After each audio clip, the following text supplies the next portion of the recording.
The Nexus will be finished off here, and the Super Hot Crew pick up the victory.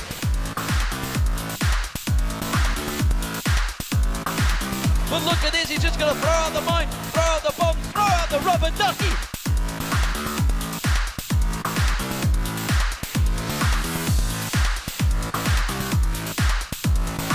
Millennium take down Fnatic. What a turnabout result this is.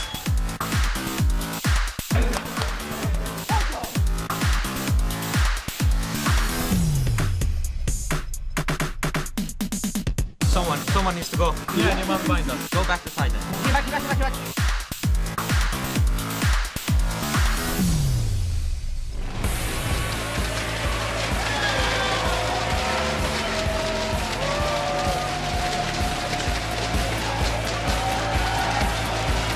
Welcome, ladies and gentlemen, to the League of Legends Championship Series, broadcasting to you live from our studios here in Cologne, Germany. I am Leading Man Smith, and alongside me today is Martin Deficio Lunge, and we have an exciting days lined up for you. So, continuing into week 6 of action, there is 4 more big matches.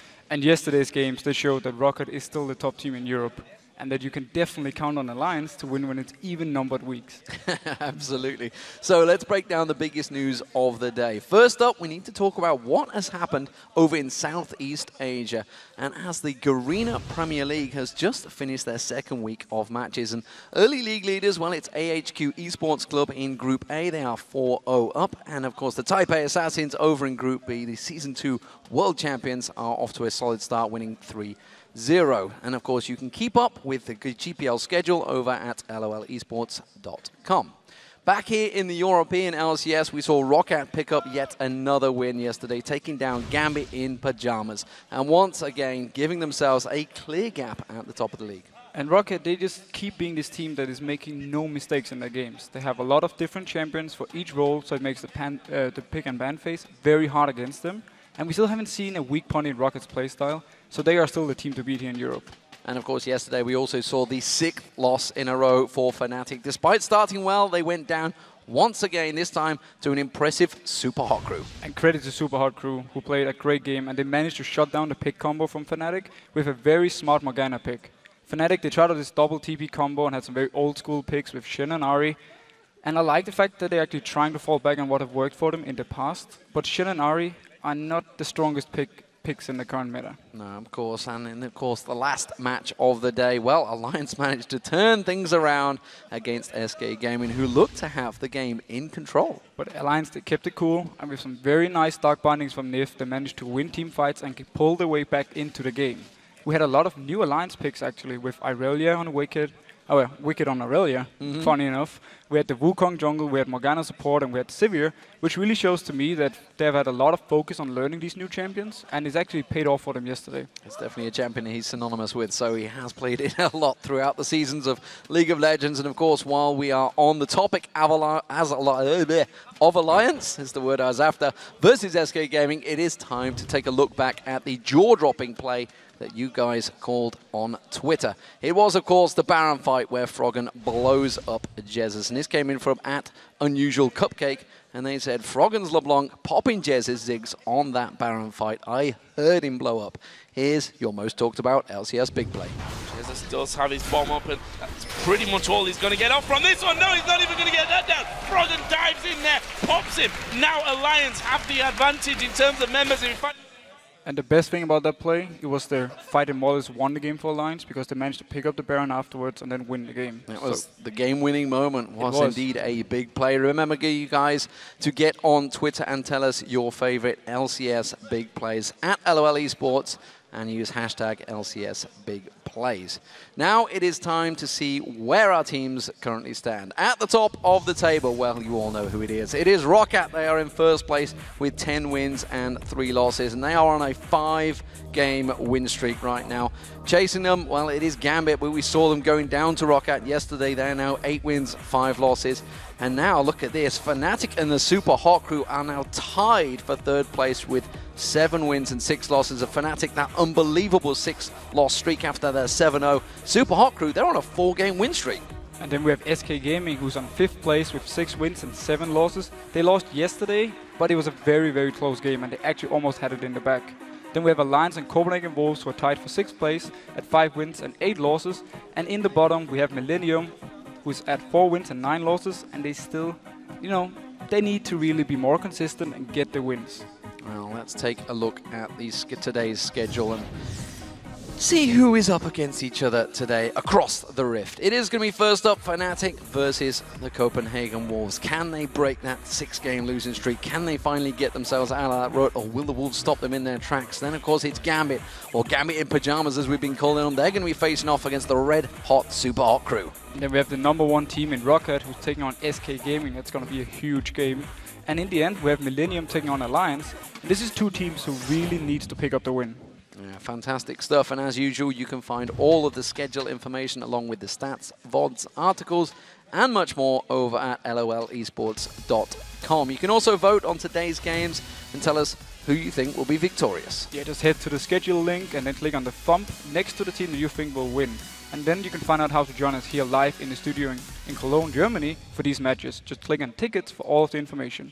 Yeah, so we'll also be checking out Twitter throughout the day, and we'd like to join the conversation. Hop on and tell us which European LCS team has improved the most so far this season and why.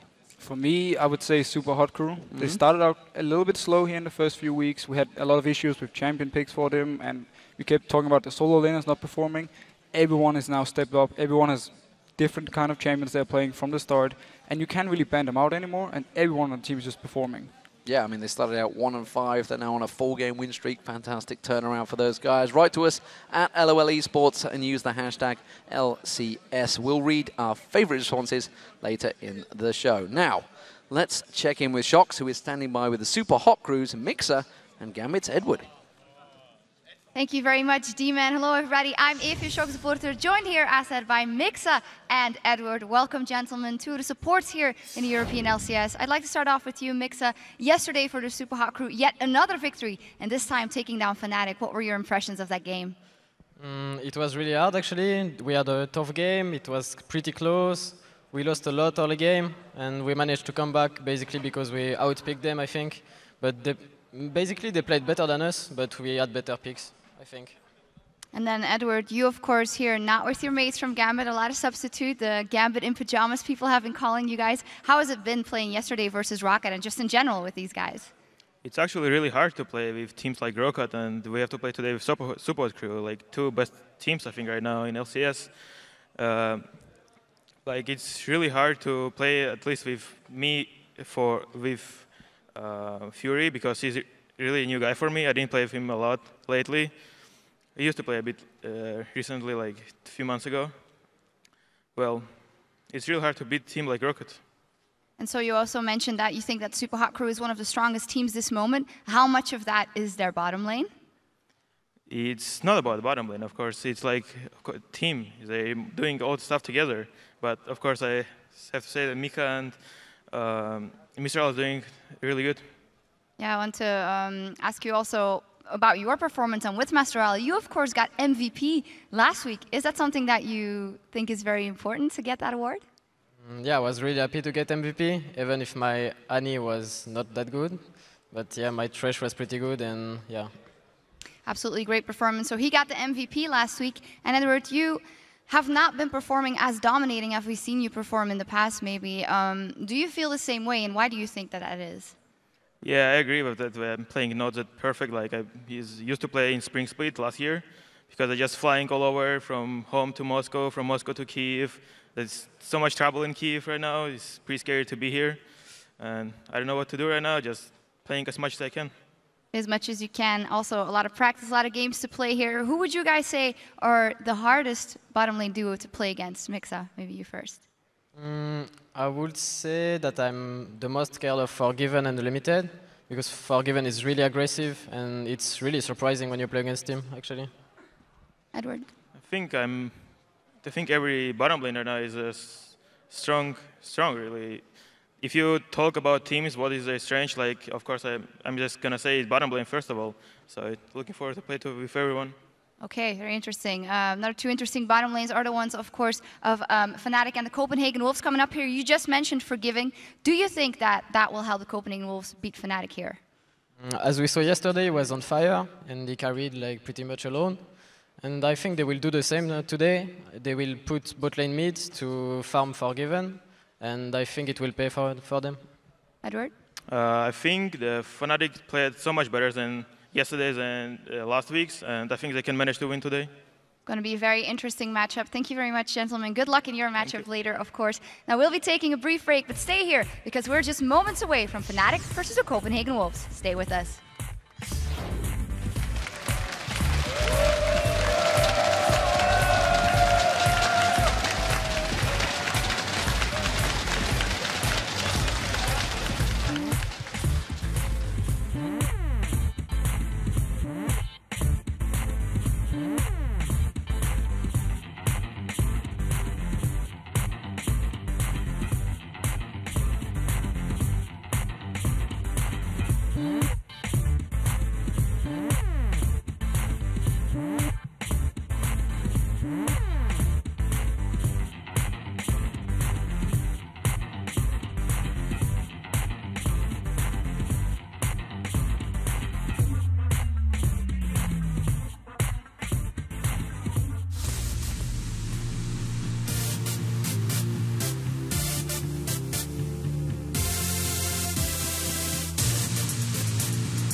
Welcome back, ladies and gentlemen, to the European League of Legends Championship Series. Coming up now is Fnatic facing off against the Copenhagen Wolves.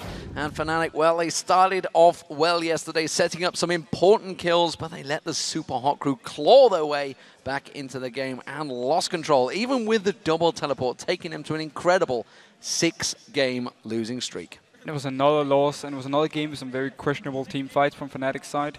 They played this pick combo, which worked for them early on, but they simply couldn't get the engages later in the game onto Super Hot Crew, and they lost every single dragon from that point, more or less. And Cyanide, he started out really, really strong. He picked up 2 early kills on Vi, but from there on, he more or less did nothing. He had no impact, and that was due to the Black Shield from Mixer, and also due to the fact that Super Hot Crew simply grouped up, so they could never catch out anyone. And then, honestly, we have to look at the champ select from Fnatic's side, because Mixer, he's been playing Morgana support beforehand in LCS, and she's a direct counter to a pick combo.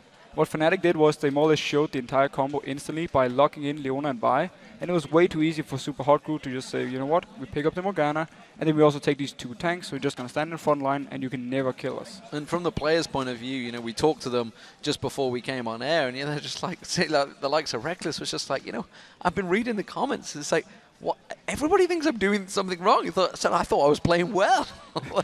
But that's how it is. If you're not, or at least if your team is not performing, people always look out for these reasons to why it's not working. And it's important, at least for the players, to ignore this, focus on their own game, because as long as your team is happy with your performance, that's what counts. Don't get drawn into the blame game. That's what it is for Fnatic. Meanwhile, of course, the Copenhagen Wolves, they did manage a win yesterday versus Millennium. It was certainly a very long, drawn-out match. It lasted 57 minutes, and it gave Forgiven the record for the highest creep score in the European LCS. And honestly, Copenhagen Wolves, they looked a lot better, and they managed to extend the game against Millennium, so Forgiven, he could get all the items he needed to really carry the team, and he did. And again, Copenhagen Wolves, they lane swapped, and they're pretty much the only team that I can think of who likes to lane swap all the time. They do it to get this early advantage in the lane, and we've seen them swap in 5 games already, and we've seen them send the dual lane top, and we've seen them send the mid. And last game, it didn't work too well for them, because Kautat, he had some issues in the bot lane, he was ganked by Aeronir, but the rest of Copenhagen Wolves, they did fine with it. And Copenhagen Wolves, they need to be ready in this game against Fnatic to punish every single mistake in order to win the game. I actually feel if it is a very slow game and Copenhagen Wolves get these standard wave clear champions they really love to play, I feel like they will have the advantage because Fnatic have to make the plays on the map, and that's really been the issue for Fnatic, and then Copenhagen Wolves can punish them when they do mistakes. But, you know, even though the Wolves, they managed to snap their 2-game losing streak, not that bad a streak, honestly. They did do it yesterday, but both teams, they've had problems closing out the match, and Fnatic, well, they're going to be looking to dominate the mid-game against them this time around. They definitely are. I mean, this is what Fnatic needs to do. They need to win early, go into the mid-game team fights, and just show how good of a team they can be, shut down Copenhagen Wolves, and force them to not be able to extend the game and have them to come out and actually do something, and then just win from there. Well, of course, we are looking to get things underway. And let's talk about how Fnatic want to do this. They feel that they are going to be able to dominate the mid-game in this battle. Playing Fnatic is going to be very fun. They also have a bit of a slump, so 2 teams that are having problems with closing games and actually using their lead to close out games. It's going to be a fun match. Beating Fnatic would obviously put a plus onto our results because they are a strong team, even though they have been on a losing streak. You still have to account for them, and we'll see how it goes. Sometimes they cannot finish games or they have trouble somehow. Like their early is really good. Then when it comes to mid-game, if they had an advantage, they do good. But if they were equal, they get lost sometimes. It's pretty much like us. Going into the LCS, we were the team that was most feared for our mid-game and rotations and shot calling. And now in the LCS, it feels like we're the weakest team in mid-game and rotating, and just everything's going wrong and we keep throwing. And, you know, Youngbuck kind of hit the nail on the head there. You know, coming into the start of the season, everyone was a little bit fearful of the Copenhagen Wolves, but now nobody really feels them. But for me, it shows how strong LCS teams actually are and how good they are communication-wise, decision-making. So even though Copenhagen Wolves were one of the best teams in the challenger scene, they're not here anymore because there's so many good teams and they know how to play against Copenhagen Wolves. So for me, that's been the difference. That is cute. Well, I think everybody's joining together. It's everybody holding hands with Peke more than anything else. So it's just like, I'm not having any part of this. No, the 2 French people there, they don't want to join in. It's Peke. Peke wants everybody to join hands and pray for a win. They don't want to go 0-7. Let's check out those starting lineups. On the blue side, it is Fnatic. So that means Soaz is in the top lane, Cyanide in the jungle, Peke holding hands with everyone in that mid lane, Reckless as the AD carry, and Yellowstar as support. And on the red side, we have Copenhagen Wolves with Youngbuck in the top lane. We have Amazing in the jungle. Kautat is the mid laner. Forgiven on AD carry. And Unlimited is his support. So as they join into prayer, what are we expecting from these teams? What are we seeing with picks and bans? Honestly, I feel picks and bans wise, it's going to be very standard. We're going to have, Kassadin, the KO. I feel like Copenhagen Wolves, they have to ban out Elise. They love to play it themselves, but so does Cyanide. And they don't really want to go up against this one because it's very hard to deal with an Elise, especially for a team like Copenhagen Wolves who love to win the early game and also love to lane swap. And it's hard to deal with an Elise there. So I feel like there's going to be a ban. And then maybe take out something like an Annie against Yellowstar. He's been very good on it, so it could be a target. And Edward talked about how Fnatic were playing better yesterday. Is there anything from that game that you see Mace try and bleed into this game? Well, they had this pick combo, and I actually liked it, but I feel like we should have a few different champions. I was not too keen on the Shen pick. If they can try and go for something with the Vi and some pick combo with Assassin on Peke, I feel like that's actually the way to go. Well, so far we see Kale banned out, Yasuo being taken away, Elise and Annie. So almost standard bans so far for these teams. These are kind of champions we see quite often in the ban phase. Yeah, it's very standard. Again, I actually like the Trundle ban now from Fnatic coming in, showing towards the Youngbuck, we don't want to deal with this. And they're the team actually who talks so many times about how hard it is to deal with Trundle, because you can't really build full tank. He's just going to take some of your stats and it's not going to work. And now finally it actually banned out.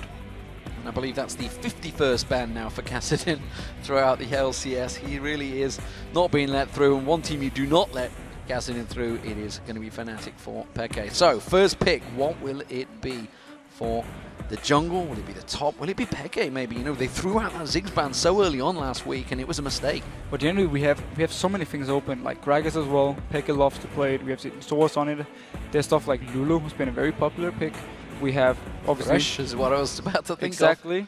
Yellowstar now, he's on a support where he can make plays and he can set up things for the team. He can also save them if it should be in a situation where they need his lantern. And he's been very good on this, and I'm actually very keen. I actually really like the fact that first pick and shows you Yellowstar, we trust in you. Thresh comes out, everybody's seen that one combo, but when he does land the combos, they work well. As it is, we're waiting to see what the Wolves go with. Will it be Youngbuck on Renekton? It seems they're amazing, almost certainly once that Lee Sin, locking it straight in. And this is so standard Copenhagen Wolves. When Elise is gone, amazing, he jumps onto Lee Sin. And he has the same kind of routine every single game. He focuses so much on early ganks. He want to get the lanes rolling. And again, Lee Sin, Elise, these kind of junglers are perfect for it. So the fact he locks it in is very standard.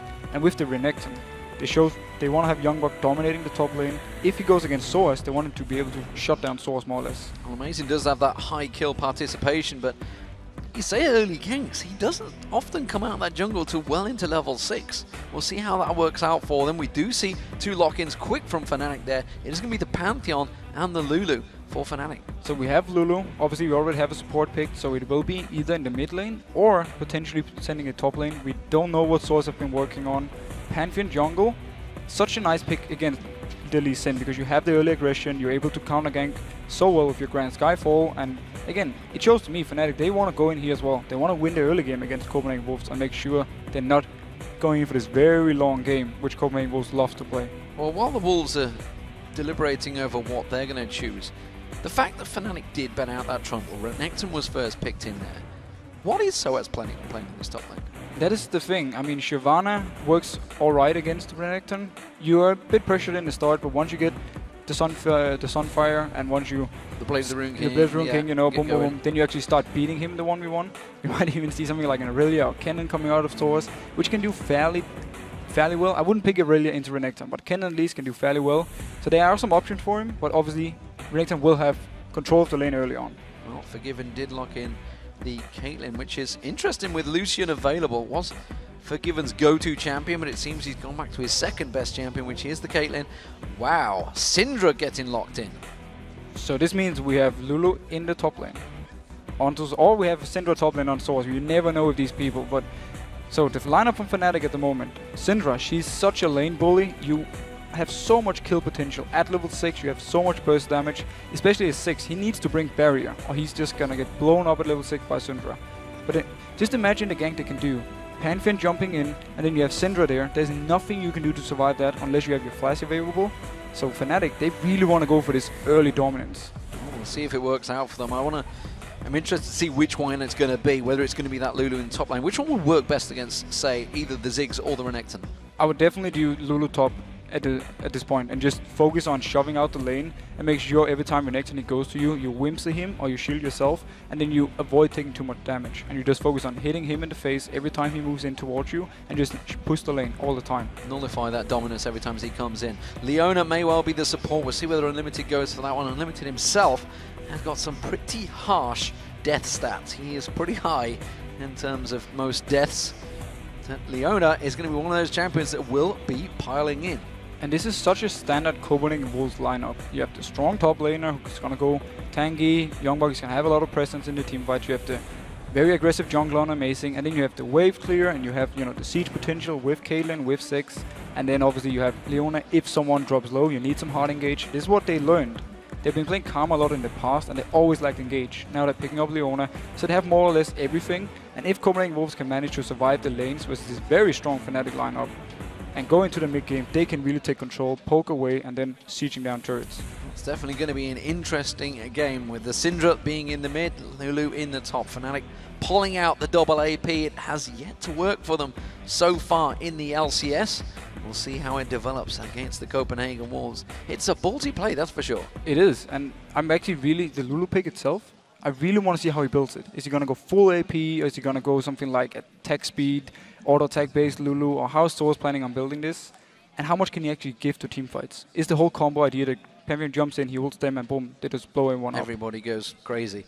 Let's check out you guys at home, what you've predicted on lolesports.com. According to the votes, 75% of you have kept the faith with Fnatic, so you really wanting them to win.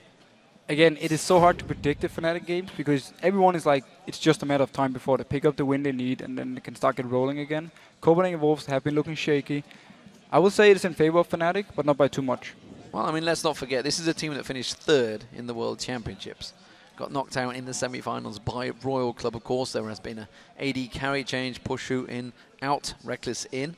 Reckless, the phenom as it was when he came into the season. We'll see how it develops. He did start off with an incredible league record breaking KDA. I mean, him and Yellowstar were just unstoppable in the first 6 games. They didn't even die for the first 5 games, so they had a fantastic start to the season. We'll see how it works out, because it is Fnatic starting out as the blue team up against the Copenhagen Wolves as the red team, and the double AP strat. Will it work out this time around for Fnatic? And Source is doing the same thing as he did on Gragas when he played the top lane. He's starting with 50 AP. He has Doran's Ring and he's like AP runes. So he's going to have so much focus on early harass onto Renekton. And now he might set something up here. Looks like it's going to be a 4-man invade. Amazing's around there. Yellowstar not going to throw out the hook. Instead, he's just going to force Amazing away. This is just merely bullying out for ward placement, or whether it's going to be the full red buff invade. All 5 members now there, which does mean, of course, Copenhagen Wolves had that chance to get in and sneak around, but of course the wards not available unless they bought them, and nobody did, which means none of those are available just yet. Fnatic are sticking together. They look like they want to create some sort of trouble. Yeah, and I think actually if they weren't spotted out beforehand, they would have moved in and just waited at the red buff, and then maybe either taking it away or trying to get a kill onto Amazing early on. If you can shut him down so early, the rest of Copenhagen Wolves going to have a very hard time. Yeah, it does seem that Fnatic have gone back to standard lanes, so no invades after all. Just a preemptive excitement, and then that just got stopped out by one single spot in what has it. Yellowstar and Reckless, they want to cause themselves some problems. I think this is just a ward placement, though, on towards that blue buff. And notice how Forgiven is moving. It looks like he wants to go top lane. They want a lane swap onto Lulu. We talked about it in pre-game how Copenhagen Wolves love to lane swap. Let's see if Fnatic actually figures out and try to counter it. Well, at the moment, it is going to be 4 members helping out the red buff start. You can see Youngbuck is going to stick around here and making sure they get this red, that's for sure. There's going to be some early leveling for someone. Youngbuck is going to separate. Amazing does take it. And that will be steady as he goes. So as helping out Cyanide on the blue buff as well, which does mean everything is standard, and they will get spotted out by the wards. So Source should actually have a fairly easy time farming. He has his passive, which gives him more damage on his auto attack, so he should be able to last it fairly easy.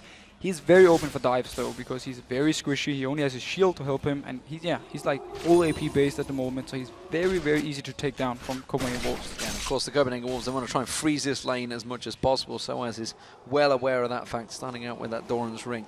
Look at Yellowstar though, he's coming around to take a look. It's going to be a blue invade here, a late blue invade for Cyanide and Yellowstar. And this is so smart by Fnatic. Again, Copenhagen Wolves like to spot them out, but they're not in a position to fight for this one because there's more members from Fnatic if they decide to stay. Well, they know that Youngbuck, he's just trying to stay and delay this bottom lane engagement as long as he can because he wants to hit level 2 before he comes into lane. Instead, this is drawing the entire team in towards it. We do see Peke coming in. Peke taking a hell of a lot of damage from Kautar, but Kautar's got no mana. But the basic attacks could be enough. Can they finish it through? No, they can't. Instead, it's going to be Fnatic continuing to steal away the blue buff. Okay, so Fnatic, they got it here. Peke, he had to use his flash to get away. Luckily for him, 6 was This simply means, though, for Fnatic's side, it was such a smart move because they predicted that Copenhagen Wolves would take a long route and clear all the camps around. So Cyanide, he could run from his own blue buff. Oh, actually going on to Amazing. He's going to keep the stun on towards him, but Peke had nothing to follow it up. He's like, I need some balls here. I need to throw them back at him, but instead didn't have it available. Peke taking a lot of early burst damage there from Kautar. I think he realizes he's not going to have it quite so easy in lane. No, he's gonna be taking a lot of harass from 6, and he needs his level 6 point before he can really become this threat and more or less one-shot the 6 if he's being caught out of position. Meanwhile, though, Copenhagen Wolves putting a lot of pressure on this top turret. Remember, there's no blue buff on Amazing, so he's slightly behind. Well, he's going to keep them at bay, but that is half the turret damage going down already. Meanwhile, down the bottom, it took them a long time to get down there, to be honest, so they haven't really put any pressure on this turret at all. No, but again, they get their own jungler ahead, and this means now Cyanide, if he's catching out Amazing in some kind of fight, he will be stronger. And that is a good thing for Fnatic. They want to shut down Amazing as much as possible. Now Cyanide actually closing in. He's spotted out by a ward though. Will Youngbuck react? Well, I'm not too sure if he's going to be able to get away from this one. Slices across Cyanide, that means he's going to have the dice to get away if he needs to. Instead, he's got Youngbuck to come in and safeguard and help out. They will just step away. So Youngbuck hit the level 2 mark. It's where as long as they're level 1, you can easily dive them, but level 2, level 3, it becomes harder and harder, so Fnatic, they want to take the chance, and very wisely, because Amazing was actually moving there. Had they gone for the dive, he would be able to join in and maybe pick up a kill for Copenhagen Wolves. Zeems is backing off. We already see Peke, he's moving back to get himself that second Doran's ring. Give himself a mana and health pot along with that ward as well, but this top turret is taking a pounding from the Copenhagen Wolves. Yeah, there isn't much Source can actually do, because he doesn't have enough skills in his Q yet to actually wave the entire wave, so he more or less just have to wait for everything to hit the turret and try and pick up the CS he can. Simply meant Copenhagen Wolves, they are so good at lane swapping. Every single time they get something from it. This time around, they took the turret very early. Amazing is down in the bot lane, defending the turret there. If he can hold it long enough for this bot lane in the top to recall and come down, they can actually keep the turret and not even lose Dragon for it.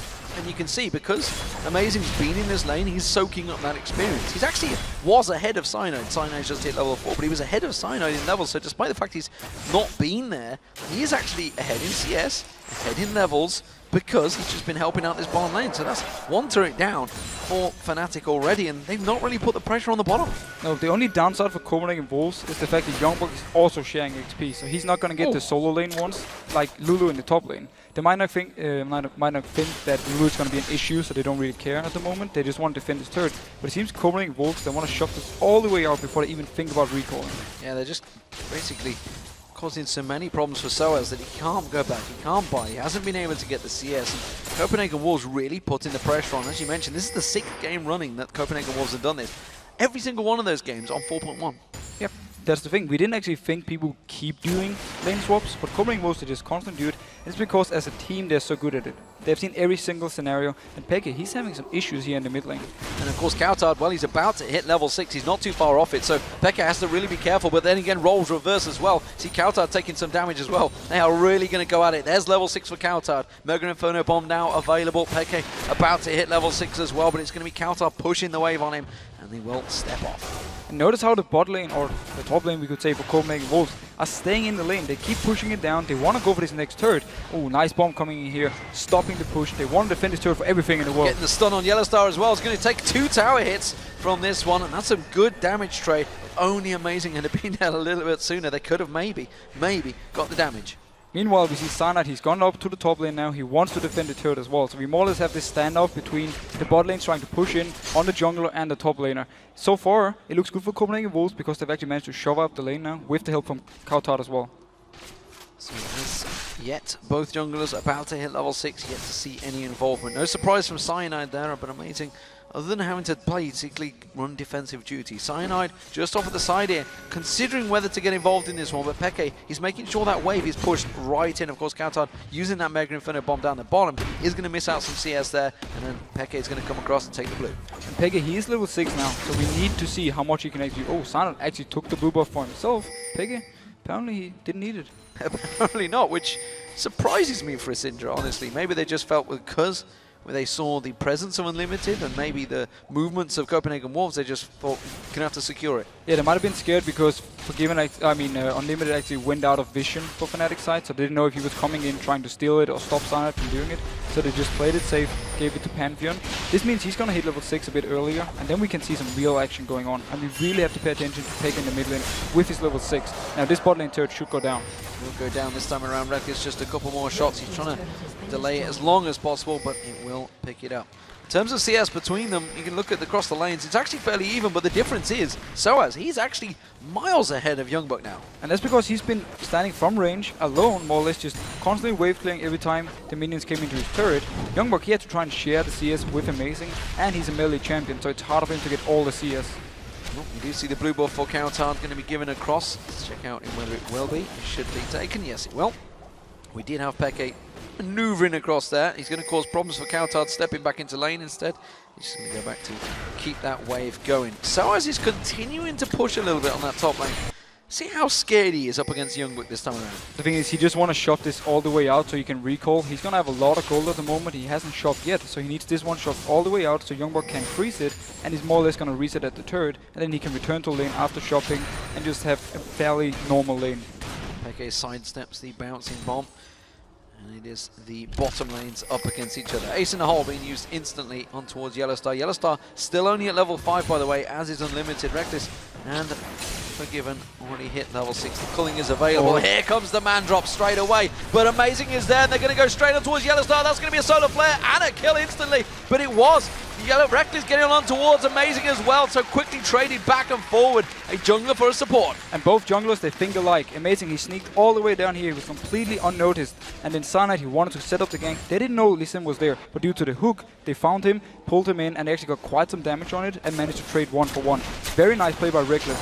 Aggressive, and he wanted this kill. Yeah, we saw Peke and Coutard also heading down that river. You can see Peke putting some damage back on towards Coutard, really only landing the stun, so not really doing a great deal of damage just yet. Will have just 1 point in that stun. Actually, he's got 2 now, I just seen down the bottom there, which is, of course, his E, which I'll tell you what, I can't even remember what the name of it is. Where's Trevor when you need him? Where's Trevor when we need him? Or someone who really loves to play Syndra, like Bjergsen, who probably knows as well. Mm-hmm. You don't know them. Is that what you're saying? I'll admit that. You'll admit that. At the moment, it is the Copenhagen Wolves with the slightest of gold leads, and they have actually made the move for the Dragon. You can see they're setting up for this one. Fnatic really are not in a great position to respond to this. They do have vision though. The issue for them is the fact that Renekton is also coming all the way down from top lane, so they won't be able to fight this one. They just have to try and steal with Cyanide and land him in out. Oh, not going to get it, not going to get it, but they have left Soaz alone on that top turret, of course. He's going to continue pushing in, but first objective, again, going to the Copenhagen Wolves. This time the Dragon, they got the first turret of the game, so they are doing well in the early lane phases. And it was simply too easy for Copenhagen Wolves to pick this one up. They more or less had to do nothing else than just notice that Fnatic wasn't in a position, just went in and started, and due to Fnatic, or due to Soaz staying top lane, and due to Peke being all the way in mid lane, they couldn't even try to fight for it. Scatter the week, by the way. Just checking out for you. So you know, Youngbuck taking some pressure in this top lane. He's just going to have to step away. Went with that Spirit Visage build early on, so he's going to try and complete that one, of course. Soaz, though, look at that. Triple Doran's Ring. And it's the Codex. That's the one. I was going to say Amptome, but it's the next one out. So Soaz, he's more or less building purely for lane dominance. He just wants his early game power with triple Dawn's Ring and just constantly shove in the wave. Youngbuck should never be able to get to him unless he's joined in by Amazing. Well, Amazing will be joining him. He's going to come around there. He has got the wild growth available and just puts that little pixie on him, speeds himself up. No problems there. Coutard going to get dived on the mid lane here. He's going to get caught out, but an instant explosive pack. So well timed by Coutard. That was such a nice play. Simply puts it down as soon as Cyanide lands. activates it and both get knocked away. Nice play by Coutard, and so far he's doing fairly well. He has the early magic resist and he's just focusing on farming and pushing out his lane constantly. That was ballsy play as well, because Peke, if it had just been that little bit closer, could have used Scatter the Weak and catch it on him and just stun him out, but instead wasn't quite close enough. And it's going to be Peke and Cyanide continue to push this mid lane. Of course, Coutard just going to be able to throw out those mines, throw out the bombs. Coming in from the bot line, it's going to be unlimited. He's going to catch on towards it. Peke goes down. They could get a second. Solar Flare on towards Cyanide. Zenith Blade comes in. He's going to lock him up with that Shield of Daybreak. Coutard missing the bomb, but doesn't matter. He gets the double kill nonetheless. Fantastic stuff from Copenhagen Wolves. And that was such a sloppy play by Peke. He got caught by pretty much everything. Amazing landed his Q, and he just stayed there. Unlimited didn't even do anything to Peke. It was just the two members, Coutard and Amazing, taking him down alone without any trouble. And of course that does mean it's Coutard getting the kills. Double kill for that mid laner starts to mean trouble. The Themes and Holy Grail will be built up first for him, and it has been completed by Peke. And that's going to push him into the next item build. Soaz, though, he's putting a lot of pressure on this top turret. He should take him down maybe in this wave. And there's nothing Youngborg can do because he lost so much XP. First from the lane swap because he shared a lot of the XP together with Amazing. And then also when he moved down for Dragon, Soaz just stayed top and kept pushing in, So he can't even touch him because he's so far behind, both in CS and also in XP. Well, more annoying for him, every time he tries to get close, he gets Glitterland, so he just gets pushed away as well.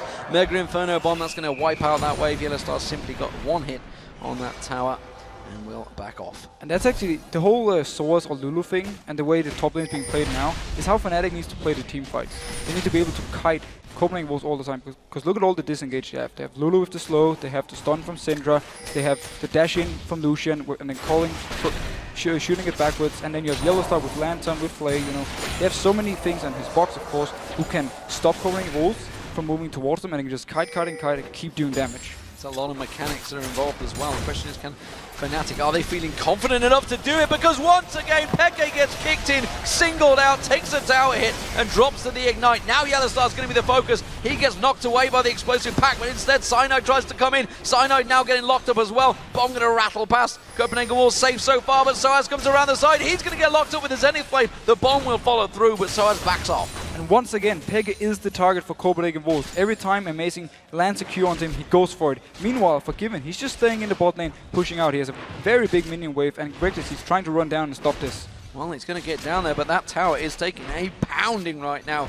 He is 30 CS behind Forgiven as well, and I don't think he wants to get involved in this one. That will be another tower down for the Copenhagen Wolves. And notice how Forgiven, he wants the tower to kill the last few minions, or at least try to make sure he can deny as much CS as possible onto Reckless, because everything counts in a matchup like this.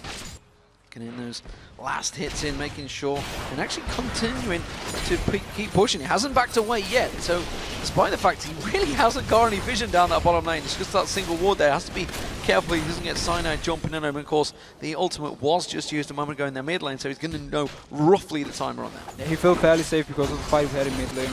And actually we have to question with that fight why Peke, why didn't he just flash earlier when Lee Sin actually jumped onto him? He waited until he got kicked into the turret, then he flashed away, but it was too late because Coutard could finish him off with the last bomb. At the moment, Peke been a little bit uninspiring on Syndra so far. 0-2 in lane up against Coutard, who's 3-0 right now. Ward's being placed on that blue buff. We'll see whether Peke gets given it this time around, because Coutard is hungry for more. And notice how Lulu has picked up an early Morello Nomicon, simply for a lot of early game damage. He has some cooldown reduction and some mana regen, and also you have the healing reduction when someone is lower than 40%. So if Renekton should be going in and she gets it on him and he's low, they can take him down. And they're going on Peke. Solar Flare on Peke, Mega Inferno Bomb comes through. Oh, Amazing just getting knocked to the side. Ignite. Oh, the red buff I think was the one that finished it off. May have been the lifesteal, I'm not too sure. And that's going to be Yellowstar walking straight into a bomb as well. The Copenhagen Wolves just keep on pushing. And just as we talked about in Champ Select, this is the Copenhagen Wolves lineup they love. They're sieging the turret, and then when someone is low, Unlimited, he has the long range engage, he just pops it in. Then new Peke had no flash, so as soon as you dropped just a little bit low, they went on him and they gotta kill more. Big danger signs for Fnatic fans here, because the Copenhagen Wolves, we pointed out with the stats yesterday how bad they generally are in the lane phase, but they are coming out of lane phase 4,000 gold ahead of Fnatic, 5-1 in kills, and heading towards their second dragon. And there's been so much focus for them onto this mid lane, and every time they get something from it. Amazing, he's just been landing the Qs and he starts everything. He's been involved in every single kill from Copenhagen Wolves. This should be another easy dragon for them. Well, they're pushing in towards the middle turret. Fnatic, they should take this one down. They're going to have the Copenhagen Wolves pushing straight onto the side of them. Which way are they going to go? You can see Youngbuck trying to lock up Soaz just at the top left of your screen there. He's going to catch on towards him, slices through. Instead, he's going to have the rest of the team joining just at the bottom of his screen. Kautar comes in, those bombs rattling on through. They're going to catch on towards Soaz. That pick shield just about doing enough. And this is the kiting Fnatic can do. Look how hard it was for Copenhagen Wolves to actually get something going. Yes, okay, Unlimited didn't have his ultimate, so they are lacking this very hard engage. But apart from that, there's nothing Copenhagen Wolves can actually do to catch on to these members, unless we see a very nice play from someone like Amazing where he can kick someone back in. If Fnatic can keep kiting away, even though they're behind, they might still be able to have some very good team fights. Well, Peke is off on his own at the moment in that top, trying to get some free farm time. Get himself back into this game. We see a needlessly large rod coming out from Kautar. The Fiends and Holy Grail will be built up shortly by him. Peke instead had to go for that amp tome. And notice how Copenhagen Wolves have picked up 4 sweeping lenses. At 18 minutes, they pick up 4 of them. They just want to deny all the vision from Fnatic and make sure they can pressure down pretty much all the lanes and then deny full vision in the jungle so Fnatic don't know where they can move, and it's going to be so easy for Copenhagen Wolves to set up the fights they want because they will have all the vision if it works for them. And meanwhile, of course, we do have Youngbuck in the top. He's got himself some free farming. How much he struggled early on. He's gone for that Hex Drinker as well on Renekton. Of course, he has been up against Soaz, up against the double AP comp. That makes sense. And he's gone full MR. Completely full MR. There's no armor on him so far. There's no additional HP except for his very first item and his Door and Shield. So he's going to be very squishy when it comes to Reckless and the damage we put onto him. But the rest, and Reckless and Sana, we should say, the rest of Fnatic, though, will have a very hard time killing him. Not the rest of Copenhagen Wolves are sat around this mid lane. We do see Soaz chasing on. That's going to be Cyanide jumping in, but they're going to turn it back around. And Soaz is gone before Cyanide even lands. And Reckless is down in the bot lane, so I have no idea why Fnatic actually went for this one, and now Cyanide has to flash away. Cyanide flashes, but he did get stunned by Youngbuck. I think he should get away from this one. Youngbuck's just going to harass him all the way to the bank, and that means, of course, the mid lane is a little bit exposed as the rest of the Copenhagen Wolves push on this mid inner turret. So again, it was such an aggressive move, now going even further. Wow, superb stuff from Amazing there, landing the kick onto Peke, following straight across and on towards Yellowstar, just punting him back in towards the team. The Copenhagen Wolves are plowing through Fnatic's mid lane. And this again, this is the combo what they can do. They can just constantly, if they win early game, shove down turrets, shove down the lanes all the time and put so much pressure onto Fnatic. Because they're so far ahead, they can just dive them. They're just rotating around towards the mid, to the top inner turret as well. They are just taking everything they want from the Fnatic's half of the map. They are now 5-2 up in turrets, and that's a 7,000 gold lead. Just shy of 20 minutes into this game. They are dominating. And honestly, the last play from Fnatic was such a desperate move. They have no vision of most of the members from Copenhagen Wolves, and yet they just speeded up with swords in, tried to land the ultimate from Cyanide and set something up, but nobody else was there, and they just died for it. You can just look at the difference between Amazing and Cyanide right now. Complete item build difference, but check out this kick. And notice how he actually interrupts. Very nice assembly play from Yellowstar, but it doesn't matter because Amazing comes in there, he safeguards to the water and he kicks Yellowstar back. Beautiful play. LCS big play right there, that's for sure. Cyanide's caught out once again. Explosive pack, that's going to knock him straight in. And Kautar gets himself another kill on the board. 5-0-2 now for his Ziggs. And this honestly just looks like a team who's more or less falling apart and giving up because they keep trying to make plays, but Copenhagen Wolves, they just punish them every single time. They have the hard engage on Unlimited, and Amazing has been so good on these sims that they can just always pick up the targets they want. It's going to be the inhibitor turret taking a lot of damage. I don't think they can keep them away from this one. They should take it. Soaz has got to be careful here. We see Peke coming from the side there, managing to stun out both Youngbuck and Amazing, but Copenhagen Wolves hit the inhibitor turret and just back off. And Copenhagen Wolves are in this situation now where they're so far ahead in both team fights and split pushing. It doesn't even matter what they decide to do. Either they can just rush down and try and take this inhib and force Fnatic to team fight them, or they can try and bait out a Baron, or they can just go to every single lane, shove them down and force Fnatic to react to this. So Copenhagen Wolves have every single option open for them. Just take a look at the vision that the Copenhagen Wolves have now layered across Fnatic's jungle. All the top half, all the bottom half, everything covered off. And that's the thing you can do when you have double Sidestone, because both your support and Lee Sin has it, and also the rest of the members just picked up wards for themselves, and you have the sweeping lenses to deny the vision from Fnatic, so it just looks so dominant for Copenhagen Wolves, and they just need to keep the pressure up now. If they just farm away for 5-10 minutes, they actually give Fnatic a chance to come back in the game, so they need to keep the pressure up. Reckless so cautiously showing himself in that bottom lane to pop out and farm out that wave. He's just desperately trying to keep himself safe right now because the Copenhagen Wolves, as you mentioned earlier on, have been slaughtering Fnatic. They've just been jumping around the map. Everything that happens, Amazing is almost always there. He's just one kill off being involved in every single play the Copenhagen Wolves have used. And that is really the story of the game, because he was the one setting up the kills in the mid lane. They got Copenhagen Wolves ahead, and then from there on they just dominated the map. Now Source moving to this top lane. Can he try something? You see the Copenhagen Wolves, they are all tracking him. There is Amazing and Unlimited. They're about to face check straight towards that bush. They do see, they put the sweeping lens down, so running away. It's going to be a fast little pixie to chase. He's very hard to catch unless you can get directly onto him. Meanwhile, the rest of Fnatic, or at least some of them, are trying to push the mid turret. Ace in the hole, explosive satchel, the bomb following through. Oh, Mega Inferno bomb locks him down. Yellowstar's running, but he's got nowhere to hide. That bomb's going to trickle on through. Amazing should finish him off with a kick. And again, 2 members from Fnatic decide to push the turret. 2 members are just running around on the map doing absolutely nothing, and then 1 was pushing the top lane. Now Reckless joins Swords on top. They want to try and get this turret. They're going to try and push on through, but what losses are going to be? Because they got 4 members of the Copenhagen Wolves in their base. What are they doing here, Fnatic? This is desperation plays. Honestly, the Copenhagen Wolves, I think they should keep pushing. Yeah, they might as well. The mini wave is actually coming in.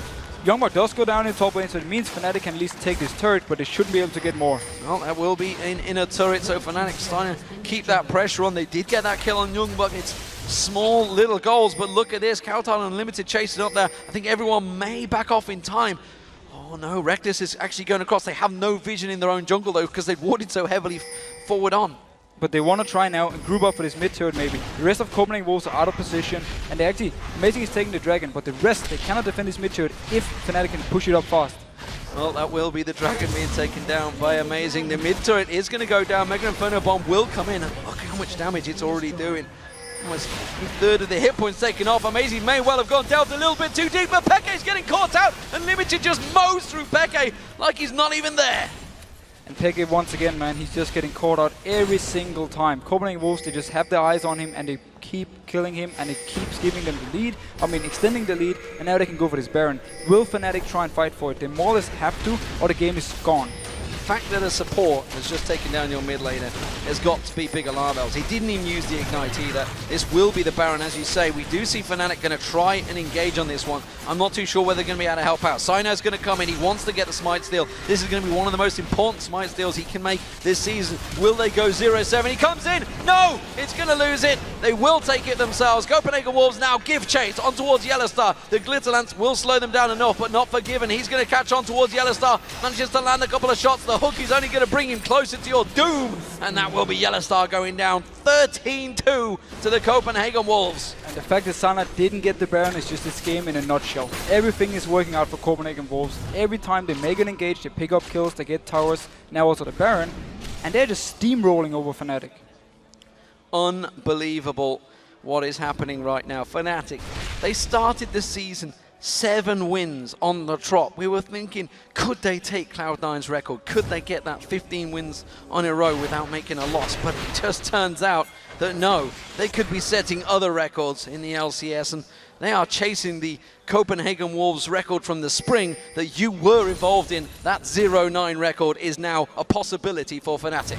Honestly, I think that was a good record because we turned it around and then it was all good. But thank you for reminding me once again. That's all right. I like to make sure you can remember these things, remember these days that happen. Oh, Peke, you're in trouble again. But it's actually Soaz he singled out this time around. Wasn't expecting that one. Does manage to get away this time around. Mega Inferno Bomb. Wow, the damage that is starting to do is scary for Fnatic. Those bombs are not going to be able to rattle through. Peke just running and hiding.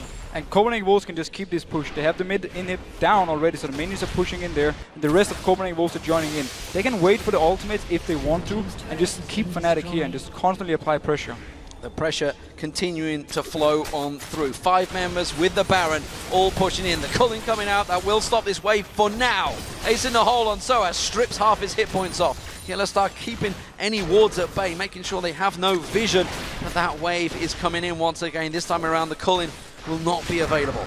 They will soon be able to dive this one. They're most likely waiting for the ultimate from Amazing before they want to go and try and set something up. But as long as they keep them here, look at the rest of the map, how much the minions are pushing in. There's an insanely big wave in top.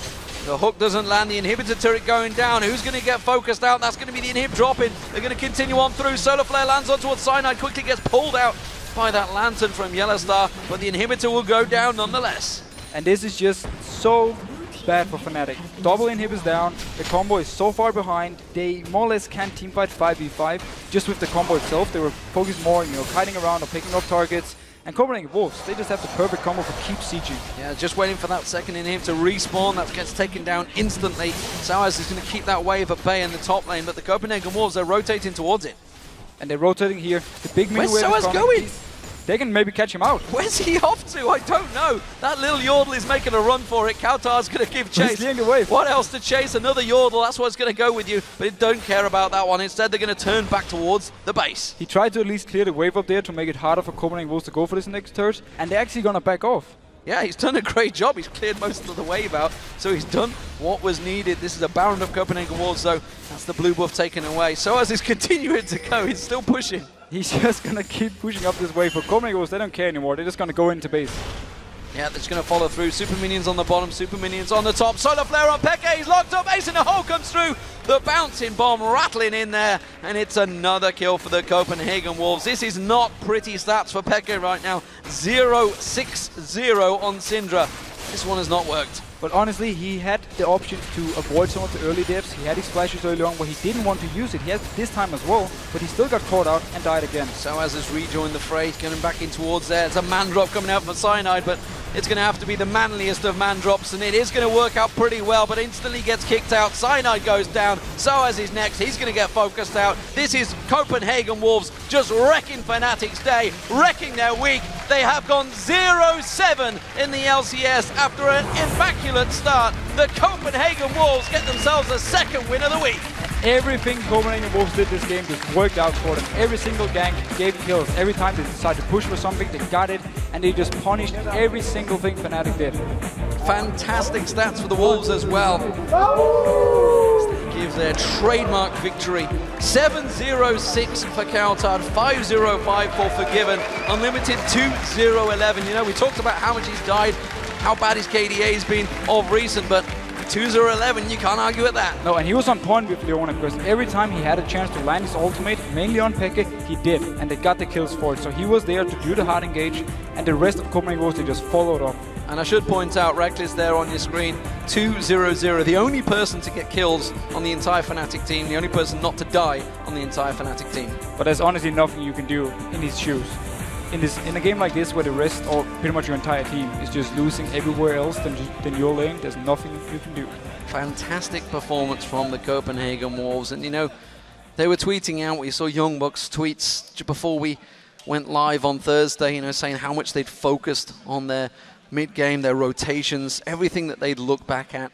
And it really has worked out for them. They played well this week. Yeah, they really played well, and it showed to us that the decision-making, the shot calling, is way more direct, and everyone follows it. So when they say we're going to push mid, boom, everyone goes in there. When Amazing lands the Q and he's saying he's going in, the rest of the team are ready to follow. So it shows they really worked on it, and it's actually made them look very strong.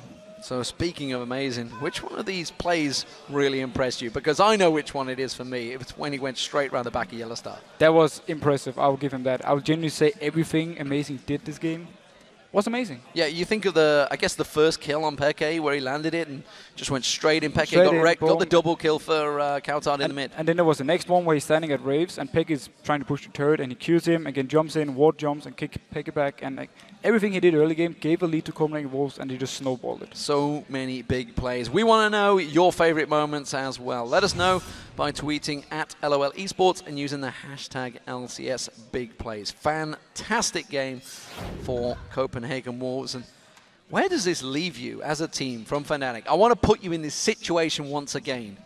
0-9 down, buddy, in spring 2013. Cast your mind back.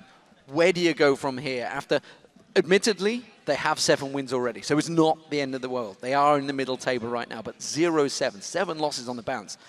That's not a good feeling. It's not a good feeling, but you kind of hit the moment where you start ignoring the results. You ignore the fact you have 7 losses in a row, and you just think of the next game.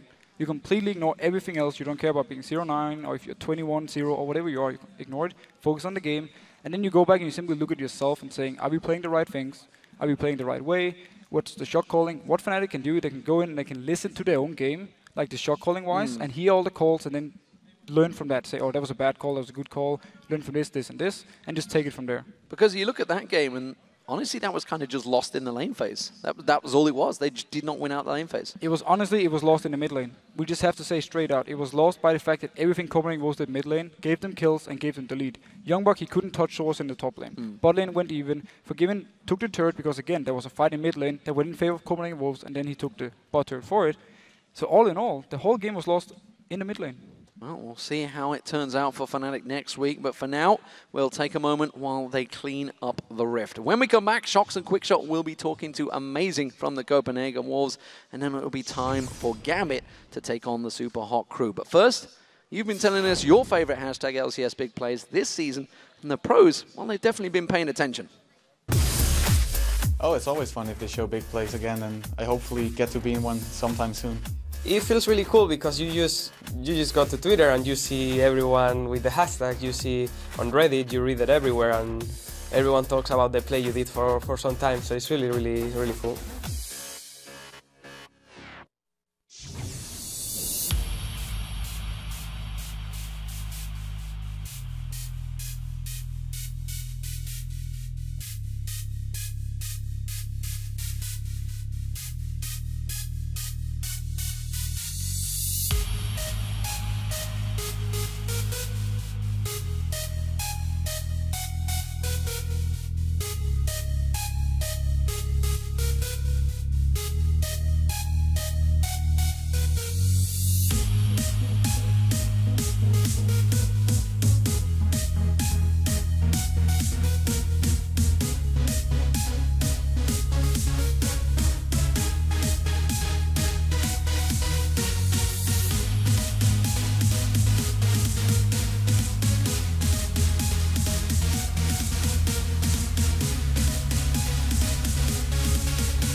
Scrim is when two teams just go to a practice game and just train to each other. Scrims are really important. Our whole week is filled with planned scrims. Well, it's nice to scrim different teams because you can play versus different playstyles. There are ones that just don't take scrims serious, they just play to play. And there are others that like practice certain strategies. Winning or losing in a scrim isn't that important. The biggest thing I take away personally is training the matchups. You can learn that this champion is strong and you didn't know it. You learn a lot from them, you improve a lot, and you're playing with your team, which is a lot better than solo queue. And others like try one thing that they really want to do, a really early Drake, buff control. If that fails or not fails, it doesn't matter, they just keep practicing something. For me, it doesn't really matter if we win or lose, as long as we learn from our mistakes that we did in the game. That's why you play scrims, not to win, just to improve. Welcome back, LCS fans, as Quickshot and I are joined by Amazing after that win versus Fnatic 2-0 this weekend. And what a game it was, this one. Tell me about going into picks and bans, and what did you guys really have your eye on? Well, obviously the Castellano pack is pretty renowned, so we want to get that out. Yellowstar is performing really well on Annie. That has also been a focus of ours. And what did we ban as well? You also banned out Elise. Oh, Steiner has been one of the few Elise players not to feed in-game. Like, even I have fed like a lot when I played her versus Fnatic. So we're going to get that out, and we did so. And we actually expect them to ban Lee Sin or pick it up in the first rotation. They didn't do so, they got punished. And yeah, we just wanted to get our main picks, get some hard engage on the support instead of the common pick, and win the game. I'm really happy to hear you say that, because the Karma pick is something that you guys have been counter-picking against Annie until yesterday. Played Leona in both of the games. You played Lee Sin in both of the games. And you seem to have a lot more ability to start fights. Was it a plan from the get-go to have that initiation in those roles? Yes, it has been. The thing is, what changed for us this week is that we changed our approach. We wanted to be more of an active team and really punish any mistake even harder.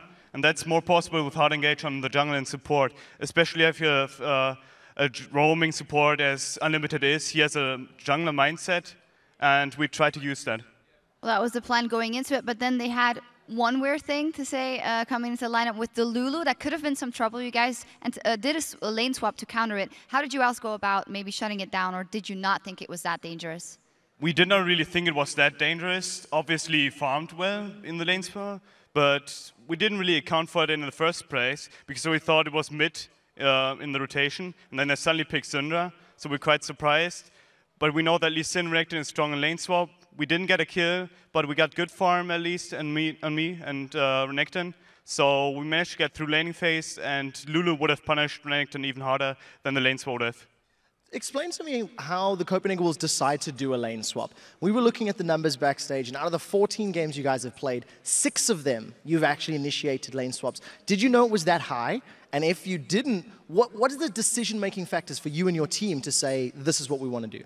Well, Forgiven is a really good AD carry in lane swaps. He gets way more auto takes off than anyone else, so we like to use that. We did so in the Challenger series already, when we played on IEM Cologne and stuff. We used that a lot, and we just use our strengths. There's no really a thought process behind it. If we think we can lane, we do it, but especially when you like the hard engage, we just lane swap and use that in the lane swap and try to dive or just get through laning phase. Well, you guys definitely make it through the laning phase. I want to ask a little bit about Forgiven. We've seen in the past, whenever Lucian and Caitlyn are either banned away and first picked, Forgiven has struggled to have the same level of impact in the game. Got his hands on Caitlyn now. I believe he played Lucian yesterday. Is this something that you guys as a team are aware of and are working on, or how do you deal with that? Well, Caitlyn and Lucian are better in lane swaps and are better in pushing lanes. That's his style, so he likes to run it.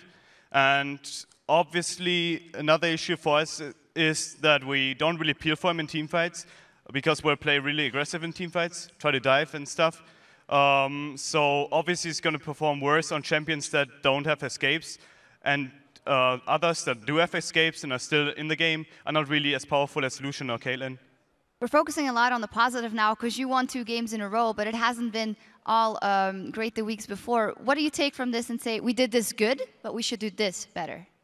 Well, obviously, our rotations were pretty good. What we have to do better is to maybe improve our early game laning phase.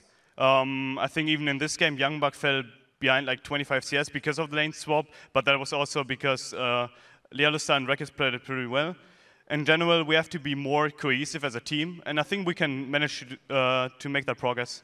Well, I want to take a step back from the games because you guys performed amazingly this weekend. You had a 57-minute win yesterday.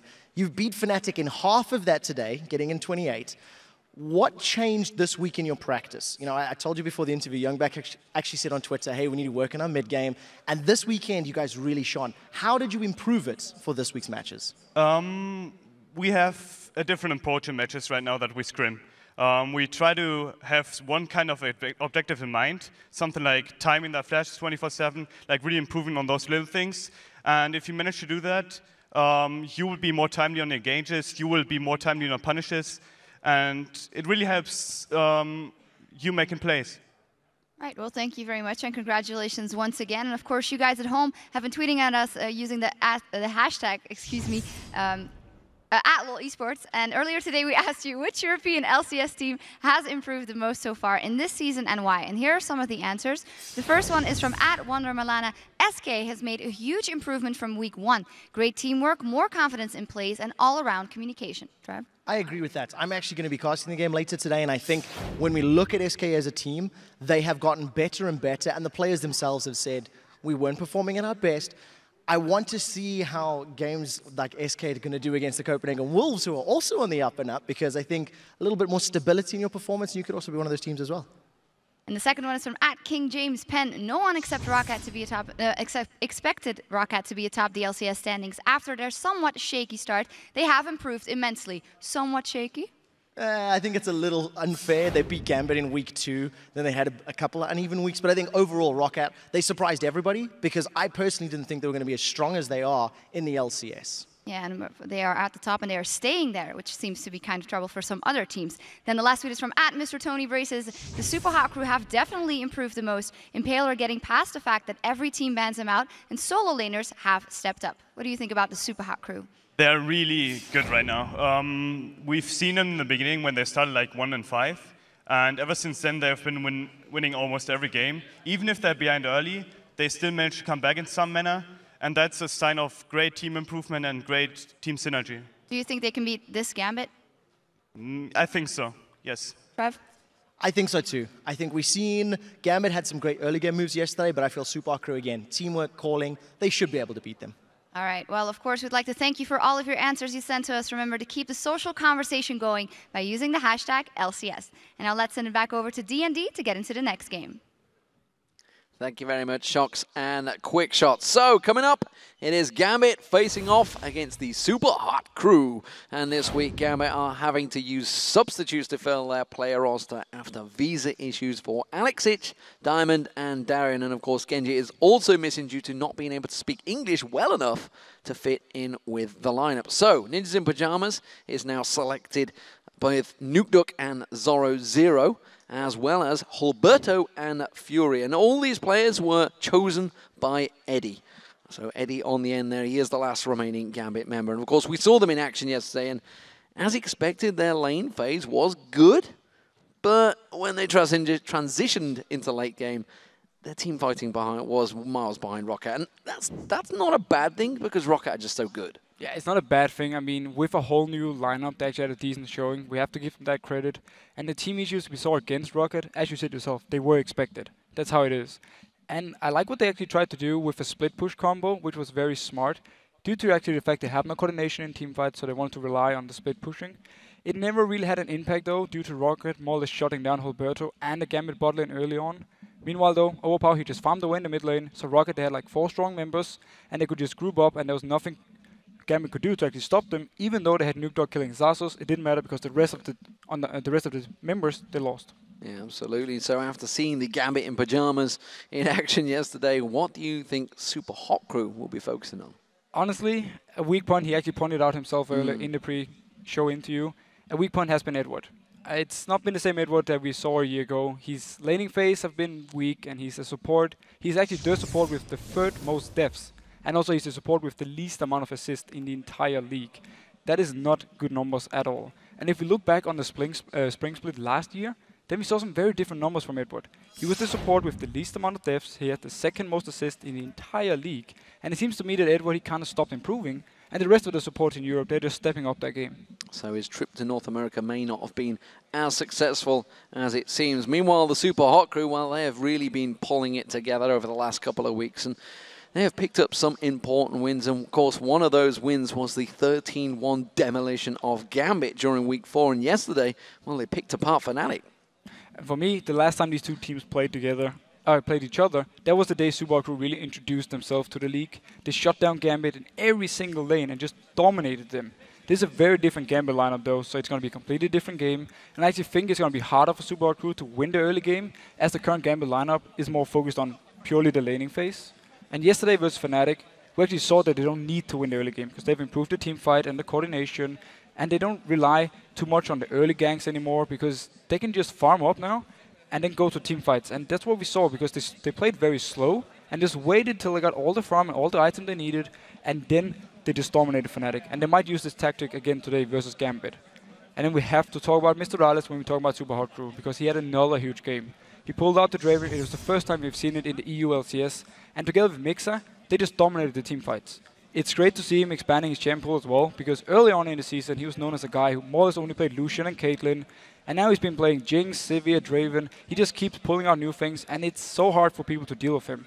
And all in all, I just have to say, I think Mr. Rales and Mixa together, they are one, if not the strongest bot lane in Europe at the moment. Yeah, I'd absolutely have to agree with you, because even when they were 1-5, you know, at the start of the season, during Super Week, during into the Week 2, they were still the shining light from that lane, and we were talking about it back then. Exactly. They were always doing well. They were always winning the lanes. They picked up so many first bloods.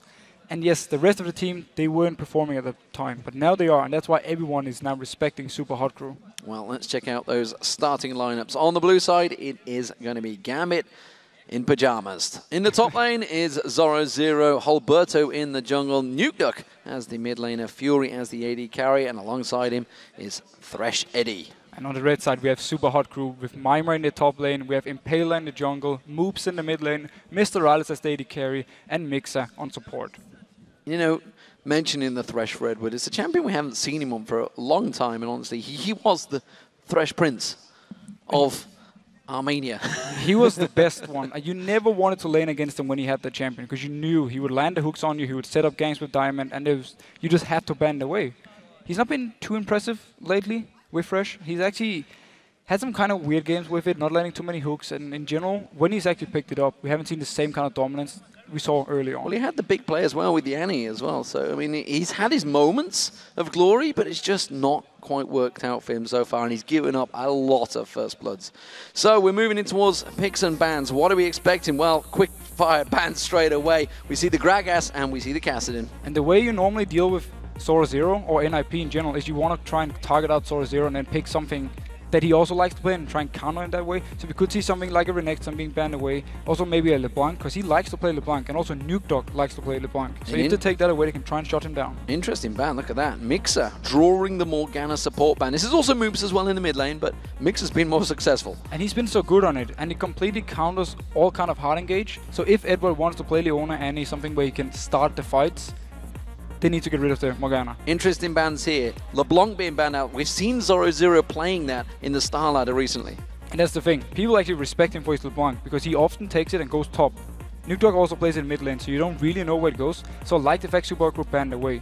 The last ban will show if they want to leave something like Elise open though. And this tells me they're going to go for Thresh. They banned out Morgana and Annie. I think they're going to pick out Thresh. And that means Super Hot Crew have to respond with more or less Leona. That's not ideal for them, but look at what else is open for them. They've more or less banned away top lane champions from Zoro, except for something like Shyvana and Dr. Mundo. So if they take an early Shyvana now, they force him onto Dr. Mundo, and we saw him having very little impact in their finals versus Cloud9. Well, yes, he won, or he farmed well, he got tanky, but didn't do anything. It's a very nice first pick by Gambit though, just as you talked about, banning out two supports and now picking a strong one. And they've taken Shyvana, and this time Elise, of course, being left open, so we'll see how Impaler does on that one. He has been playing a lot of Pantheon lately, so see how his Elise has been working out. We do have the Shyvana though, and it's one champion Mimir really enjoyed playing. When people stopped playing it, he kept playing it, and he's been doing really well. He's having so much focus on split pushing and doing well in his lane. So we have to see what Zoro Zero can bring up to kind of lane against him or try and shut him down early, so you don't get to the point where Shyvana becomes this very tanky and a lot of damage actually. It's very hard to deal with in team fights. Will he pull out the Trundle at the moment? Lucian's being hovered over for Fury. Mundo is where he's going to go. will be Zoro in the top lane. So things worked out for Super Haku's plan if it was actually to target him out. We don't know if they wanna or how they wanna deal with this Mundo when it comes to the real late game part. But I like Shyvana against it because you're gonna be this tanky monster yourself, and if they can manage to more or less lock him out, it's gonna be up to the bot lane and Nuke Dog to carry the game instead. So at the moment, Draven being thought about for Mr. Rallis. We'll see whether there is a support choice, or will it be Jinx? Jinx is a champion he's played a lot of in solo queue. We've been looking at his history to see which way he'd go this week. And I'd be interested to see if he does pull that one out, because a lot of people have been drawing away from the Jinx lately. Yeah, because Jinx, it requires the enemy team to not have something that can directly get to you very easily. With the free picks from Gambit, they actually don't have anything to hard engage onto the Jinx or Draven if he locks down in. Oh, Kayle was left open. How the hell did that get through? We didn't even notice. Oh my god, and I don't think Gambit noticed either.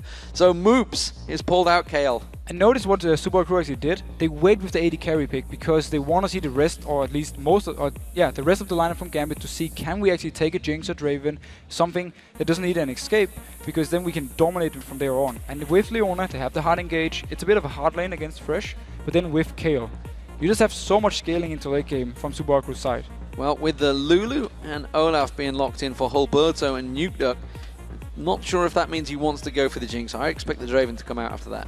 Well, he can more or less pick whatever he wants at the moment because there's no hard engage from Gambit's side. They all have to run into the face of Super Hot Crew, so it's going to be fairly easy for them to actually counter engage or block them out and let Mr. Raleigh stand in the back just going crazy. If you take the Lulu pick, I actually like the fact he locks it in here because against Kayle, it is giving him a lot of pressure, and it means Nudrock can try and go for some kills on moves early on. Well, it's clear discussions. You can see Mr. Raleigh at the bottom part of your screen discussing it with the team, and this is something we've noticed a lot with Super Hot Crew. Their communication has really stepped up over the last few weeks. It stepped up so much, and in general just the champ select, the champions they play, the combos they pull off. Just it really impresses me the fact they wait with the AD carry because they wanna have the option of picking this Jinx, but they're not 100% sure yet because they know they cannot pick it in if Gambit locks in some hard engage. So I like the fact they're playing this. So what do we see from these two teams? For me, Super Hot Crew look like they've got exactly what they wanted. Yeah, it seems like Super Hot Crew got pretty much the perfect lineup for them. They have Maimon, Shyvana, he can split push, he loves to play it. They have Elise, one of the strongest junglers in the game. Kayle, who just scales into the late game, becomes this absolute monster. You have Mr. Rallis on Jinx, so much damage he can put out. Such a strong champion in team fights. And obviously you have Mixer on the hard engage champions. He is the shot caller when it comes to engaging, together with Impaler. And they love to do this where they like coordinate it in.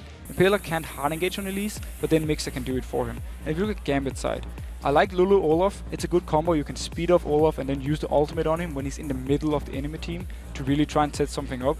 And the laning phase for Gambit wise, Lulu's very strong in lane. We have the bot lane, Fresh Lucian, that's very strong lane. Dr. Mundo having a little bit of a hard time against Shyvana, but he will definitely be able to get the farm he needs. So I remember watching NIP play in that Star Ladder, and I also remember seeing in the Challenger Series final a very scary Zoro Dr. Mundo sped up by that Lulu. He was going rocket speed. And that's the thing, if he gets sped up and he's so tanky, he can just run into the face of Mr. Rallis, and that is what they need to do to shut him down. Well, we'll see how that one works out. Now that the players have chosen their champions, let's see how you guys scored this match with 71% of you voting for Gambit against the Super Hot Crew. I think that may well be the fan base of Gambit voting before they knew the exact lineup. Yeah, I would probably switch the one around, say 71% to Super Hot Crew instead. They are the clear favorites for this one, and they should be. Well, I mean, it shows, you know, the fact that the fan base really isn't there just yet for the Super Hot Crew, despite the fact they have been playing it fantastically well lately. It's a bit like Lemon Dogs last season. Yes. It took some time for people to actually realize how good of a team well, it is. I distinctly remember the game where Fnatic had a 96% vote up against the Lemon Dogs, and it was like, wow, really 4% of you voted for Lemon Dogs who are about to top the league? That is incredible. Just those to show the fan bases of these teams. Gambit will be starting out as the blue team, and the Super Hot Crew are the red team. And if you've just joined us, don't forget this is a very different Gambit lineup. For Gambit, it is Zoro in the top lane, Hulberto in the jungle, Nuke Duck is playing in the mid lane, Fury as the AD carry, and Edward, the only remaining real member of Gambit there. Everybody else are substitutes. So both teams actually scale really well into late game. I have to give it in favor of Super Hot Crew though. Elise is going to be very strong throughout the entire game. We have Shyvana is going to be stronger and stronger and become this beast late game. Kayle, we know how good she is and how strong she is late game. And obviously we have Jinx, one of the best AD carries late game if you can survive the team fights.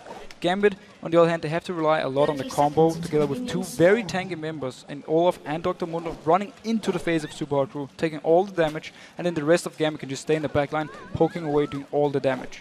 Well, as it stands, nobody's going too aggressive. We did see some potential plays in the last game. Everybody was pushing for it, but it is going to be a battle of the briefcases in the top there. Mima will quite happily absorb those with that Doran shield. And we need to see how they decide to build someone like Olaf, because Gambit aren't the issue. They might like damage with this combo. Lulu, she kind of falls off damage-wise. She's still very strong, but she doesn't have the same amount of damage as a Kayle. So the rest of the lineup, also Mundo, obviously will have less damage than Shyvana.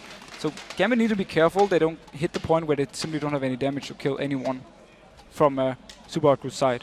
And Impaler's just paused for an issue. You can see he's not got his headset on, so he will be a little careful until he puts that back on. So it is just a restart of the client, so he'll just get himself on there. Got himself a haircut this weekend as well, you might notice. So I like it. I don't know whether he did that in England or in Germany. I'm not too sure where he is these days. I think they have the gaming house, and they're still practicing here in the studio. They travel every day down here to practice, then they go back to the gaming house. From what I know, they don't have PCs yet. I know he didn't get too much practice in over the weekend, that's for sure, because I was playing a different game with him. Oh.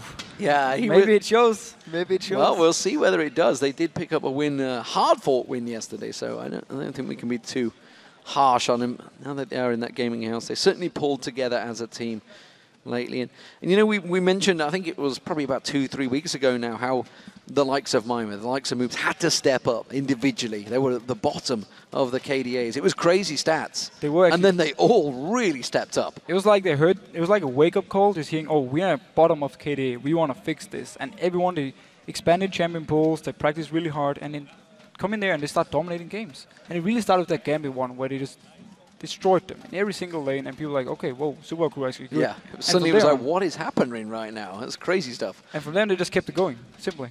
Well, we are about to get the game back underway. If you've just joined us, there was a small pause. Impaler just restarting his clients. You guys have all had it at home at one point or another, I'm sure. But right here, it is very important stuff. Super Hot Crew, as the red team, you can see, going to be starting off on the red buff. Impaler will be on that one, and it looks like it's going to be a blue buff start for Hulberto for Gambit. So you see very standard start for pretty much everything. Both bot lanes are actually in the lane before the minions are even spawning. Nobody wants to give this early advantage to the other one. They don't want to risk getting pushed out. And then the other one gets early level 2 and they just destroy you in the lane. Mixer up against Edward in this bottom lane. We'll see who goes down first. Gambit have given up, I think it's what, 9, maybe 10 out of 13 games now. There's a lot of first bloods, and this could well be the lane that creates it, because Mr. Rales and Mixer are a super hot bottom lane. And look at that fight. Everyone just want to get in and get the minions pushing. It's actually in favor of Gambit so far. They got it, pushing towards Super Crew, and they will get the early level 2 if they can keep this going. It's a bit hard for them to go for a kill early on because Super Crew is so close to the turret. Mixer's actually trying to bait Edward into a hook there. Didn't actually draw it out, but Fury was putting a lot of damage down on Mr. Rales, so they don't really fancy this one.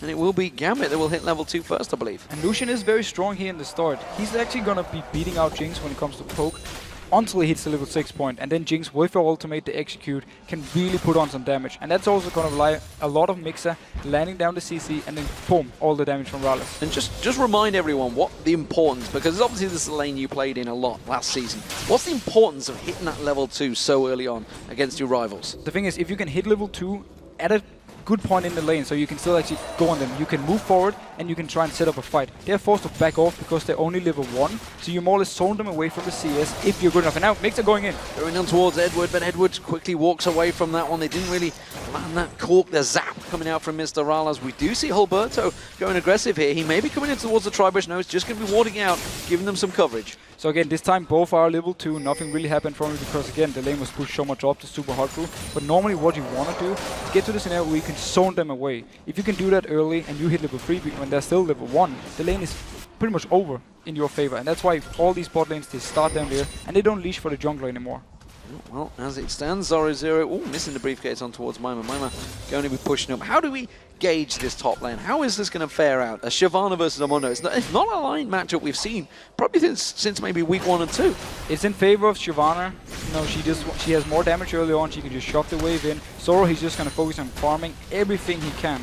Once he gets very tanky, Shyvana can't kill him anymore, and then he turns into a farm fest, and he's going to be more involved around what happens elsewhere on the map, and they're going to join in for team fights. Zoro, he's bringing the teleport, so he can teleport in if something should happen, and then Mima, he's just going to stay top and focus on pushing down all the time. Let's see how that farming session works. This mid lane, of course, Lulu up against KO. Lulu, a champion that's really risen to popularity throughout the solo queue, throughout the Korean scene, and then, of course, Alex Hitch was the first to bring it into the European scene. He was, and it was kind of mixed success. It wasn't bad, but it wasn't too good either. Impaler closing in on Nuke. Coming in, the Cocoon not quite going to land. That pick's just giving Nuke that extra burst of speed and turns around a Glitterlance, landing nicely on towards Impaler. So again, a little bit back to the top lane point. We need to see if we have an early Blade Rune King onto Mima, or he decides to go full tank early on, how he wants to build it. Because it's going to give us an idea of how Super Crew wants to play the game, if they want to focus on split pushing or more team fight based.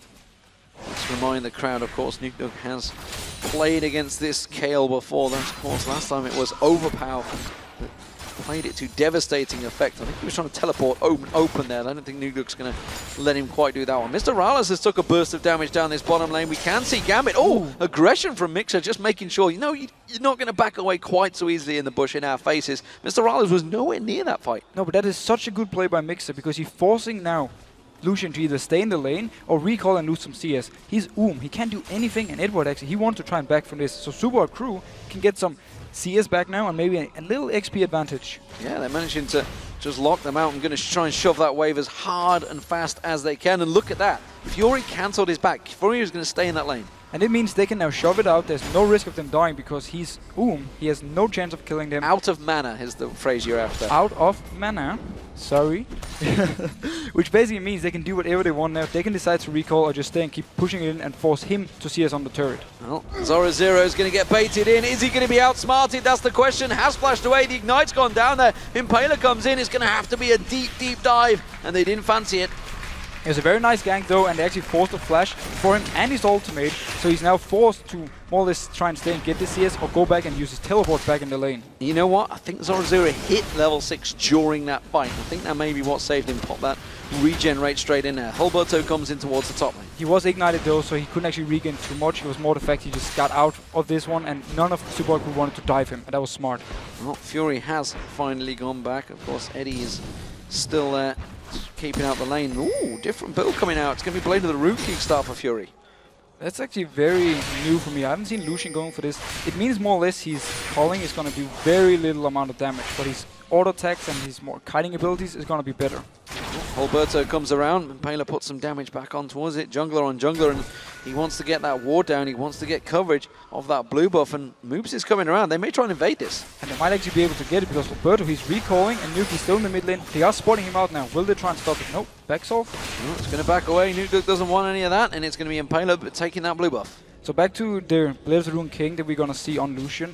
It shows to me that the way Gambit won a team fight is the 4 members of Gambit, they run into the face of Super Hot Crew and more or less leave Lucian together with Shyvana, and then with the Blade of the Rune King, he can try and kite him out and get some good damage on him. Edward getting locked up. The Chomper's not quite on target from Mr. Rallis. Wanted to land them and keep Edward locked down a little bit longer. Nuke is backing away. That blue buff will be up in a couple of seconds for the Super Hot Crew. Expect them to rotate around. I'm not too sure whether Gambit are going to be fighting for it. No, it was actually too easy for Super Hot Crew to pick up Gambit's blue buff, and now once they pick up their own, or at least they should be able to, they're going to have 2 blue buffs, or no blue buff onto Noob Dog, and it's going to be harder for him to actually harass Moops out of the lane. Well, Moops himself will be hoping to get that blue buff. We'll keep our eyes on that one, see where the whole Berto goes around that. Both Super Hot Crew back away. The blue buff has just respawned. We'll see whether Impaler goes down there and helps it out. So we have Mima, he's picked up also the Cutlass, so he's going towards the Blade of the Rune King himself, which means he want to focus on being able to 1v1, or at least try to, against Solar Zero, and then just focus on constantly applying pressure on the top lane, forcing multiple members from Gambit to try and come up and stop him. Well, Impaler was starting off the blue buff, but he realised Moves wasn't quite close enough, so he's just going to take the white away at the same time. Mr. Morales continuing to keep that farm going up against Fury. Fury himself is slightly edging out there, but we are seeing potential gank opportunities here. Alberto stood on a ward. Yeah, so he is spotted out, which means Super Hardcore can just wait for him to try something, and then Impaler can come in for the counter gank if Edward can actually land and engage. Seems like they're just backing off, but Alberto, he's still staying in the bush. They're trying to draw them out, and Super Hot Crew are happy to take the bait here. They're going to be ready and waiting for this one. Don't forget, Solar Flare could start this one off. Impaler can close that gap very quickly with his repel. They are just trying to wait them in here.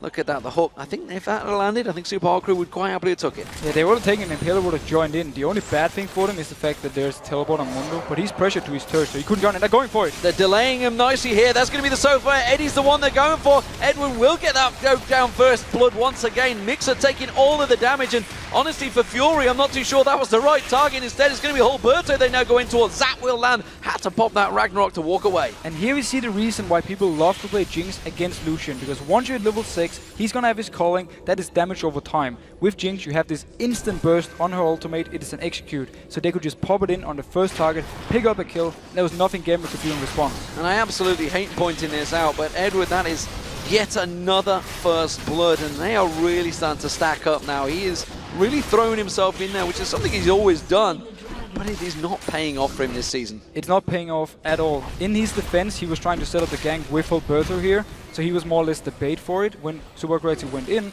they didn't expect Elise to be there, but she was, and yeah, easy kill for Super Hard Crew. Well, indeed, and it's dangerous play. The fact that they didn't have the visual coverage of Impaler, and they hadn't seen him for a very long time either. Mima just getting covered off by Impaler there. Impaler himself is going to come around Alberto's. I wasn't sure whether he was just going to be cheeky and steal it away with a quick poison. Instead, this whole Nuke they're going to go in towards. Can they land the cocoon? No, Nuke sidesteps it once again. That little skittering spider will explode just behind Nuke, and he will be safe for now. And Impaler, he keeps showing into the mid lane to put some pressure on Nuke. And notice how they didn't even take the blue buff at all. So now when Moob's first blue buff they took away from Gambit is gone, he can now pick up a second one and just continue farming. They want to make sure that Moobs can get all the farm he needs early, so he becomes this very strong KO. And they still had that ward, of course, so they know exactly when that blue buff went down. So Nuke going to feel he's going to be fighting for it once again next time they come back. Moops with that blue buff, and the Nashers in the mid lane. He's not too fearful of Nuke, who's just gone back to get himself the Athene Holy Grail. And now again, another smart thing about what Super Crew is doing with the blue buff on Gambit's side is the fact that when you have Shyvana, she's going to shove out Mundo, and she can join the fight before him, and she's stronger in these early fights. So it means more or less that Super Crew can pick the fight. Now Mixer going in. Mixer goes in. Solar Flare lands on towards Edward. Is it going to be enough? Edward yet to hit there, but the Chompers didn't quite land again. So Eddie walks away from that one. Look at how much damage Super Crew can put down every time Mixer he lands a stun. This time around, they actually lost some damage because Mr. Riles had to move around the minion wave to try and land his W. So he lost a bit of damage there, and all in all, they're just happy with the trade. Oh, Mr. Riles sidestepping quite easily on that hook. Edward, he's seen throw some of those wonderful hooks out, but as of yet, and you know, we were talking about this, the fact that, off camera, the fact that the supports in Europe really have stepped up their game, and Edwards is just looking far behind them right now. They definitely, I would even say the bot lanes in Europe have really stepped up. We have so many supports now with the new changes to support we've seen in the Season 4 patch, where they're more aggressive, they can do more big plays. It just favors all these players so much. They actually have spotted out Impaler because they had a ward all the way up here in the Tribus behind the tower from Super Crew. Very nicely placed, so they saw him move down. I know it is there, and that means they're just going to try and bait this one out. The Lantern being used to farm those souls. Edward trying to stack himself out as much as he can. Meanwhile, in the mid lane, Nuke and Moops with that blue buff of his own, trying to keep the farm away. So it's a bit push back and forward. Yeah, Cocoon is going to miss from Impaler. He's just going to take a little bit of lane tax. Impaler felt he'd been waiting for a little bit too long. He just wanted to try something and then back off. And it was actually smart. Had he landed a cocoon, they could have gone onto this, because Edward, okay, he does have this flash, so he might have been able to survive, but he could at least have tried to go for it. Mima continuing to farm out that top lane. Meanwhile, in the mid, actually, they are going to go on towards Nuke. I can see the slow. Moops comes in there, just coming in the side. Impaler's going to go in this time. Will he manage to land on towards him? It's a tower dive, but no, the Wild Growth comes out. Alberto comes back in. They can try and turn this one around. They're going to keep on chasing. They do manage to land the Glitterlands. Teleport coming in now. Zora Zera's going to try and close this one out. Impaler dodging, repelling. Where can he go next? Straight into Nuke. Such a nice counter gank, and a mistake by Super Crew trying to dive this Lulu, who had the ultimate ready. It'd be very hard to take her down, and then Roberto, he just ghosted in, popped his ultimate, and due to the slow landing from Nuke, actually went after the flash from Impaler. They managed to chase it in and pick up the kill. They did use the teleport though.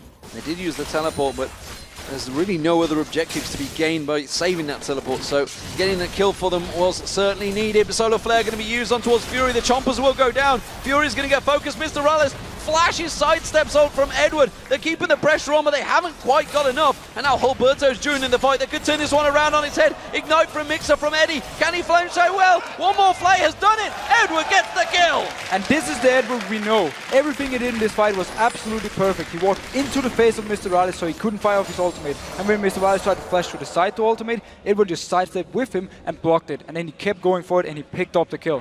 Pressure from Gambit now as they push on towards that turret, the bottom turret, the weakest turret. Mr. Rallis taking some damage. Eddie fancied that one, but the moment Impaler shows himself, forces them to back away. So, nice move again here by Super Corrective to defend the turret, but Gambit, they can keep pressuring it up because Roberto, he has a lot of wave clear. It seems they're just going to back off though and be happy with this, and then we can see what they're going to pick up. So we'll see how it develops for Fury. He did get himself that Ruby Gem and Longsword, so still building in towards that build toward a Cutlass. Blade of the Rune King has been picked up by Mima in the top lane. Sunfire Cape for Zora Zero, of course, did go down. Zora Zero's teleport, he didn't get the assist for that, by the way, when he went down there, so he didn't get anything from it. He didn't get anything at all. Well, he forced Impaler to more or less move the other way, but that's about it. So yeah, he didn't gain anything, but so far he's just happy farming. He's actually out farming Mima at the moment, and that's Zora Zero. He will always get the farm he needs. And a thing I just noticed is that Lucian is actually going to go into a Trinity Force now and not even complete his Blade Rune King first. So he's doing a bit of a mixed build I have never actually seen before. We'll see where he goes with this one. And he takes himself that red buff. We did see the ulti being popped by Zora Zero in the top there. Mima happy to draw that one out from him, so he may be going to try and keep some of that pressure on him. Of course, with that Blade of the Rune King, fancy this one now. Zora Zero himself is pretty tanky. He's got Hulberto close by. This will be the first blue buff for Nukeduck. And it's actually very good for him. He picks this one up. Super Crew were not in a position to fight it. The top lane wasn't pushed out and Impaler was far away. So did Hulberto get the blue buff? I believe he did. That was a bit of a mistake there, and Nukeduck will not get the blue buff regardless. Well, he's winning on farm without blue buff, so he's doing a good job. We gotta give him that, at least. And now Olaf has blue buff. He can farm more. That's about it. He can just constantly keep clearing the waves and then maybe set up something. Well, not the best for Nukeduck in that mid lane. I don't think he'd be too happy with his jungler for that one. As it stands though, down this bottom lane, it's 133 CS for Fury, along with an assist up against the 116 CF of Mr. Rallis. So Gambit actually winning out the lane phase. If you look across all the board, every single lane winning in fun. That's what we talked about in the pregame, how Gambit now with this lineup is very strong laners. Everyone is very good in the lane. We have some solo queue players. We also have some NIP players who normally at least go for dominating the lane.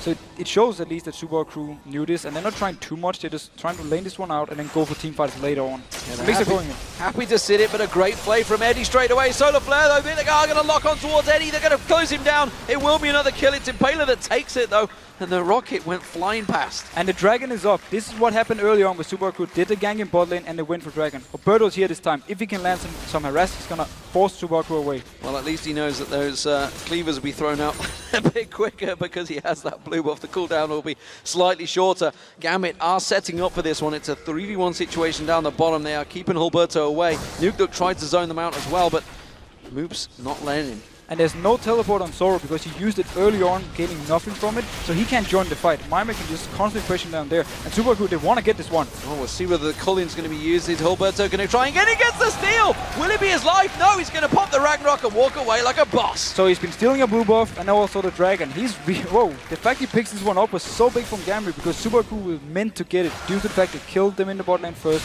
and then got up there, so that was a big play. And that's the cape the Gambit in towards the gold lead. You can see it's just 1,000 gold advantage for them. Nukeduck again pressuring Moops in his mid lane. Moops is not appreciating the pressure that Nukeduck keeps pouring down. I mean, you know, Lulu is a lane menace. We knew this for sure. And actually, it's preventing Moops, who has started to roam more as the weeks progress.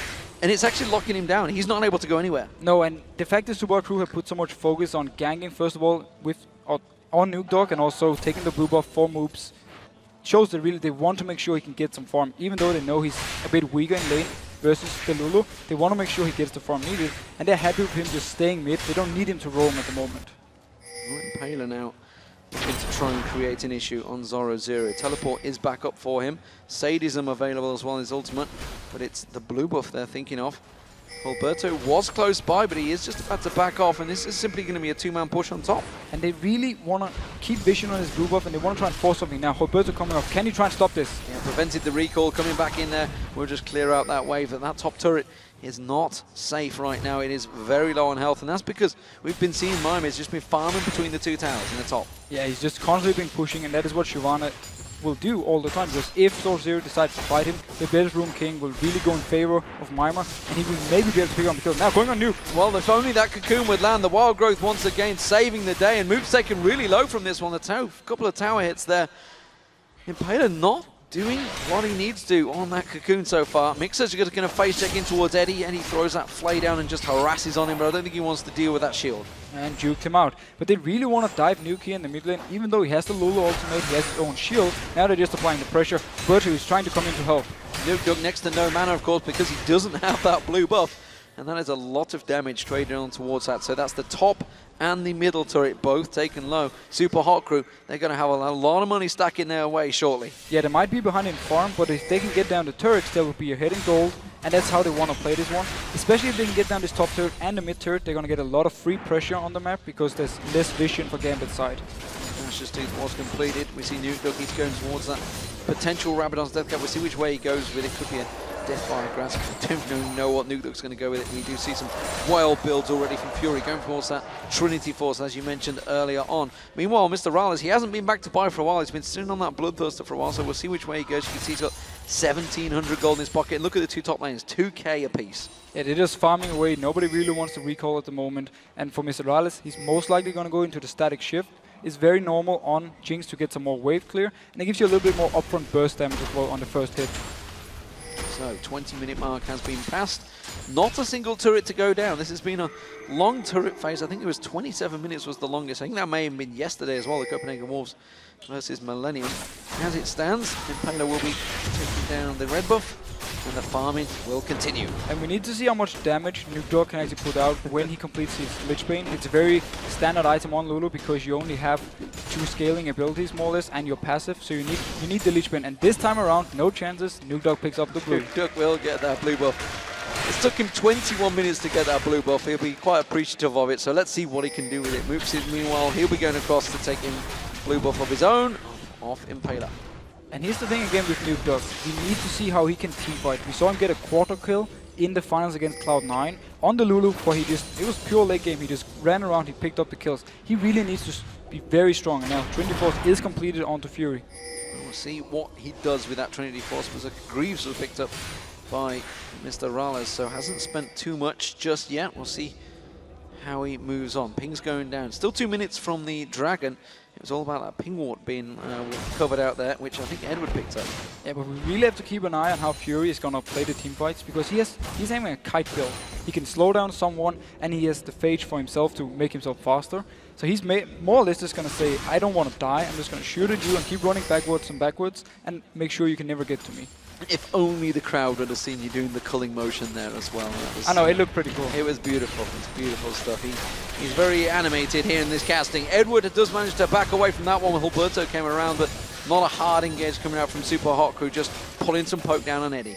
And once again, Impaler's been having full focus on the mid lane and then also the bot lane. He only went top once for the gank, and now they're going here. Solar Flare being thrown down, but he didn't land. Zenith Blade will lock up Fury instead. Fury taking solo the Ignite. If Barry's about to wear off, he will go down. Mixer's the one that gets the kill. Mr. Rale's now getting focused. Alberto comes around. He chomps him down. Now Impaler's in trouble. Eddie with the flay. That's a double kill for Alberto. He's going to keep on running. The Hawk comes out from Edward on Mixer.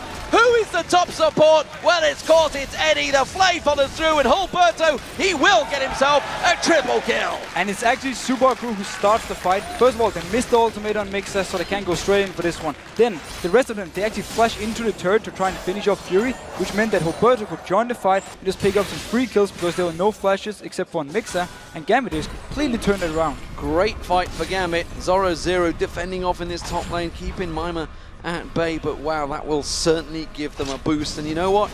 Getting an Olaf fade, that is not a bad thing. And look how tanky he is already. He's gonna be such a monster when it gets to the fights. He can get you know, speed up from Nuke Duck, get into the face of Super Hot Crew, and they won't be able to stop him due to his ultimate, and then also the Lulu ultimate on top. He's going to be very hard to deal with. And we talked about it, you know, the fact that the mobility of Mr. Rala, as we mentioned, you know, if he gets caught out, he is in desperate trouble, and he was just wrecked there. They went too aggressive on Fury. Now Impaler, he's coming around the side here to put that pink ward down, just spotting out Hulberto. And Nuke Duck trying to set up a trap, but it is the Dragon they're focusing on. And this time around, there is a teleport ready on Zoro, and he actually pushed up the wave, so he can join it now. Look at him moving backwards up on the top. He might want to join in. Well, Mimer's going to keep track of him, so we'll keep our eye on that one. They actually cancelled the Dragon. Pink ward was thrown down, and that's going to get cleared out. Sweeping lens from the Super Hot Crew will clear out the coverage from Edward. And this could turn into a 4v5, of course. Zoro Zero, don't forget, can get interrupted by Mimer's Dragon's Descent. But this is a very scary team fight if Super Hot Crew decides to take it, because there's no flash on Mr. Rales. So the only escape he actually has is gone. If Roberto gets to him, if Zoro Zero gets to him, there's no chance for him to actually get away. Zoro Zero has already had to use that sadism in the top lane. Mimer's put a lot of pressure on him. Mimer did use his ultimate on towards him as well, so no interrupt on Zoro Zero. In fact, Zoro Zero Mimer has backed off. This could trigger the start for Gambit. Yeah, and Gambit are actually around this area. They want to clear out some vision from Super Hot Crew's side because they have a lot of wards going down. Well, we see Zoro Zero, he's going back to base. I think he's going to run straight towards his Dragon. Hulberto's going to start it off. There's the teleport. Zoro Zero's coming in on this one, and Gambit want themselves a second Dragon. Mimer comes around the side. Mixer in there. A repel from Impaler. Impaler's getting caught out. He's being chased on there. Move tries to come in from the side, but this is a horrible, horrible pincer move for the Super Hot Crew. They are all split up, and this is surely going to only go one way. It will be Gambit pushing them down. Zoro Zero does a bully job and keeps them away, and Fury, well, he got the kill on Mixer. It's another Dragon for Gambit. And Super Hot Crew do the biggest mistake you can do when starting a fight. They were completely split up. There were two members of them on one side, the rest on the other one, so it's easy for Gambit to single them out and just go straight for them. Great stuff for Gambit here. They really have done a job in the lane phase. We thought they might, but how will it transition into towards the team fights? That's where the real money will be tested, because they are going to be pushing on. But again, everything so far has been solo played. Little bit of help from Hulberto. It's a tower down. It's another tower down in mid as well. 2 towers. Gold is tumbling Gambit's way. They've now got a 5,000 gold advantage over the Super Hot Crew. And the only bright thing for Super Hot Crew's side is the fact that the mid lane turret and the top turret are fairly low. So if they can win a fight, they can go there, take these turrets, and get back in gold. But so far, Gambit are just doing a great job laning-wise, and Hulberto, he's been on fire. Every time he shows up for a counter gank, he picks up a kill. Mimer taking away the red buff, but he's got to get to his tower because Zoro Zero shot that wave buff back on towards it. He's going to back himself off. I think he's already just pinged saying, I'm taking you white as well, mate. Hulberto, you are too fed, so I'm going to take the jungle away from you. Mimer, he's just doing a defensive job, and Hulberto is coming around thinking, great, I'm not getting anything from this top half of the jungle. Nuke Duck's going to be taking me blue. Poor Hulberto, he just have to be happy with the kills he got. And he's actually very, very tanky from the jungle at the moment. Same goes for Zoro Zero. He's been farming constantly up in the top lane. He's more or less not even missed any CS because he's picked up so many. So he's going to be very, very hard to kill, especially because Super Crew have to rely on the fact it's Mr. Rales and Moops killing him. What I'm interested in seeing is just how fast Hulberto is going to be able to run. Because he's got Ghost, he's got Ragnarok, he's going to have Nuke Duck's picks, shield. And then we need a talisman on Edward. The talisman on Edward. It could be lightning across that map. I fear for Mr. Rales right now. I fear for the cameraman if you have to try and follow him around, he just speed up. Trying to keep track of him. And you know, this is an unusual setup, but the fact that Super Hot Crew's bottom lane, they did get first blood, let's not forget that. They did get the first kill, but Mr. Rales is yet to get that kill because it's been Mixer that's picked 2 of them up. And it's been a very hard laning phase due to Fury doing a lot of poking onto them and Edward doing a lot of poking. And every time Super Crew went in for something, they couldn't really pick it up unless Impaler was there. And then the last engage, we had Hulberto joining down. They tried to dive in. It was too aggressive, and instead they gave up 3 kills. And that's why they are in the position they are now. A very different game from last time the Super Hot Crew faced Gambit. The 2 top laners are just going at it right now. And we are seeing Zoro Zero. Sadism was used, so he's just going to regenerate all his health. Not a great deal to view from it other than Mimer just putting the pressure down on him. We'll see how it develops. Dragon Descent wasn't used, but if Nuke Duck comes up here, that could be a problem for Mimer. They can at least try and force out the ultimate and the flash of Mimer and put him in a situation where it's very scary for him to split push. I'm not even sure he spotted him. They're going for this one. They're going to go in towards it. Zoro Zero is taking low. Mimer going to have to use that Dragon Descent to get away. Will the picks come out? Oh, he will. The flash comes out. He's dead. Nuke Duck gets in there. Such a nice gank. Nuke Duck, he actually didn't get spotted by the ward, so he came all the way around, and it was too late for Mima, who was stuck in the middle of the lane, he was slowed down, and then he just picked up the kill. Oh, you can see Super Hot Crew realizing the danger, and that was a flash from Moops. Thought he was going to get caught out. Mr. Rales having to go up to the top there. He's going to try and throw the chompers down. The zap comes out, sidestepped by Zoro. AD carry ganks are not the strongest, at least not onto this very tanky Dr. Mundo, and it means Gambit can now take up another turret and then keep going around on the map. And this is incredible, because I was talking about how well Super Hot Crew's done in that lane. In fact, they pushed all those waves, but Gambit, just after those little bit of plays, taking the Dragon fight, they have turned it around and really pressured Super Hot Crew. And overall, we have had better ganks from Gambit's side, and now also roaming from Nuke. Moops haven't moved away from the mid lane. He's just full focus on the farming. So Nuke, he just moved up top, picked up the kill, which meant they got the turret. And overall, Gambit actually moving around better on the map than Super Hot Crew is. Crazy, crazy stuff. Nuke goes down towards the bottom, gets himself another giant wave of farm. Meanwhile, Moops, let's not forget, is on Kale. Kale, if it goes late, which at the moment is up to 30 minutes already, will become a monster. Here's the strong thing for Gambit though. Once we get the Lich Bane completed onto Lulu, if they decide to teamfight when he has these 3 core items, he's doing a lot of damage in his mid-game stage. So if they can pick the right fights, because he has the early death cap, now he picked up the Lich Bane, Gambit, they need to try and start a fight here. They want to make sure they don't let Super Hot Crew go all the way to late game, when Kale and also Mr. Rales can really start to carry.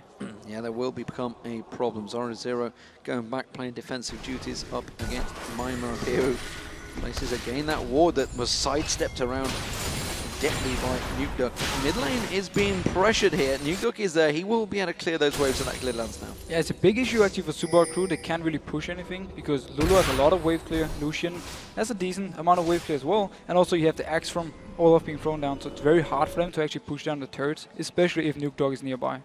And talking of Hulberto, what's his role now in these fights? Is it simply going to be get on towards Mr. Rales, cause problems, or is he going to try and keep Moops out of the picture? Well, with the way we have the AD carry build, so he can more or less survive by himself, or that's the plan, it's going to be up to Hulberto and Zoro to just get into the back line. It doesn't even matter if they go into Kale or they go into Mr. Rales. The best scenario for them is they go in, they get the Kale ultimate pop early, and then they switch target to someone else and just hammer them down. That's what they can do, because they're so mobile, they're so fast, they can switch targets really easily. Oh, Mima getting pinged out, and Zoro and Hulberto pushing in. I'll actually tell a lie, it was Edward that was at the top there. Lot of wards placed around that top half of the jungle, so full coverage given for Zoro. Zap not going to land its target, and again, they're pushing in. They will get themselves the first turret of the game for the Super Hot Crew. Just as we praised the wave clear from Gambit, they were actually a little bit out of position, and Super Hot Crew, they punished it. The turret was already very low, so they could easily go in and pick it up. That's a hard word to say. Yeah, hurt. My Danish is not great, but I'm pretty sure we're starting to drift in. Who knows? At the moment, Mima is taking away that red buff, and he's got to keep dealing with Zoro. He's been a pest in that top lane. A red buff will help him at least to duel Zoro, but Zoro can just always cut away from him. He keeps throwing down the cleavers, he has ultimates from more move speed, so he doesn't even want to fight, he just want to farm and push the wave. He has teleport ready, so for this dragon he can join in again. He's getting taken down very quickly by Gambit. Super Hot Crew far too late to the party there. Gambit locking it up, but Edward's going to get caught out. Oh, the zap caught him as well. Is it going to be enough? No. Flashes away. The shield just about enough to give him away. The culling coming out simply keeping them at bay here. Nuclear's coming in at the side, but he's split apart from his team. But this is all happening while they've let Zoro farm the top turret. Yeah, he didn't even want to teleport down because they already got the dragon, and the rest of Gambit were just disengaging. Now Super Hot Crew, are they moving for him or the Baron? It looks like it may well be the Baron. They're going to take down that ping ward. Oh, there's a lot of ping wards on there. That's going to surely slow them down. I'm not too sure where they're going to start it off. They are. They're going to continue. This is dangerous play here. Gambit are closing in. They can take a fight and they're going in. Solar Flare goes down, but Hulberto's going deep. Mixer's going to focus on towards Nuke, but look how much damage he's taken now. Mixer's all in trouble. He's going to get taken out. Fury, oh, they've got him between a rock and a hard place. Zoro comes in. A lot of damage on towards him, but still no kills. And the Super Hot Crew are melting it. Impaler goes down. Gambit are just romping to victory here. Mr. Rales gets dropped and Moops is running for his life, but look at this little pixie chasing him down. It is a quick Lich Bane chasing another Lich Bane, and Moops is going to try. No! Because the flash comes out from Nuke, and it's the Baron for Gambit. And Super Hot Crew couldn't have picked the worst time to go Baron. Yes, Edward was in base, but the rest of Gambit were nearby. They went in there, they stopped everything from going on, and they picked the right fight, because look at the items on Gambit's side. They have all the core items they need for all the members, so it was an easy fight for them to take.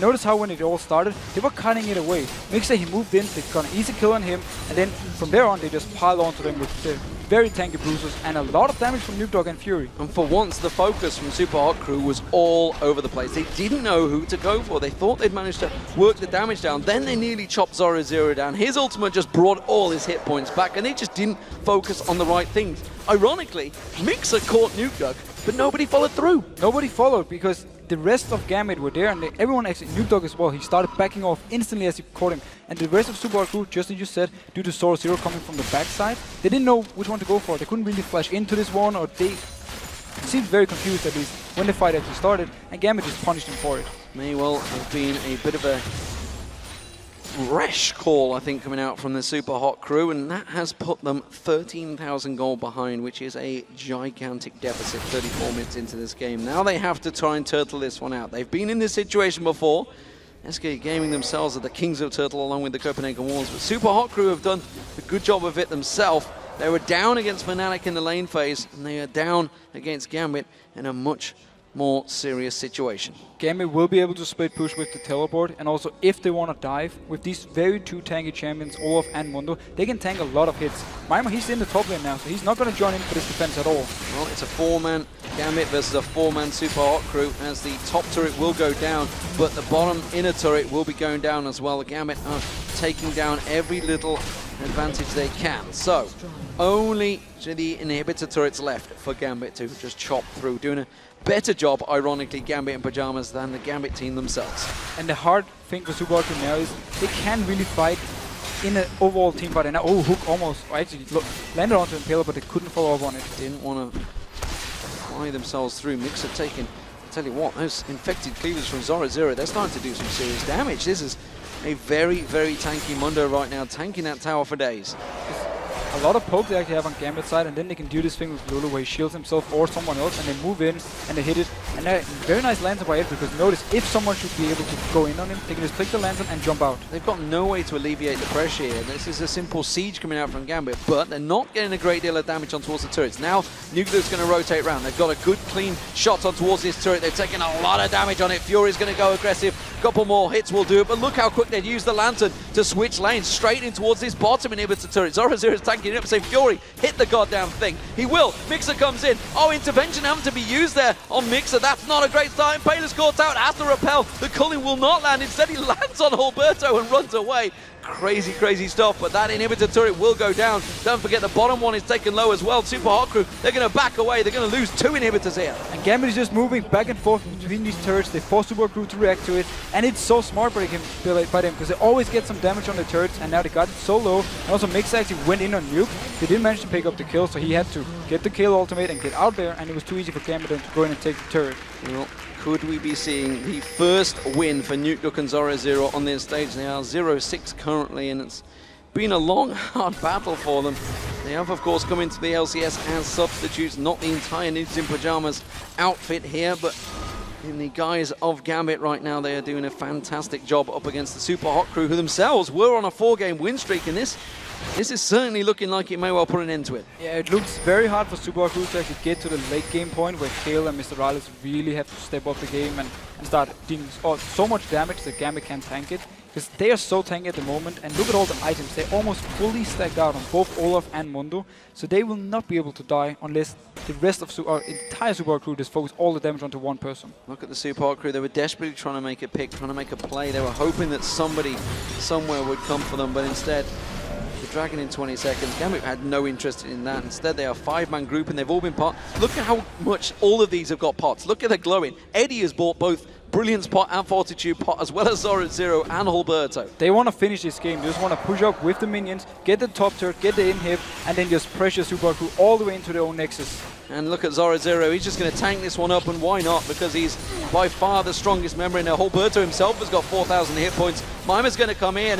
The Solar Flare is going to be used, but simply just pops on towards it. Eddie just tanks up all of the damage from the Super Hot Crew, simply shrugging it off, and he's just the support. He's just the support, but the only thing Super Hot Crew actually used was the ultimate from Mixer. And now Hook again on Impaler. Uh-oh, intervention. Impaler having to be saved there by Moops, and they are going to back away. This is going to be another inhibitor turret going down. Mixer's desperately trying to look to make a play, but nobody is stepping out of position for Gambit. The hook on Mima pulls him in. He's going to have to drag his descent if he wants to get out of this. Mixer goes way too deep there, and quick Little Lance comes across, forces Mima away. The flash hook! Oh my god, you caught yourself a dragon there, Eddie. He does manage to get away. Oh, and a great turnaround rocket from Mr. Rales, but it's going to be the third inhibitor of the game going down. The Nexus turrets are in danger of falling as well. Mima's coming around, but there's nothing they can do. Gambit Gaming have taken down Super Hot Crew with the help of some pajamas. And every single hook from Edward in the end just landed, and it meant they could get the turret in the end and then push in for the win. Such nice play by Gambit overall. They won the laning phase with some nice ganks from Alberto, and from there on they just didn't give Super Hot Crew a chance. Fantastic stuff, and a big win for everybody involved in the Gambit Gaming fraternity, I guess you could call it, because they are now 9 members, all those substitutes being used. Edward handpicked his team, by the way, I should point out. And Zoro Zero Nukuk really performed this time around, and you've got to give a massive shout out to Hulberto, because what a performance he put in on Olaf. Everything he did turned out to be kills, turned out to be something in favor of Gambit, and he just got this Olaf so strong that together with Zoro Zero, the front line, they couldn't even touch it from Super Hot Crew's side. And just when we talked about Edward before the game, he really stepped up. He landed so many good hooks here, and the laning phase with Fury went so well. They shut down Mixer and Mr. Rales and got ahead in every single lane, and picked also an early bot turret. So fantastic, fantastic stuff. You see Zoro Zero there on your screen. Played a great Shyvana. You know, they tried to ban him out on Mundo, but it wasn't to be. It wasn't to be. He managed to actually win the farm against Mima on Shyvana, and then just beat his very fully tanky Dr. Mundo that you can't really deal with. And Zoro itself, I like the fact he tried to ban him out, but I like even more the fact that he then picked up something else and he really showed that he has more champions to play.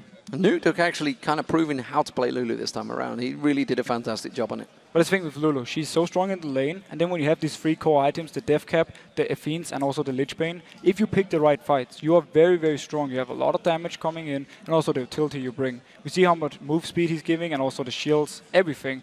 So they just managed to more or less win the game in the mid game, just like they should.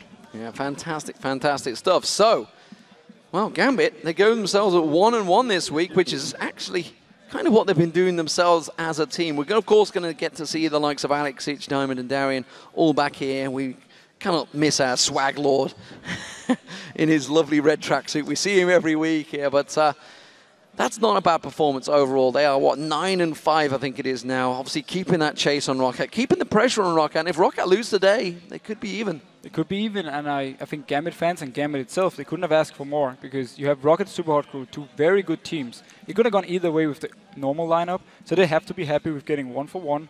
And overall, they have to give a big thank you to the 4 substitutes and Edward for picking them up. So the Super Hot Crew managed to fall at last, and revenge from Gambit. Revenge may well have been in the guise of substitutes, but Super Hot Crew, we can't take it away from them. They have looked fantastic, but this game around, they were just outclassed in the lane phase, it seems. Every single lane lost in CS, and then once they got to the crucial dragon fight, they were split up. There's not like we've seen them in the past, where they normally stay together and really team fight well. This time around, they spread up, and Gambit just used it to their advantage. And then with the Fed Olaf, with also the very farmed Dr. Mundo, they had this front line. And then Fury, he's kind of odd build. It worked out for him because nobody could actually get to him, and he was so mobile. He could just deal out damage from the back, and then Edward landing hooks on hooks on hooks. Hooks all day long. Eddie playing great after being called out, pulls out the Thresh Prince, and it was a fantastic performance for him. But it is time for a short break. But stick around, because when we return, Deficio will join Shocks to talk to Edward from Gambit. So we'll hear all about those hooks. And then, of course, it will be first place Roccat will be taking on SK Gaming. Who will draw first blood? Find out in 3.5.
Yeah, get him, get him, get him. Okay, good. Keep going. Go more, go, go, go, go, go, go. Keep going. Go more, nice, go more. Nice. Nice. I can move there. Kale is going to move, and I'm going to move as well. Got it. Can you get him? Get this guy, man. Beast. Nice! Nice. Can we Drake? When is Drake? Wait, wait, Really good, guys. 30 seconds, 30 seconds. Okay, we won't be in time.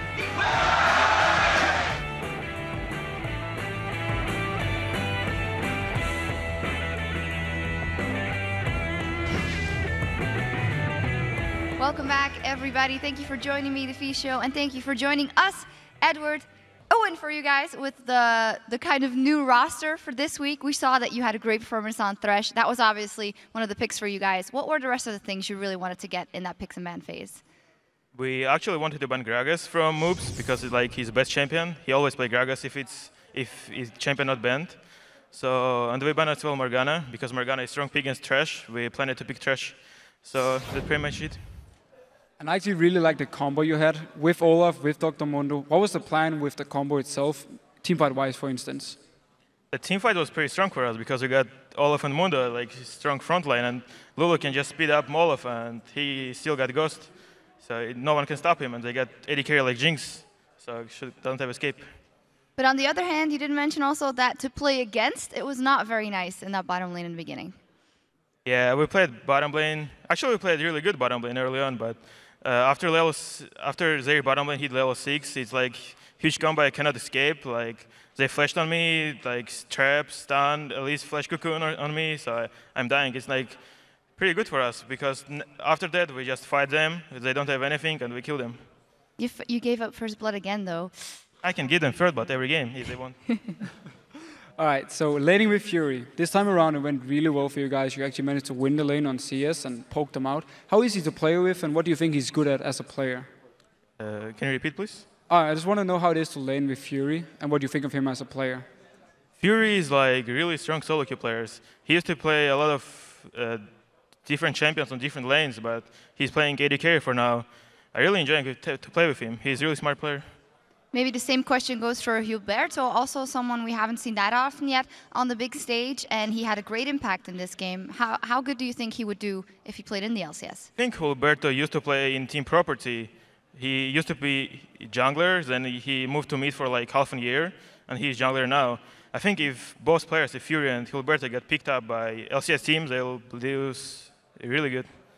That's some big words. I would actually like to know how you felt coming into the game today, because you lost yesterday. Did you feel confident you could beat Super Crew, or how was the feeling? Of course, we were playing with 4 subs. I think a bit of luck. We need a luck to win game, of course. As you see, Gilberto stole the dragon with Q. Is one of the lucks we got, and we won the game. So how is it then working with them? Are you kind of the boss that tells them what to do, or do they kind of do their own thing? How does that work? Everyone pretty much talk. Like it's not like I'm boss or something, but I talk a lot because I like to tell people what to do. And it's the same for Nuke Duck. He's doing the same. Really enjoying to play with these guys.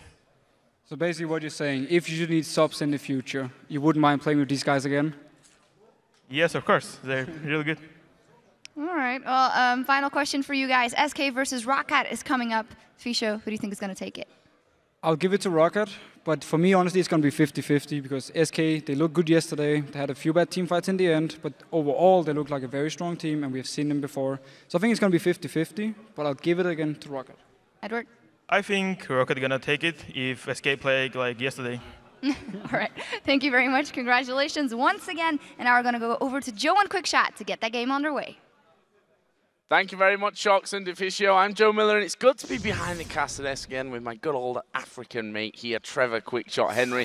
Our next match is a face-off between two very much informed teams as Roccat take on SK Gaming. Now, Roccat took down Gambit in a fairly one-sided game yesterday. After falling behind early, they simply pushed as a team, found the key targets, and closed out the game. Yeah, during that game, Overpower once again went for an interesting build on Ziggs. He grabbed himself the Spirit of the Spectral Wraith for the second time, and he also added Ohm Wrecker into the mix. He's got some great stats on that champion. Not only is his Ziggs play incredible, the pick itself is what impressed me. Gambit put together the makings of a strong split push team, And Ziggs is a great lane control champion, which allowed Roccat to actually dictate the tempo of the game. And Roccat actually come into this one having lost their first encounter with SK Gaming earlier in the season, in part due to Ziggs being in the hands of Jesus and Candy Panda playing his favorite Vayne. Yeah, now that win was 3 weeks ago, and truthfully it was all about SK Gaming. They grabbed the lead, and they never let go. I imagine that for this game, Ziggs and Vayne have to be considerations for both teams. Yesterday, however, SK Gaming managed to bounce back from a bad early game to gain control of the match before losing back-to-back team fights. SK eventually lost out to Alliance, but that match swung back and forth so many times, it was absolutely incredible to watch. Yeah, it really was. And, you know, after SK Gaming got the first Baron, they secured Inhibitor for their team. They attempted to siege the middle lane. And unfortunately for SK, they overstayed their welcome. They gave up those back-to-back team fights that you mentioned, and this allowed Alliance to gain control of the game, get their own Baron, and then close the game out very, very quickly. In general, however, SK Gaming continued to surprise me. They demonstrated clear, concise, objective play, but they need to ensure they don't get overconfident after strong plays like yesterday. We've got some awesome stats that I want to show you guys, and if we look at it a little bit closer, we can see some of these numbers. As a team, they've got a 2.91 KDA. They've got 1,595 gold per minute, and their average game length is 42 minutes and 11 seconds. It's the longest in the league. And thanks to this, it's actually allowed Candy Panda to get himself the second highest average gold. The most interesting stat that we've actually got here is that the SK team, when they're winning, apply immense pressure to Dragons. When they're winning, they get 4 Dragons per game. That's in 6 wins. And while they're losing, they only get 1 per game. So I really want to see if SK can control the Dragon Pit, because it's a key for them to grab victories. And SK also managed to get that typical composition there, just an aggressive jungler, a farm-heavy mid lane, a carry duo lane. They made it work once again. That is until we, of course, came to the team fights. Yeah, a few poor decisions there. Jez has also got his hands on Ziggs. Once again, he performed well on the champion. Jez really demonstrates a mastery of Ziggs. He keeps highlighting his performance on these types of mids, and Ziggs, to me, is his best champion. He's had 2 games of 0 deaths, played it 4 times, got 15 kills and 20 assists. Well, Roccat may be heading into this game riding high on a 5 straight win streak, but SK is the team that handed them their last loss back in week 3, so they're coming into this game with a healthy dose of caution. Well, Roccat is the team to go right now. I think they're really strong. They don't basically miss position or anything, so it's hard to punish them. You can only punish them with decisions and the fights you want to take. We played versus SK already, and we thought that we are going to win, but actually we lost. So this time we are not going to be that confident going into this matchup. Yeah, I think we're getting better every week, and we're finding our consistency more than anything else, because we knew we had the potential to play well. I think they get rid of stupid mistakes, because in the beginning they were like just dying in random places, but now they stop doing it and they can make some tactic work. They just play a lot of different things. They are not stick to one strategy, and they just change it. If you let them do their game, they will slowly but surely go ahead of you. Therefore, Roccat is really scary, but I think no team should be scary. Therefore, we will take them with respect, but not fear. If you let them play their game, they'll slowly but surely get ahead of you, and that's been the story so far, really, for almost every game that Roccat have had. And to read deeper into that line, I think that signals SK Gaming wanting to disrupt Rockat's gameplay, so expect early aggression and maybe even junglers that can help that. Well, let's move on to the lineups for these two teams. Starting on the blue side with Roccat. They are Zazas in the top lane, Jankos in the jungle, Overpower in the mid lane, Celiver the AD carry, and Vander the support. Yeah, and on the red side, it is SK Gaming with Freddy in the top lane, Svenskeren in the jungle, Jez is in the mid lane with Candy Panda, and Enrated as the AD carry and support. And that brings us to our featured matchup for today as we focus on the junglers Jankos and Svenskeren. Now, both of them have had strong presence at all stages of the game, and both are very, very aggressive during the laning phase. Yeah, a large part of why these junglers are so aggressive during that laning phase stems from the champions that they play. Often very gank intensive, and something that both of these players play to a high skill level. While Jankos does have a higher KDA and gold per minute, kill participation is fairly similar between these two. So this tells you that players are always around when their team needs them. And we'll have to see who's going to have a bigger impact in this game. And as we move into champion select, I think we can stay with the junglers for this one because we saw the champions that they've played. A couple of overlaps there, the likes of Vi and Elise. These aggressive champions could be focused heavily in the ban phase and definitely, of course, once we come to the picks. Yeah, I'm expecting Elise to be taken away on the side of SK Gaming, and I almost feel like Roccat may want to decide to ban Pantheon. I think Svenskerin's had very good performances on that champion, so we'll see how they decide to prioritize. So here we go then into champion select. What are we going to see from this one? The first ban's coming out. Annie taken away by Roccat with Renekton there. The standard Kassadin red side ban for SK. I wonder if Roccat are considering a Vayne ban. We've seen Candy Panda running Vayne many times before. If SK leave Caitlyn up, it means Roccat could decide to pick Caitlyn into Vayne. It's a good lane matchup, something that'll work in their favor. But we have been seeing how impactful Candy Panda can be on that champion. I also think that Ziggs is going to be a priority. Interesting seeing SK banning away Kate. This may force Rockat's hand for that Vayne. And this is also the second time, obviously, that these two teams played.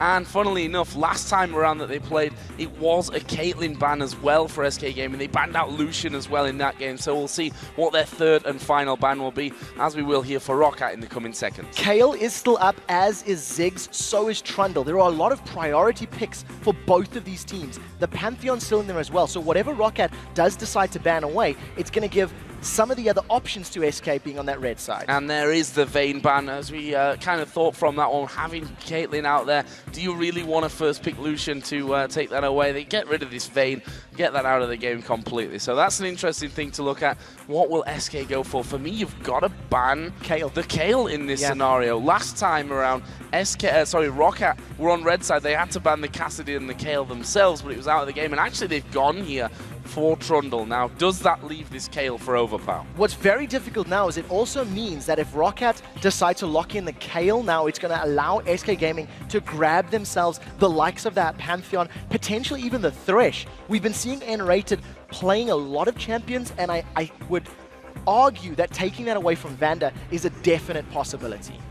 Well, they go and hover over the Kayle, which is, for me, probably the most realistic first pick from this one, and it will be locked in there. So we're going to be seeing overpower on Kayle, a scary, scary prospect for a lot of teams here, but that's what they're going to go with. SK leaves them Elise, of course, that snuck through that ban and pick phase, and I'm guessing that they're going to take this in their first round. Yeah, I do think that this is going to get locked in. What this also allows Roccat to do is decide which jungler they want to go for. Knowing that Pantheon is up, Elise is up, as is Wukong, so is Vi. There's a lot of champions up and available for Roccat to decide what they want to run with. And we've seen Jankos playing all four of them at different stages during the splits.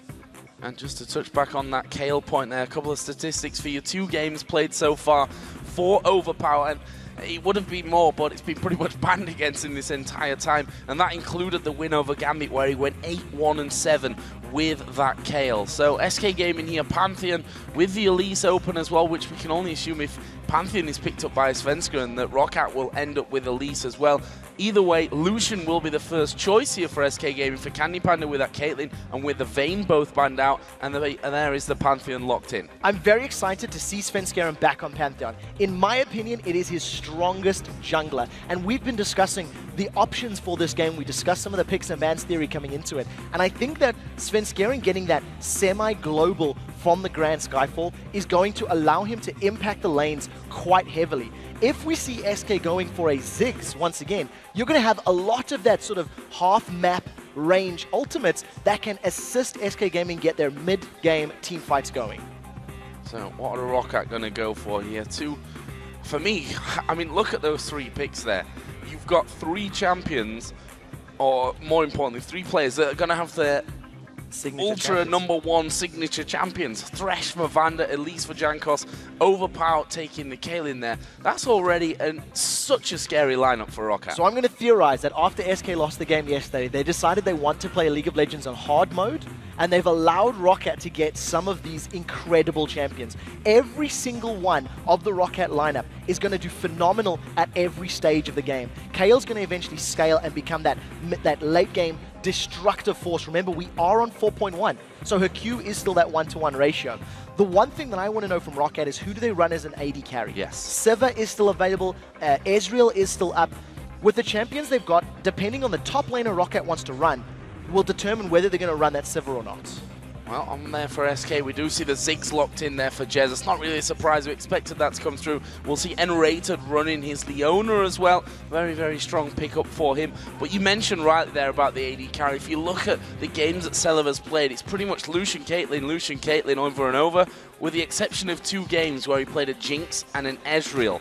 So that Ezreal, or the Jinx, I think more likely will be an Ezreal for this one, a little bit safer, especially when those global ultimates, or semi-global ultimates we should really call them, come into play. Yeah, and especially against the Leona as well, allowing you to use that arcane shift. With Jax being locked in, it makes Freddy's life very difficult. If Freddy goes for a Dr. Mundo, he's going to have an incredibly tough time up in that top lane. He's going to struggle to go even with Jax. Jax is going to be able to bully him and really put some smack down. I like the composition that Rocket has. They are going to scale incredibly well. Elise's early game ganking power is going to supplement the slightly slower laning phase of that Kayle and the Jax.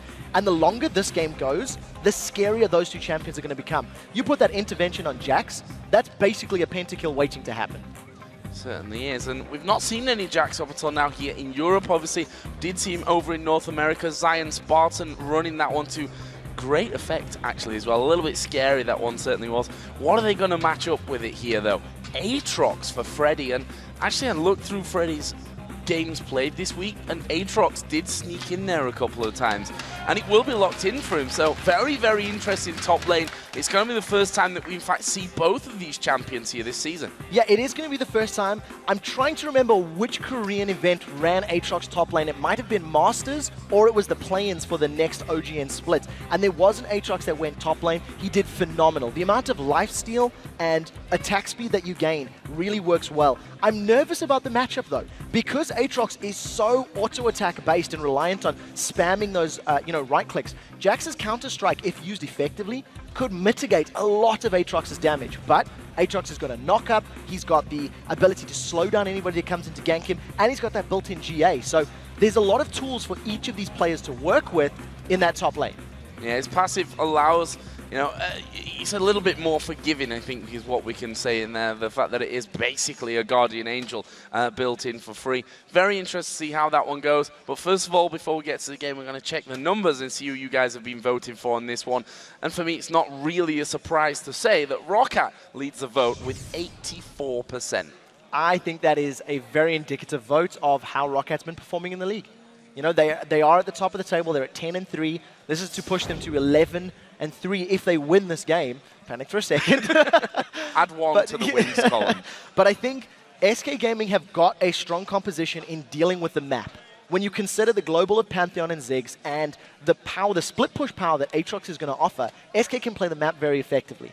I do feel that Rocket are going to be a little more reliant on team fights with their compositions, but we will have to see how this plays out because both teams have got decent wave clear, they've got good team fight power, and it's going to be an exciting one.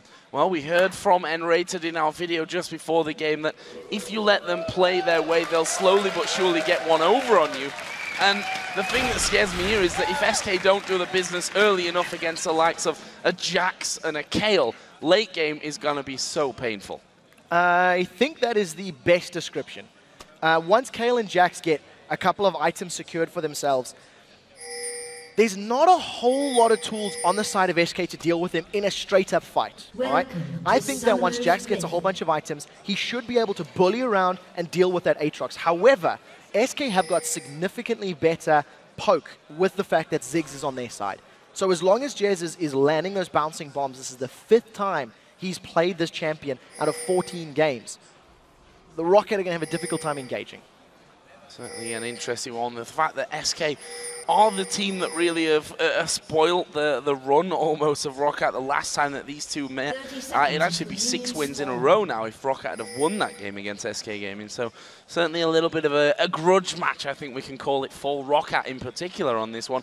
But as I said, SK not doing bad whatsoever in these last couple of weeks. Ironically, this game, if they win, will be their 6th game in a row as well, if memory serves. So the SK Gaming, the keepers of the 6-game winning streak. We'll see if SK can interrupt it. Svenskeren, I think, is going to want to gank this top lane. Or potentially help out Candy Panda and N-Rated. We've seen this Thresh versus Leona lane happening all the time. Thresh bullies Leona until level 6, at which point the tables get turned. But I think if Svenskeren gives some love to Freddy and helps Aatrox get a little bit ahead of Jax, that could be a very good way in pulling Rockat's attention to that top lane, pulling Rockat towards the Aatrox and forcing them to deal with him. So he's also going to be spawning in. We can see that Rockat doing their red buff, exactly the same happening over the other side for SK Gaming. Freddy just helping out Svenskeren to get things started there. So we already touched on that top lane matchup here, but the mid lane, Ziggs, we know how strong Jesus has been with that, very good at farming. His kind of style, I think we can safely say, is that Ziggs.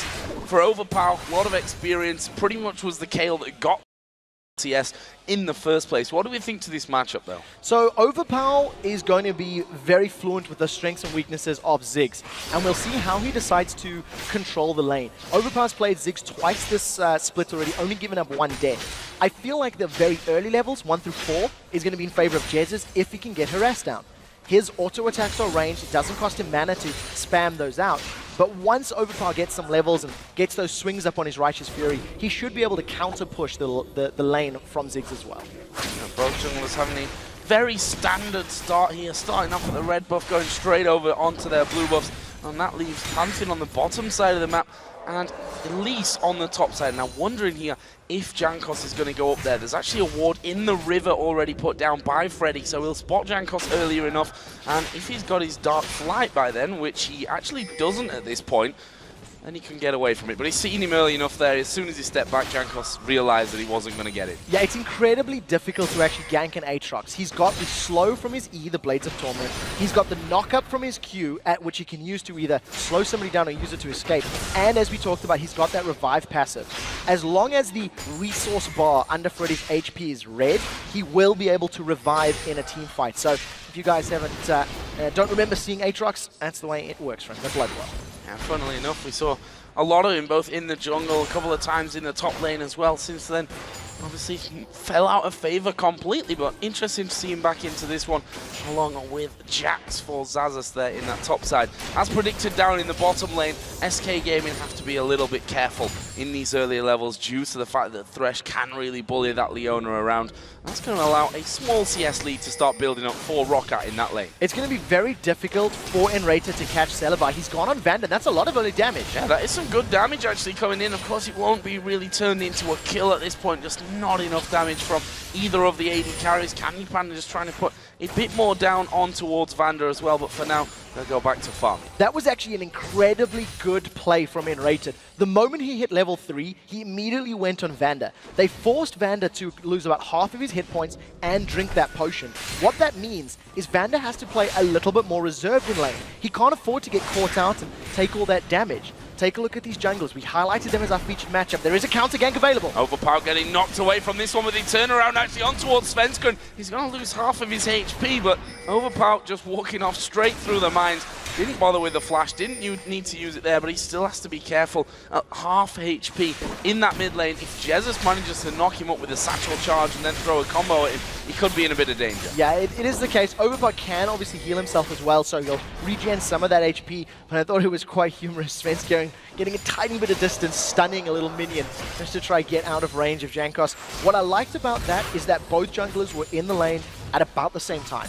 They sort of understood that there was a gank possibility and a counter gank was available. So both teams already showing an understanding of their opponent's playstyle. Well, that's certainly the time you want to get to this middle lane, especially from SK's side of things. I think before that intervention comes in, that makes it so much harder to actually kill off the opposition. Xaxus and Freddy exchanging here once again. Freddy having the better of this one though. Those Blades of Torment hitting already pretty hard. Yeah, so taking a look at this lane matchup and thinking a little bit more about the tools that Aatrox has available. His abilities cost life, and he has the ability to lifesteal thanks to his W's, the First Blood price.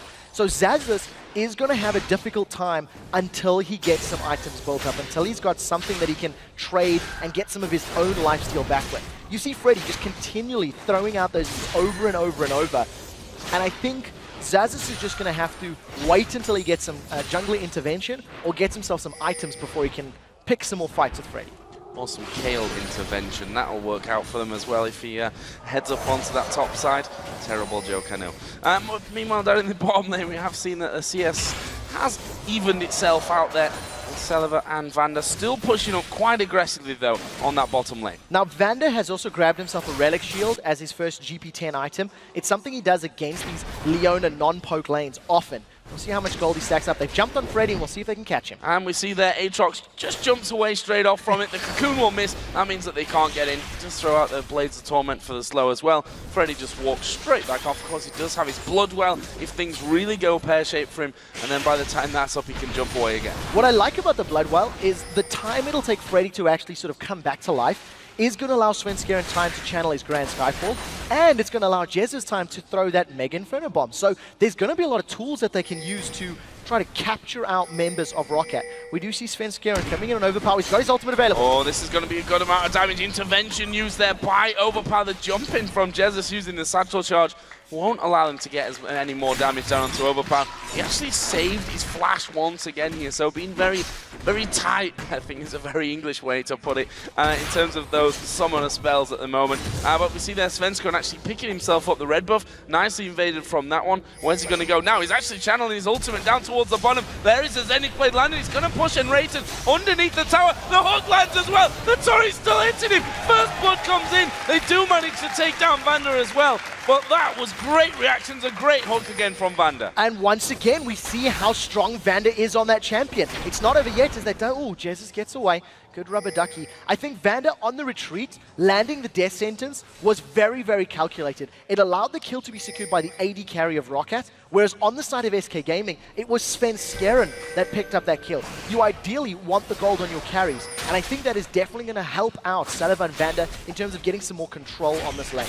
And we did see before that Grand Skyfall down bottom, Svenskeren picked up the red buff of Roccat, and Jankos replying to that one nicely by heading over into the SK jungle and doing exactly the same. Now, this top lane, just to revisit it once again, 55 to 68 CS. No surprise there, Freddy's been having a much better time off that lane so far. Both of them actually got the Cutlass in there. We see Crystalline Flask actually falls Zazas from earlier on, and that's giving him a bit more sustain in that lane that Freddy, quite frankly, has naturally built into his kit with his W. Yeah, he's going to be able to get a lot of lifesteal back. We do see that the Blade of the Ruined King tends to be one of the only offensive items on Aatrox's. Because of the fact that his ultimate, in conjunction with his Bloodwell, gives him so much attack speed, you can actually afford to go for tankier items earlier. I still want to see how this lane plays out, because a Jax versus Aatrox top lane is not something that we've seen on the 2014 season patch. And it's very interesting that they've been left alone on this little island. Freddy is using all of the tools of his kit available to get a CS lead. And we'll see how it plays out. They've caught Celeber again. Zenith Blade going down. Here comes the Solar Flare. They're going in on towards Vander. He's at less than half HP. Double auto attacks coming in. The Cullen blocked out by Celeber. That was amazing block work, but it might cost him his life or not. He throws down the ulti. Candy Panda flashes away. Enraged has gone so deep in there. Jankos comes around. They've killed him off and survived it. Crazy stuff in the bottom lane. Once again, Celeber and Vander, their synergy just works so well. Celeber ate every single shot to the culling, was able to keep SK Gaming in place long enough that Celeber's True Shot Barrage did not actually get barriered by Candy Panda. He was a little bit late to use that summoner spell, maybe thinking he could burn through Celeber's HP. Fortunately, it wasn't the case, and that's going to give Roccat another kill on their side. Another kill, 2-1 up now. Only 200 gold separating these two teams, though. We've not seen any turrets going down just yet, although Jax is leaving that top lane, which is going to give Freddy a free bit of time to actually push things out on that side of things. Candy Panda down to half HP from that one. We did see, as you said, the culling came out, blocked brilliantly by Celeber throughout, and Celeber actually is coming back into the lane there with that BF Sword, Vamp Scepter, as well as Boots and that Doran's Blade. And actually Roccat here going in towards the Dragon, but here comes the ulti combo. Svenskeren going to stun Jankos down. There is the repel up, but he can't really go anywhere. The Dragon is going to be picked up here by SK. Overpower uses ultimate on Jankos to help him get out, but then ended up dying himself. And that is the power of those ultimate, map-wide ultimates. The Mega Inferno Bomb dealt so much damage to Roccat that when Svenskeren came in with the Grand Skyfall, it was already a one fight. The Smite War was also won by Svenskeren, so they grabbed themselves that global gold. They also give themselves yet another kill, this time on the AD carry. And it seems like every time one team makes a move, their opponents are able to counter. Very importantly, Candy Panda's got the blue buff. This is going to allow him to spam out those piercing lights and just get control of this lane. Spam out everything. We saw the culling coming down there. once again. Sullivan not going to be too worried about that now that he's got that Vamp Scepter in there, so he can lifesteal everything back up. Candy Panda does in fact throw it. In top lane we did see Chain Vest was the second item picked up for Xaxus, and a Giant Spell actually for Freddy. Notice the difference in the lane now, how Xaxus is more aggressive on Freddy. He's got himself up to level 9, so he's got a lot of points into that Empowered Strike. With the lifesteal from the Cutlass and the damage reduction from his armor, it's now going to allow Xaxus to bully Freddy around. Interestingly, because Freddy's got more HP from that Giant Spell, his spells and abilities now actually hurt him more because it's 5% of his health, so it ends up dropping him a little lower. We'll see how Freddy continues to control this lane, because look at this, Xaxus now, he's not afraid to go aggressive. Oh, but actually Freddy going pretty aggressive there. In fact, popping his ultimate. Are they going to go any further from this one? I think Freddy was just happy to get away while keeping that blood well intact. Xaxus did go back, and that's the thing with the Jax, you know. Get your ultimate passive stacked up there. Just jump in onto him with a leap strike, hit the Empower as well, and do a lot of damage in one go. But there is Freddy once again coming out. Again, he gets stunned up. This time the Ignite goes down. Freddy, though, just jumps away. Yeah, so Freddy's going to be able to lifesteal under the turret. With his Blood Wall, it makes it even more difficult to tower dive. Grand Skyfall is not available here for Sven Skeren, so we'll see how Xaxus plays this one out. Sven, immediately realizing there was the threat of the dive, moves up, farms these double golems, and is close enough in range to respond if any aggression happens.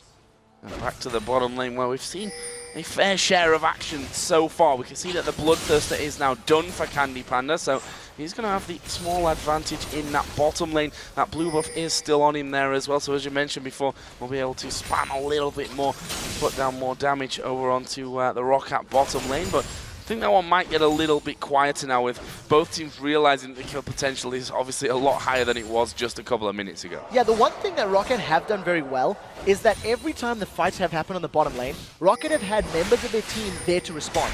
Overpower was there for the second fight, we've seen Jankos was there for the first fight, and it just seems like Roccat are moving around the map a little bit more cohesively than SK is. It is also showing in the CS. You can see Overpower right now is 30 CS down on Jez's, but it is something you expect. Because of the early strength of Ziggs and the lane pushing power that he offers, you see how quickly he wipes these waves out. It's always going to be difficult for Kayle in the early levels.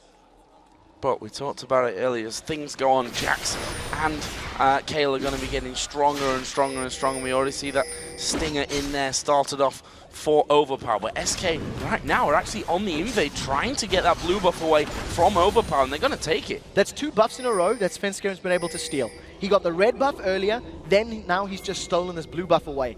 What it actually signals is that SK are not afraid of Roccat at all. They're able to go in, they've got good enough vision, and their members are responding quickly enough. You've seen how close Jez's was for that invade. Not only did they steal it, they've now caught Jankos out. And he repels straight away, but the ultimate will be here from Enrated. In fact, the intervention was used very early on, and that forced SK to just say, you know what, we can't really challenge for that. Luckily for them, that intervention not on the longest of cooldowns anyway, but SK might be able to secure not only the enemy blue, but their own. They will take that. Yeah, and I think part of the reason SK didn't use any other abilities for that kill on Jankos is that it's 2 minutes away from Dragon.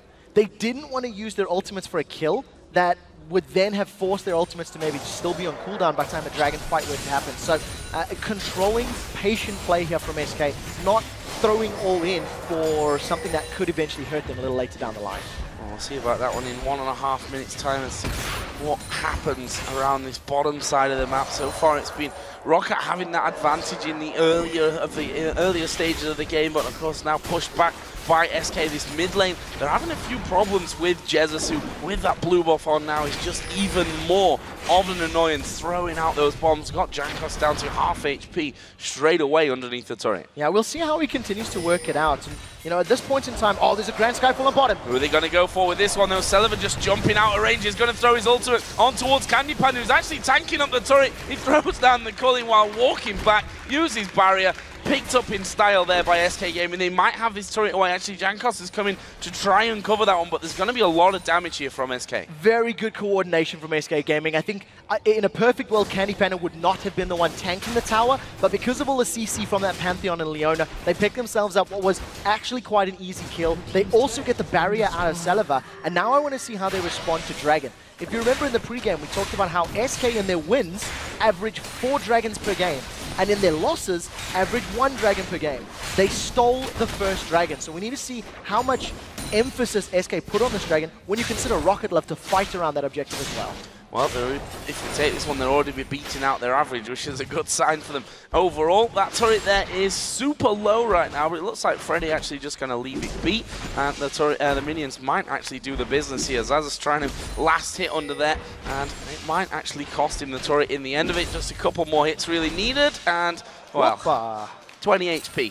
Survives A light breath would kill it. Now, Jez is in a little bit of trouble. Forced to use his satchel charge and his flash, but he gets away. Now Janko's caught. This is where things gets interesting now. Svenskeren actually going to take a lot of damage, but there comes the ulti out of Jesus. It helps Svenskeren get that kill. Vanda's put his box down. Intervention comes in. That won't stop the solar flare though, and they're going to chase down Vanda. Can he escape from this one? There's a slow from Aatrox, and there is a Zenith Blade. This is a kill for SK. They want to give it over to Candy Panda, get the Lucian fed. They get the kill, making it 2, and the Dragon straight away afterwards. And notice, the moment Dragon is up and available, SK Gaming are not afraid to throw everything they have at Roccat. They land all of the damage that they need to, all of the crowd control that they need to, grab themselves a couple of kills, the Dragon and this middle turret. It may cost them the top turret though, as Zaz is going to be able to just shred the HP down. But Freddy, it was a great roam. For all of the global gold and the objectives that he was able to secure, that was a very good play from SK Gaming.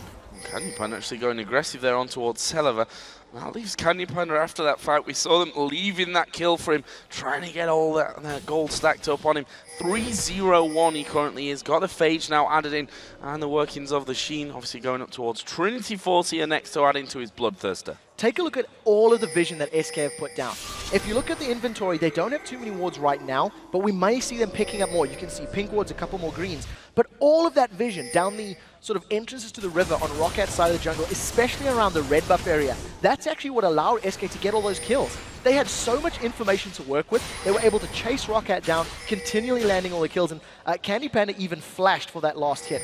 Jankos is going to jump on Freddy, but I don't know if he wants this fight 1v1. Bit of a face check there, and Freddy's like, can I kill him? I'm not sure about that one. He got the slow, not now, because Overpower's coming in. There's no turret. He actually dives towards Overpower. Here comes Pantheon, though. They're going to throw the Ziggs bomb in there as well. That'll do some decent damage. Freddy going to come back up, but Zazas will be able to finally find the blow. We can see the rest of SK are actually closing in on this one. Enrated, he does have the solar flare. Here comes the Pantheon drop straight in. Who are they going to go for? Jankos just repelling. They decide, you know what, Zazas is still at the back. Solar flare does go down. Can they finish him off? Leap strike, and he's finished by Jesus.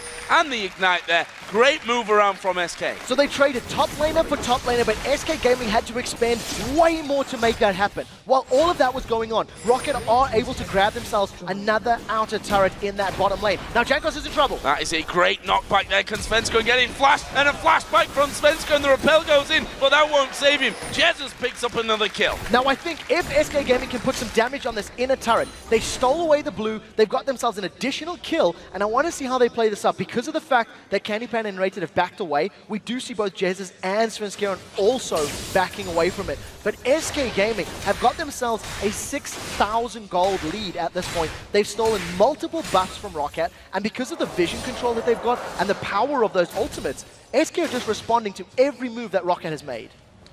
Talking earlier on actually to Enrated about their loss yesterday, and he said that was really a game that we just let slip from us, a game that we had control of and then made a couple of mistakes here and there and just let it go far too easily. They're in a similar scenario here right now. The fact is that Roccat still, even though being behind, are going to be getting stronger and stronger as things go on. We'll see how SK can close this one out. Yeah, I'm very happy you mentioned that because of the fact that we know how strong Jackson Kale are in the late game team fights and how effective they can be.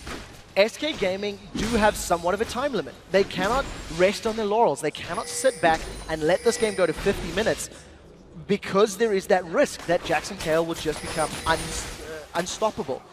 What SK does have in their favor, though, is very good tools to make fights happen. You can tower dive with Aatrox, tank up the turret till a point your passive pops, and then just come back to life. Very few champions have that built in, and we have seen Aatrox get a Guardian Angel as well, so you can have 2 revives in one fight. Basically a 7-man team when it comes down to it. SK here just getting their vision in once again on the bottom side of the Roccat jungle, something that they've tried to do and done successfully over the last few minutes. We're going to have Dragon not too far away from it as well here. And SK, you can see them moving from north to south, going through the jungle, getting that vision in. There's the timer for Dragon, 2 minutes till that comes up. And notice that SK are using a 4-1 split. They've left Aatrox to do the split pushing. He's got a lot of damage, he's got lifesteal, and he's got the tools to escape ganks. The rest of SK have got so much zone control thanks to Ziggs, and CC thanks to Leona and Pantheon. They just force Rocket away. Rocket need to hard engage, or they lose too much HP. Yeah, they just lose towers. They have to fight under a tower, otherwise they're actually going to just lose it by way of composition here of the teams. We can see the SK just rotating straight down on towards that bottom lane. They've got minions pushing up with that one, and that's going to allow them to tank up this turret and maybe finish that one off as well. We see there, Celiva takes one bomb, the mines go down to exert some zoning control on that side. They throw everything that they can at them, but SK's still pretty healthy from that. Now this is where we see some of the weaknesses in the Rocket composition. They don't have the strongest wave clear, nor do they have the most powerful hard engage. They need a Xaxus to jump in and get a good counter-strike. They need a hook to land or similar. And because Rocket don't have a Leona or a Pantheon to jump in and disrupt everybody, Rocket simply are forced away. The power of Ziggs in those sieges is absolutely insurmountable right now. Yeah, that's the catch-22 that Rocket have. They're behind by 8,000 gold at this point of the game, so they know they're not going to be as strong in team fights. But they also can't just allow those turrets to go down, because before they know it, they're not going to have any base left, and then you're not going to come back from that kind of scenario. So they've really got to find an opening in this one, whether that is by a sneaky Baron, possibly. I don't know how sneaky this is. There are red pings on Baron, so SK are aware of it. Mega Inferno Bomb is available as well. This Baron is not going down low enough. There comes the Grand Skyfall from Svenskeren. Here comes the boom in there. There's a Culling as well. Vander going very, very low. Svenskeren is going to pick up the kill there on towards Xaxus. A nice, easy Baron to finish off here by SK. Being served up by Rocket as Candy Panda goes hammering into the 2 on the top. Baron goes down, picked up by SK Gaming. What a play out of them. Delivered on a platter. SK managed to come in at the right time, grab themselves a kill thanks to the great initiation that is offered to them to the Grand Skyfall and the Solar Flare. Now with Baron and the regen and knowing Xaxus isn't there, SK should be able to brute force their way onto this inhibitor and take any other objective they want. Look at that damage in Celiva. And there is a hook onto Enrated, but what you're going to do, you've got nothing to follow up with. They can go down onto this bottom side, and Rated will probably just tank this turret up here on the inhibitor. In fact, they've got minions coming through, so they don't even need to do that for too long. They should be able to take down the second inhibitor. They will do that with that Baron on. I said it before, they need some kind of desperation move. Baron was that, and actually, they're going to surrender. SK Gaming forced Rocket into the surrender and beat them for a second time in the season. SK really are Rocket's kryptonite. 2-0 on the split. We heard yesterday in the post-game interview by Rocket, they were saying the only team that they fear in the LCS is SK. We heard in the pre-game video, Rocket wants to come into this one a little bit, cautious, and SK, they put on a clinical show. Brilliant control. And you have to wonder as well if that's a little bit of a psychological problem here for Rocket, because they have said other teams, we're not scared of them, we've beat everyone, but SK, for some reason, we don't do well against them, we struggle against them, they seem to have us worked out, and this is with, let's not forget about the picks here. Overpower on Kayle, we saw Thresh for Vander, we saw the Elise coming out for Jankos in the jungle as well. They just couldn't get rolling. They never got a chance to. The ganks from Svenskeren were very, very good. Every time Jankos tried to make a play, in the very early game, Svenskeren was there, he responded in time. He was always available. And, something that I want to highlight is the dive onto Celiva and Vander in the bottom lane. Svenskeren came in with their Pantheon. We've seen Candy Panda was tanking up the turret. If that isn't a hashtag LCS big play, I don't know what is. Because it was perfectly executed. They landed every single stun. Even with Ezreal Archon shifting away, Enrated caught him, no problems. Well, guys, we want to hear from you about what your hashtag LCS big plays were as well. Be sure to tweet them to us at LOL. Let me try that one again. LOL Esports. You all know it by now anyway. And use the hashtag LCS big plays. A very impressive win there from SK Gaming. We've said it already that their games these last few weeks, win versus Alliance, a win versus Rocket. They stumbled against the Copenhagen Wolves. Then they took down a couple of weeks ago both Fnatic and Gambit. They lost yesterday to Alliance.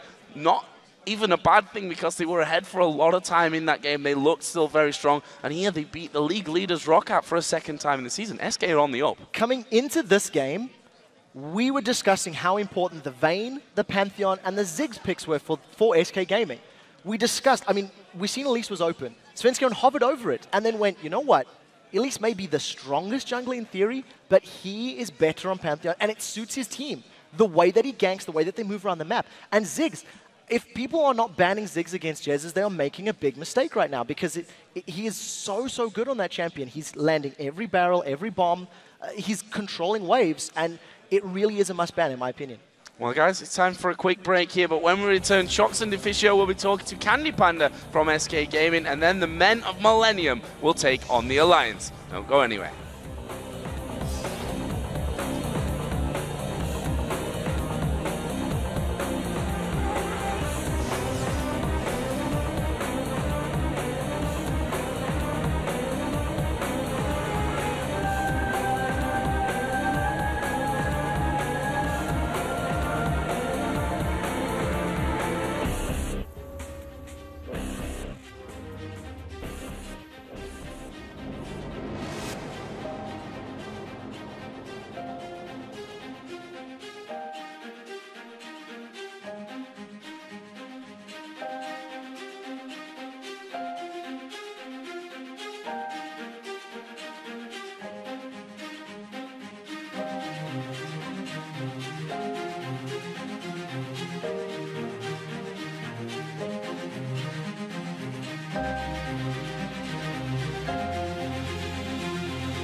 Hello again, ladies and gentlemen, as we are joined by Candy Panda from SK Gaming. Another win on the books for SK Gaming, and this time versus Roccat. They feared you guys coming in. What was the plan for taking them down? Last time we played Roccat, we focused on Calaver, and we did this time as well. We banned Caitlyn, and since they had first pick, we knew they would take something OP like Elise or Kayle, so we could second pick the Lucian. And then he was stuck with Israel or Jinx, which in our opinion is not so strong. And Vayne was banned away. I would actually like to know from your point of view, because you're pretty much the only one playing Vayne, how strong do you actually think she is? And do you feel like she's up there with the rest of the AD carries? Yeah, so I feel like Vayne and pre-made and Vayne and solo queue are two different things. I think in solo queue it's unplayable almost. Either you last pick it versus when it fits perfectly, or you can't play it.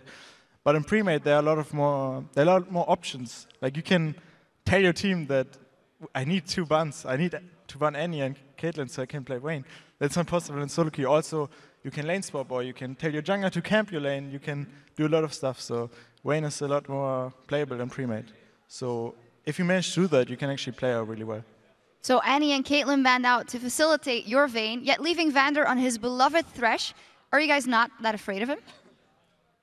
So when the picks and spans were finished, we were actually a bit scared because we gave them Kayle, Thresh, and Elise, like 3 of the comfort picks.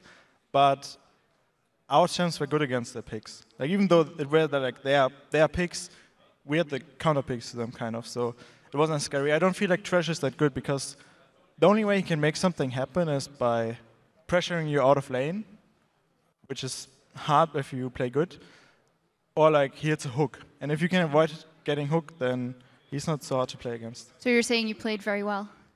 You could say it like that, yeah. What about the Aatrox pick then? Because we haven't seen Aatrox in such a long time, and you pull it out in the top lane. What was the idea?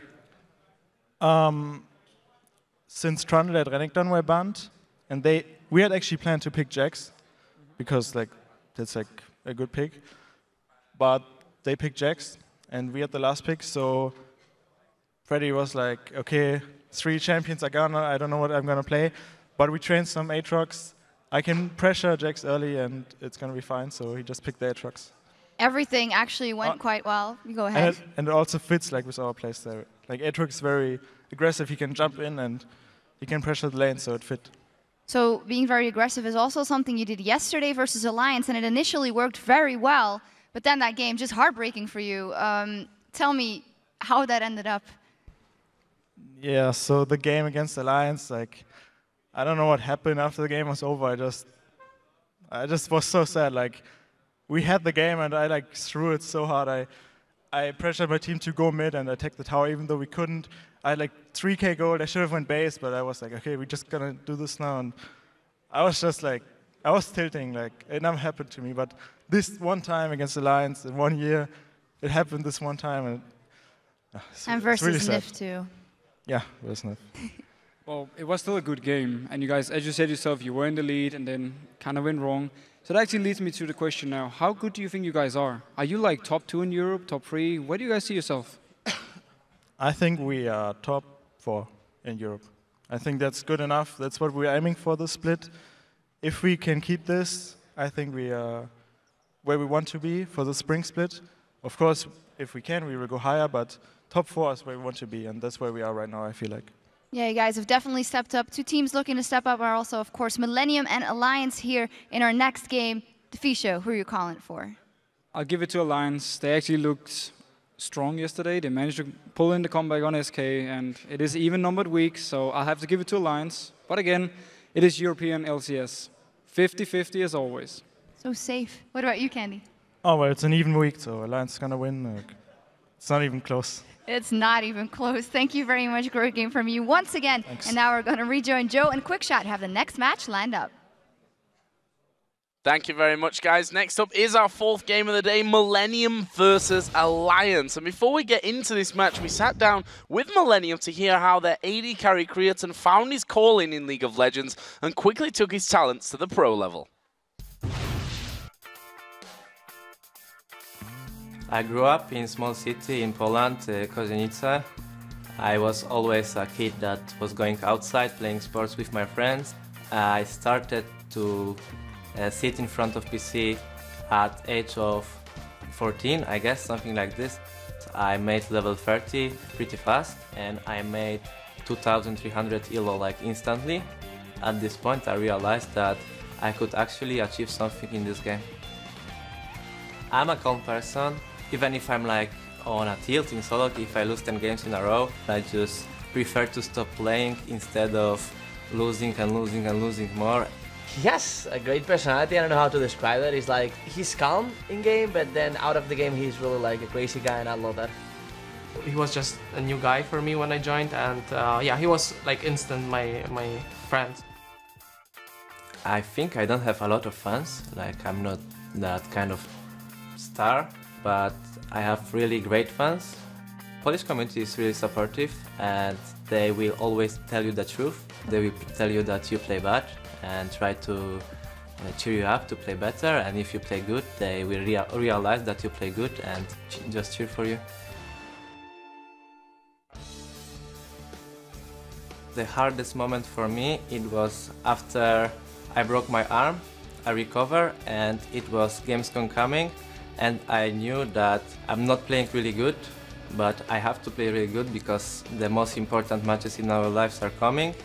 This feeling that I'm gonna probably fail before the game because I knew that I'm playing bad was really destroying me before the games. I was just trying not to fail instead of carry as usual. With like more time, it's getting funnier and funnier for me. If someone would tell me that he broke his hand by door, I would laugh. I told him like the door was like 3 kilo and don't fight him. The door attacked me. He can 1v1 like every single LCS player, but not a door. He's seriously the best mechanically AD carry I've seen. When you sit like behind him and you saw like the team fights, it's just amazing what he can do. Basically, he's overall a really good AD carry. So I would love to play on World Championships. It's my main goal in League of Legends. In the last split, I thought that I'm like one of the best AD carries in the LCS. Right now we have a lot of great players, and it's really hard to stay on top. My teammates are trying to motivate me to play more and more and more, and we're just playing. It's kinda like a routine, but when World Championship is coming, I have to be in my best shape of my life and just prove myself on the stage. I'm gonna practice as hard as I can, and I know that there will come a point that I'm gonna become a better player. Really great look into Creaton, and really his life there and the way that he's got into League of Legends. And I think he nailed it though right at the end that he needs to step up here for Millennium if they're going to pick up some wins. Yeah, especially if you contrast his performances from this split, barring one Lucian, to last split when he was playing Vayne. I distinctly have flashbacks of Lissandra top lane in his Vayne just tearing teams apart. I'm sad I haven't seen it from him as much this year. Well, there is still Vayne in the game, so we may see that Vayne coming out. But yesterday, Millennium lost a game to the Copenhagen Wolves after starting fairly well. They had a small kill lead, they got a few early towers, but they never really took a hold and a control of the game. Yeah, Millennium once again performed well in my opinion, but unfortunately they had another team composition that didn't have strong initiation. In order for Millennium to actually force objectives, they needed to find kills or picks, and they couldn't do it. Kurt played Fizz, but this time he was not able to burst anyone down. And very importantly, they didn't have a team comp that could buy him enough time for him to really do anything, going 4-4-4. And on the other side, Alliance actually picked a whole new set of champions yesterday. Irelia in the top lane again for Wicked, Wukong in the jungle, Sivir AD, and Morgana support. All picked for the first time here for Alliance. It was an incredibly dramatic game as well, with the swings in control from one team to the other. But overall, Alliance were the team that edged it out. Yeah, now Alliance actually had a very strong early game. They got themselves kills, towers, and dragons. But then, unfortunately, Shook was caught out a few times. This cost Alliance a Baron and an inhibitor, but they didn't get down on themselves. They followed by getting SK Gaming kills after kills. SK were caught out of position. It allowed Alliance to capitalize by grabbing the reins back. They went 19, 11, and 54 in their game yesterday. And I think after Alliance secured the first dragon and the first tower, they didn't touch a single tower until the endgame team fight, which happened at 34 minutes and 46 seconds on the clock. And then they ended the game 1 minute later. So there was a period of like 25 minutes where they didn't touch a single big objective. Yeah, and junglers are important for these teams as well. When Shook or Aranea perform well, their teams are winning, but this isn't always the case for these two players. Yeah, you're exactly right. Their respective teams got off to rocky starts this split, but both have plucked together a few wins along the way. If you compare their numbers, they are very similar. Arenea's got a 57% kill participation, while Shook has 61%.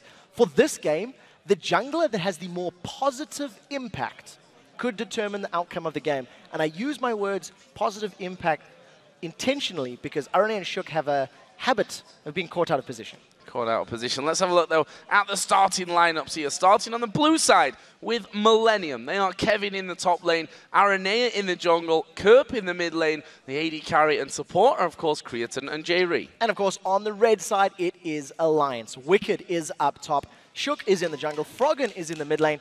With Tabs and Nif has the AD carry and support. So as we move into Champion Select then, where are we looking for the bans specifically in this one? What's the focus going to be? We talked about the junglers. Is that where they're going to be aiming? So LeBlanc is going to be a very important one first before the junglers because both of these mid laners like to play that champion. Yeah. I think both junglers have fairly deep champion pools. We've seen the Elise being pulled out. We've seen Wukong. We've seen Pantheon. We've seen Evelynn on the side of Aranea. So any number of those could be key. I almost wonder if we may see bans elsewhere in other positions because of the fact that we've seen these junglers sort of diversifying their champion pools in recent weeks. Will they see an Irelia ban? Is Wicked going to have his Irelia banned away from him for the first time in over a year since Season 2? Don't think so. I think the Irelia was good yesterday, but I think it was because it was in a matchup where he had time to farm against the Dr. Mundo. So unless we see a lot of top lane bans, I'm not expecting it to be taken off the table. I think one that we can definitely highlight is going to be the likes of that LeBlanc. See mid lane bans already going out. Kassadin also has to be a consideration here. Well, you're not wrong on that one. Kassadin banned by the red side. Who would have thought it? Thresh was taken away from J-Ree as well. And as you said, the mid lane, in fact, 3 mid lane bans. Kayle, Ziggs, and Karthus all aimed at Froggen. We did see Karthus banned against Alliance yesterday by SK Gaming. Kind of surprised it a little bit, but if you dig a little bit deeper, it became clear that obviously Alliance had been practicing that in scrims. They also banned out the Varus against them, so that'll be interesting if that comes on the table for Alliance. I think this might be a jungle ban. I think with Elise and Evelynn open, those are options for Alliance to consider. And we did talk about how both of these teams may stray away from those junglers, and we talked about it, how important LeBlanc was for both mid laners. Fizz is still up and available. It's something that Millennium have run multiple times in the past, and it is something Kerp will consider if Alliance don't pick too much CC to lock him down. Yeah, and we see there the first pick actually for Millennium was Lucian. Interestingly enough, if you look at Tabs, and I think we mentioned this before the game yesterday, that actually when they win, his scores are pretty incredible. In fact, he's not really died all that much in their wins. If I look at his scores, 403, 926, 507, 607, 7110. Tabs doesn't die when they're doing well, so we'll see what AD carry he comes onto with Lucian gone. For Alliance, their picks were the Renekton for Wicked in the top lane, and Shook's going to get the Elise. So in terms of the picks that we're expecting for Tabs, I think Caitlyn has to be the obvious choice. Lucian and Caitlyn are the sort of go-to AD carries at this point in time, and it's something that Tabs has played a lot of as well. His Caitlyn mechanics, if I can use that word, his positioning is very, very good as we've gone later in the split. Earlier on, he was doing a few silly things, and it got him caught out of position. What I'm interested to see is where Alliance goes for their mid laner, because we know Orianna is still up and available, something Froggen's played before. Anivia, he's actually played this split, and with so many mid lane bans, I wonder if one of these players might not go for a Gragas. It is an opportunity. Wow, are we going to see Hecarim coming back in here?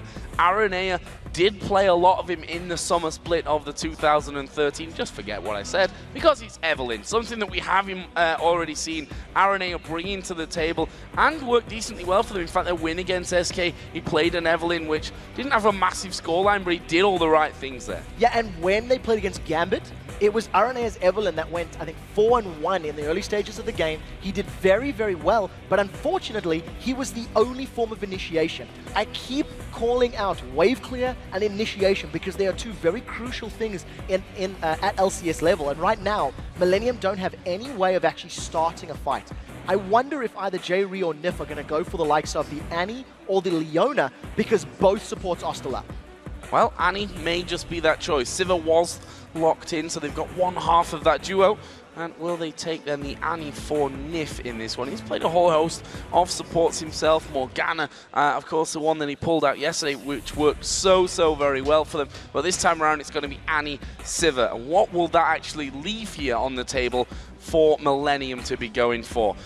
It's looking like Gragas, and I was going to say Vayne, but that wouldn't make much sense since we've already got Lucian as the first pick. Yeah, I think just highlighting Vayne for fun at this point in time. The Leona is locked in. Now, this is great for Millennium because their last few games, they have sort of stalled in the mid-game. They've earned themselves leads, and then they've just been unable to actually lock themselves a good, a clean team fight. We highlighted the fact that Gragas was still available. This is a safe pick for Kerb, and I think now that it's locked in, the Millennium composition does a lot of things very, very well. If you have J-Reese Leona initiating with a Solar Flare and let Aranea coming in from the side with that Agony's Embrace, that is a very strong, powerful initiation. Goes a little bit wrong, hey, Gragas can throw down his barrel to disperse everyone, and Trundle's got his pillar for some good counter engage as well. Actually, the second time only that we're seeing the Leona this season for Millennium, and that came in their week 1 loss, the second game of the season against Gambit. So interesting that he brings that now back to the table with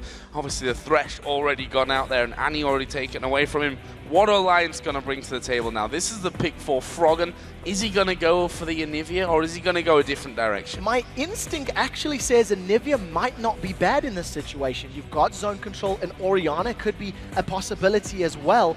And I really don't know what Froggen's going to be thinking about. Yasuo has been banned, I think, 6 times up until this point against Froggen. It is open and available. Nobody else can give a knock-up. He's locked it in. So we are going to be seeing Froggen on Yasuo.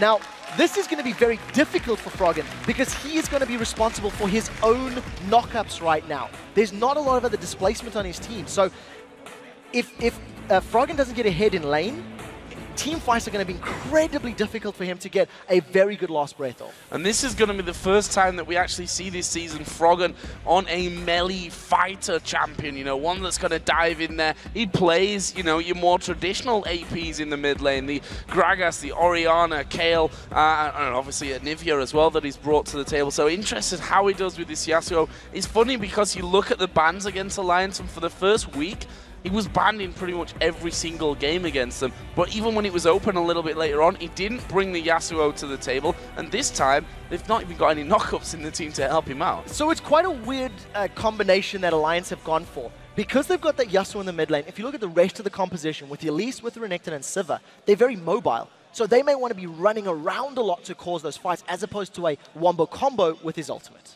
Well, we're going to find out on that one. Very excited to see that Yasuo in action. And we're just a moment away from the match. So let's check out the voting. According to LOLesports.com, 65% of you are calling this one in Alliance's favor.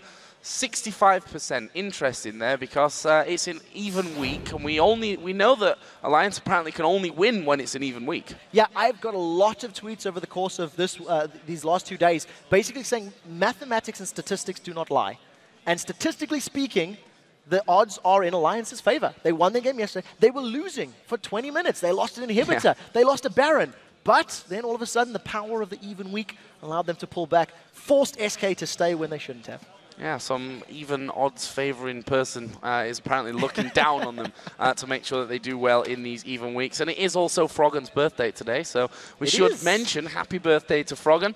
No pressure on you on your birthday, on an even week where you've never lost on an even week. Bringing Yasuo into the game for the first time. But here we go then. We are going to jump into game. It's Millennium versus Alliance. How is this one all going to go down? Alliance looking for a win. As we said, they've not done well. I mean, it's kind of hit and miss for them. Unfortunately for them, the super week that we started off with 4 games was on the even week. So they lost 4 right off the bat. But since then, well, I think hit and miss is the right way to describe Alliance's performance. With this team comp, as long as Alliance don't get hit by every single one of Millennium's abilities, the mobility and the skirmish power of their champions should allow them to quite literally run rings around Millennium. Now, Millennium have got stronger initiation. With that Leona on their side, the Solar Flare is a much safer, longer range initiate for Millennium to basically count on.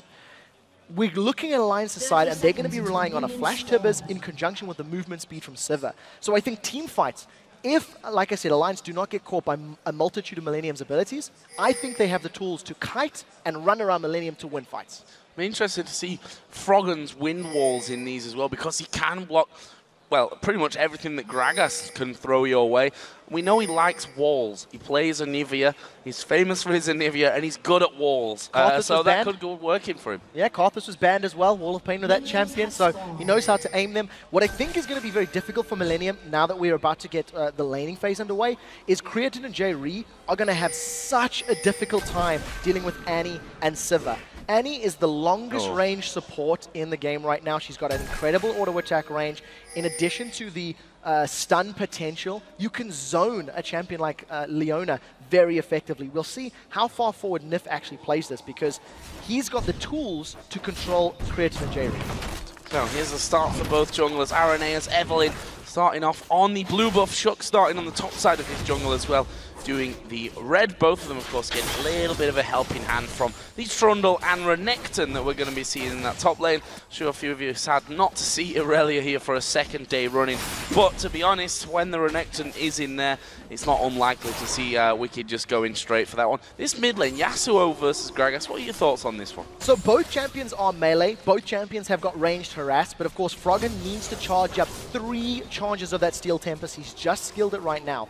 Luckily for Froggen, once his flow bar is full like this, he will actually get a damage shield every time Kerp jumps on him. I don't actually think either champion has got kill potential until level 6. And I feel once Froggen puts some points into that wind wall, it's going to be so difficult for Kerp to outplay him, because as long as Froggen saves it for a explosive cast, it's just going to get removed and it's not going to affect him at all. Very interesting to see how Froggen does on that one. Just, you know, when the time when things were moving to more assassins in this mid lane, Froggen had trouble, to be honest, because his champion pool and the way that he likes play just didn't really suit that one. So interesting to see what he does here with the Yasuo. We can see that Aranea already being the invisible Evelyn problem that he is, headed down towards his bottom lane. But the position that Alliance actually had there is probably the best positioning on that bottom lane to get rid of the Evelyn, because she can't move in without you spotting it. And very importantly as well, Jerry actually missed his Zenith Blade as well. Zenith didn't connect, so there was no CC onto Nif. It's going to be very difficult for Leona to even get onto Siva because of the spell shield. So she's going to be able to spell shield at least one of the CCs. And in order for Jerry to lock tabs down, he's going to need to go all in. He has to land the Shield of Daybreak and he has to land a Solar Flare, because at least one of those can be mitigated. Shook is actually in the Millennium jungle right now.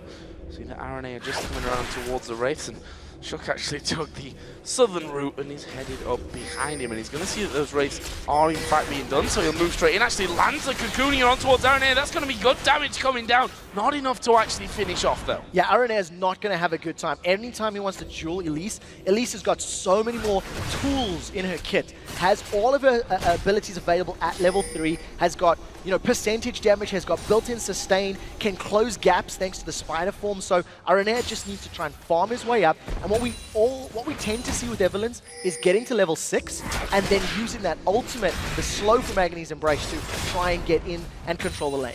This top lane, Trundle versus Renekton.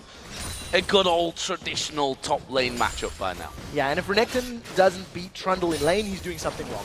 We do tend to see the CS going his way. Nif has been stunned. Nif has been stunned here, but again, I don't think they've got the damage to follow up, as Jerry going to catch a full combo coming out there from Tabs, but still very early stages in this one, and neither team able to put down the damage to actually secure those kills. So here comes the next move. Shook around that mid area. Kerp not level 6 just yet, so he won't have that explosive cascade. Here they go. They're going to go in there. The knock-up actually landing from Froggen, which is a good sign for future engagements from him.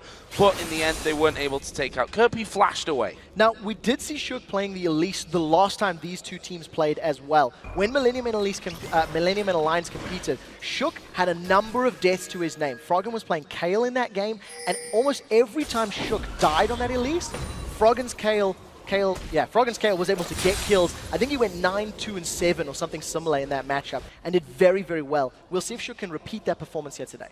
Well, Shook is once again headed in for a bit of action on that top side. There is Kevin. Here comes the repel. They dive onto him. Kevin with an early flash underneath his turret to stay safe. Really quick reactions on that one. Aranea was actually there as well. You can see him just kind of leading off from Shook, basically following him or being followed there and keeping up that vision of Shook. So we talked about which jungler is going to have a more positive impact on the game. And so far, Shook has earned himself 3 brownie points. He beats Aranea in the jungle at the Wraith camp. He's already got Kerp's flash. He's already got Kevin's flash, and he's found Aranea again.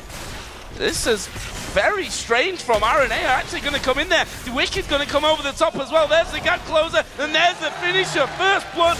What was Aranea thinking? I don't think Aranea even knew that Shook was there. I believe that he was anticipating Wicked to potentially dive, just took so much damage, and that was just a poor call by Aranea. Shook now grabs himself first blood. He even got the kill on that one. There was no assist from Wicked, even though Wicked tried to flash for it. But very, very good play from Shook in these early stages. Keep in mind, Elise is basically his signature champion, and he has started very well this game. And he was gifted that kill, honestly. I mean, Aranea saw him go in that bush, knows that he didn't come out into the lane, so he's either waiting in the bush or he's gone down the south side. Strange one for me, but Aranea giving that one up, that gives Shook that first blood. We can see that a pickaxe has been collected here for Wicked on his first trip home. That means he's going to be going in for that Tiamat first of all. Yeah, and that's very standard in this Renekton Trundle matchup. Rush the Tiamat, then go for something like a Sunfire Cape on the Renekton. It really allows you to bully and control that Trundle. Aranea is going to donate that blue buff over to Kerp, and I think Kerp just really needs to focus on farming. Because of the power of Windwall, we haven't even seen these two really trading all that often, and it's basically because of the fact that Froggen can dodge everything thanks to that quick draw ability of his E, and of course, if any big barrels come in, he's just going to destroy them with that Windwall. He's farming up a Storm right now as well, 65 to the 56 of Kerp. Another interesting fact, and then we'll see whether the blue buff actually is given over to Froggen or whether Shook is actually going to keep that with him and allow him to maybe have a bit more impact around the map from this one. That blue buff is going to be coming up here shortly, so we shall see about that and who exactly is going to get that one. Meanwhile, that lane does just get pushed back under the turret, a position where Froggen will be quite happy, and there's another wind wall coming out. Barrel comes down and Froggen says, nope, you're not doing anything. So the one thing to keep in mind is that wind wall does have a very, very high cooldown. It is 26 seconds at rank 1. So Froggen needs to be very careful and time his abilities well. In that time frame, Kerp is going to have another Q available, and if he sees an opportunity, he could catch Froggen out. So we'll see who decides to pull that trigger. As it stands, it is just a full-on farming lane. Now that J-Re is getting closer to 6, the bottom lane also now gets riskier for Nif, because on Annie, you are actually quite squishy if you get caught out. And there's the answer to the earlier question of if Shook's going to take the blue buff or give it to Froggen, and he will be taking that for himself. And you see there's a bit of an opportunity maybe for them down in this bottom lane. J-Re and Creaton pushed up past the halfway point. One thing's sure, they don't know where Aranea is, and that's always the problem with facing an Evelynn. Yeah, and if Aranea shows in the next few seconds, it may signal go in this bottom lane. We do have On the Hunt available for tabs. Aranea has showed he's going on Wicked. They're going to go in on towards Wicked. Can they hold him down? There's a good pillar coming out from Kevin, and Wicked's not escaping this one. Aranea picks up that kill. Meanwhile, down in the bottom, they've managed to get everything on towards J-Re. Wow, what a solar flare, though. That will stop them pushing in. Brilliant defense from Millennium whilst getting the kill up top. Yeah, very, very well played. Kevin with a perfectly placed pillar prevents Wicked from getting away. Wicked didn't have his flash. Remember from the earlier kill where he tried to grab something onto Aranea. We did see a flash Tibbers is down for Nif, so he used that to engage.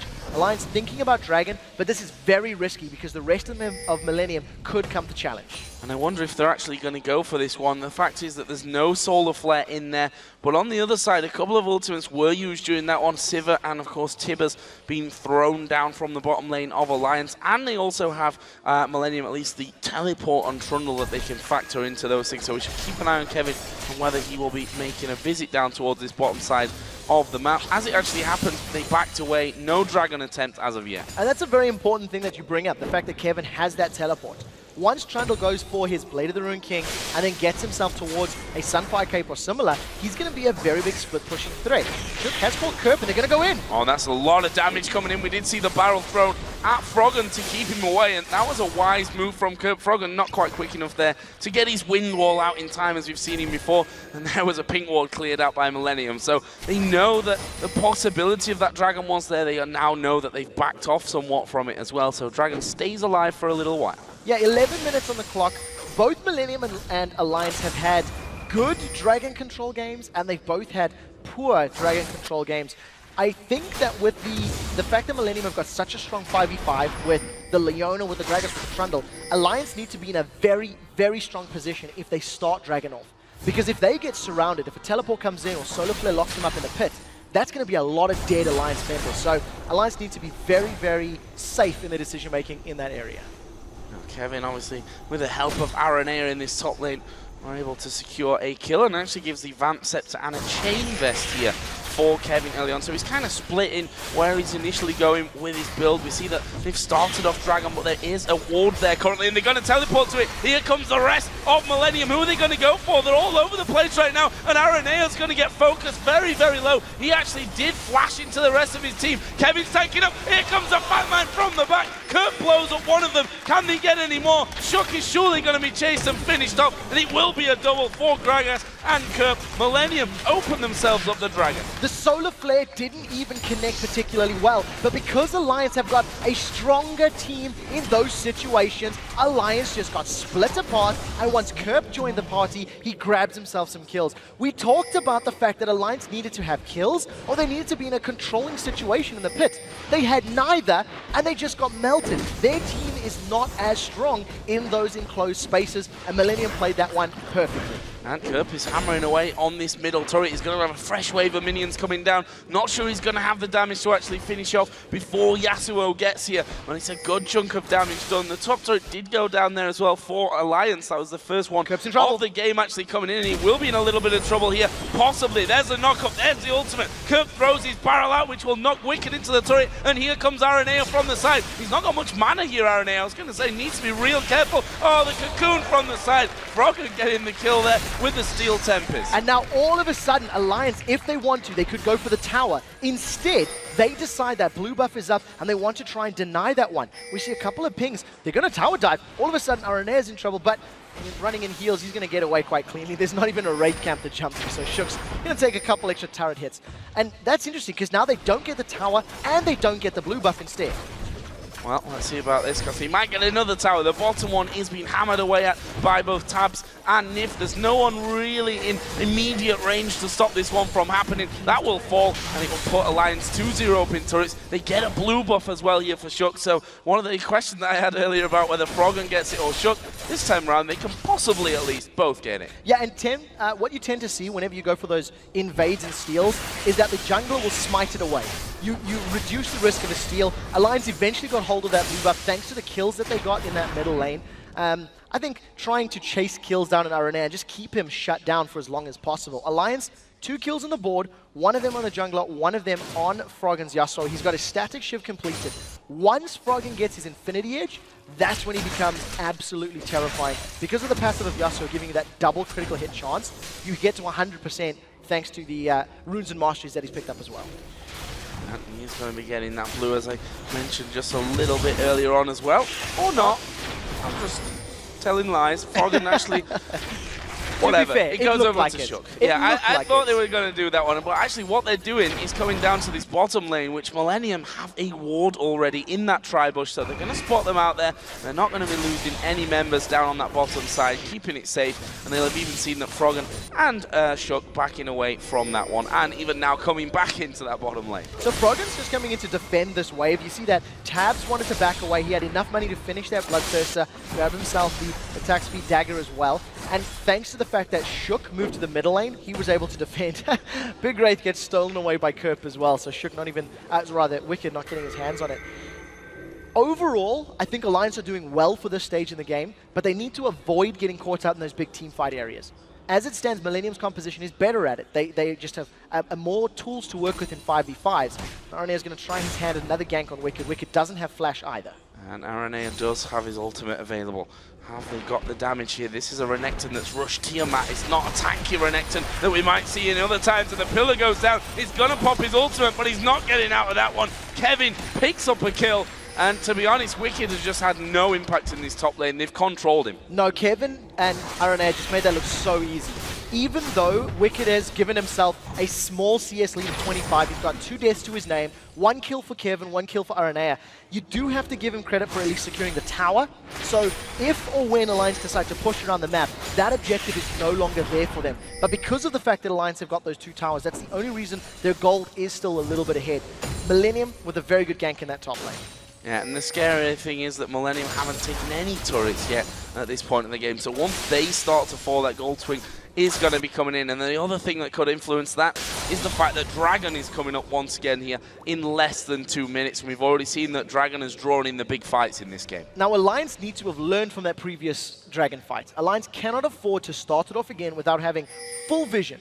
And if they are on the Dragon, play it like you play Baron. Peel away from it the moment you see a member of Millennium there and try to take them down. I mean, we've seen Jay Reed and Creaton coming from the bottom lane in that previous engagement.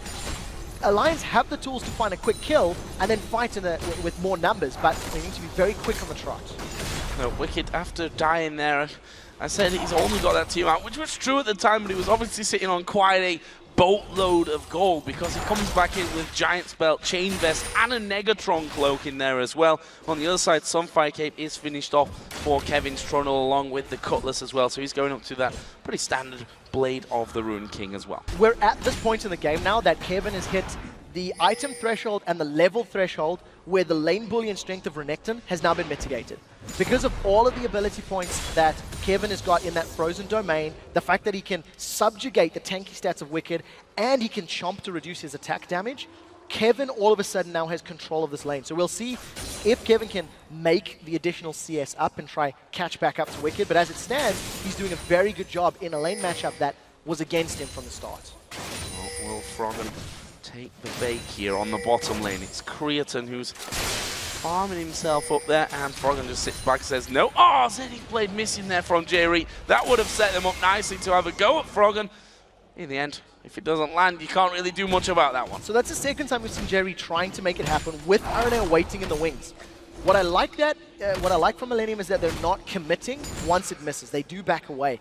If the kill had happened, because Dragon is up literally right now, it would have allowed Millennium to get in on the Dragon. Teleport is available for Kevin. We'll see if he's deciding to go back. And Wicked is already moving down the lane. But look at the positioning of Millennium. They've got such a good zone control. Too slow. Alliance aren't even challenging. Yeah, nowhere near it. There's Wicked too slow to come down from the top lane, and that will be a free Dragon for Millennium. 2 out of 2 now that they do have. And the fact that their duo lane is no longer in that bottom lane, or wasn't even in the middle lane where they'd moved to during the start of that Dragon, which for me is a little bit strange considering they knew the timer on the Dragon. Not planned out maybe as Alliance were looking for. Something we've talked about in the past, that their objective control rotations and general calls have not really been all that strong, and that's a good example of it right there. Perfect example of it. Unfortunately, Alliance responding too late.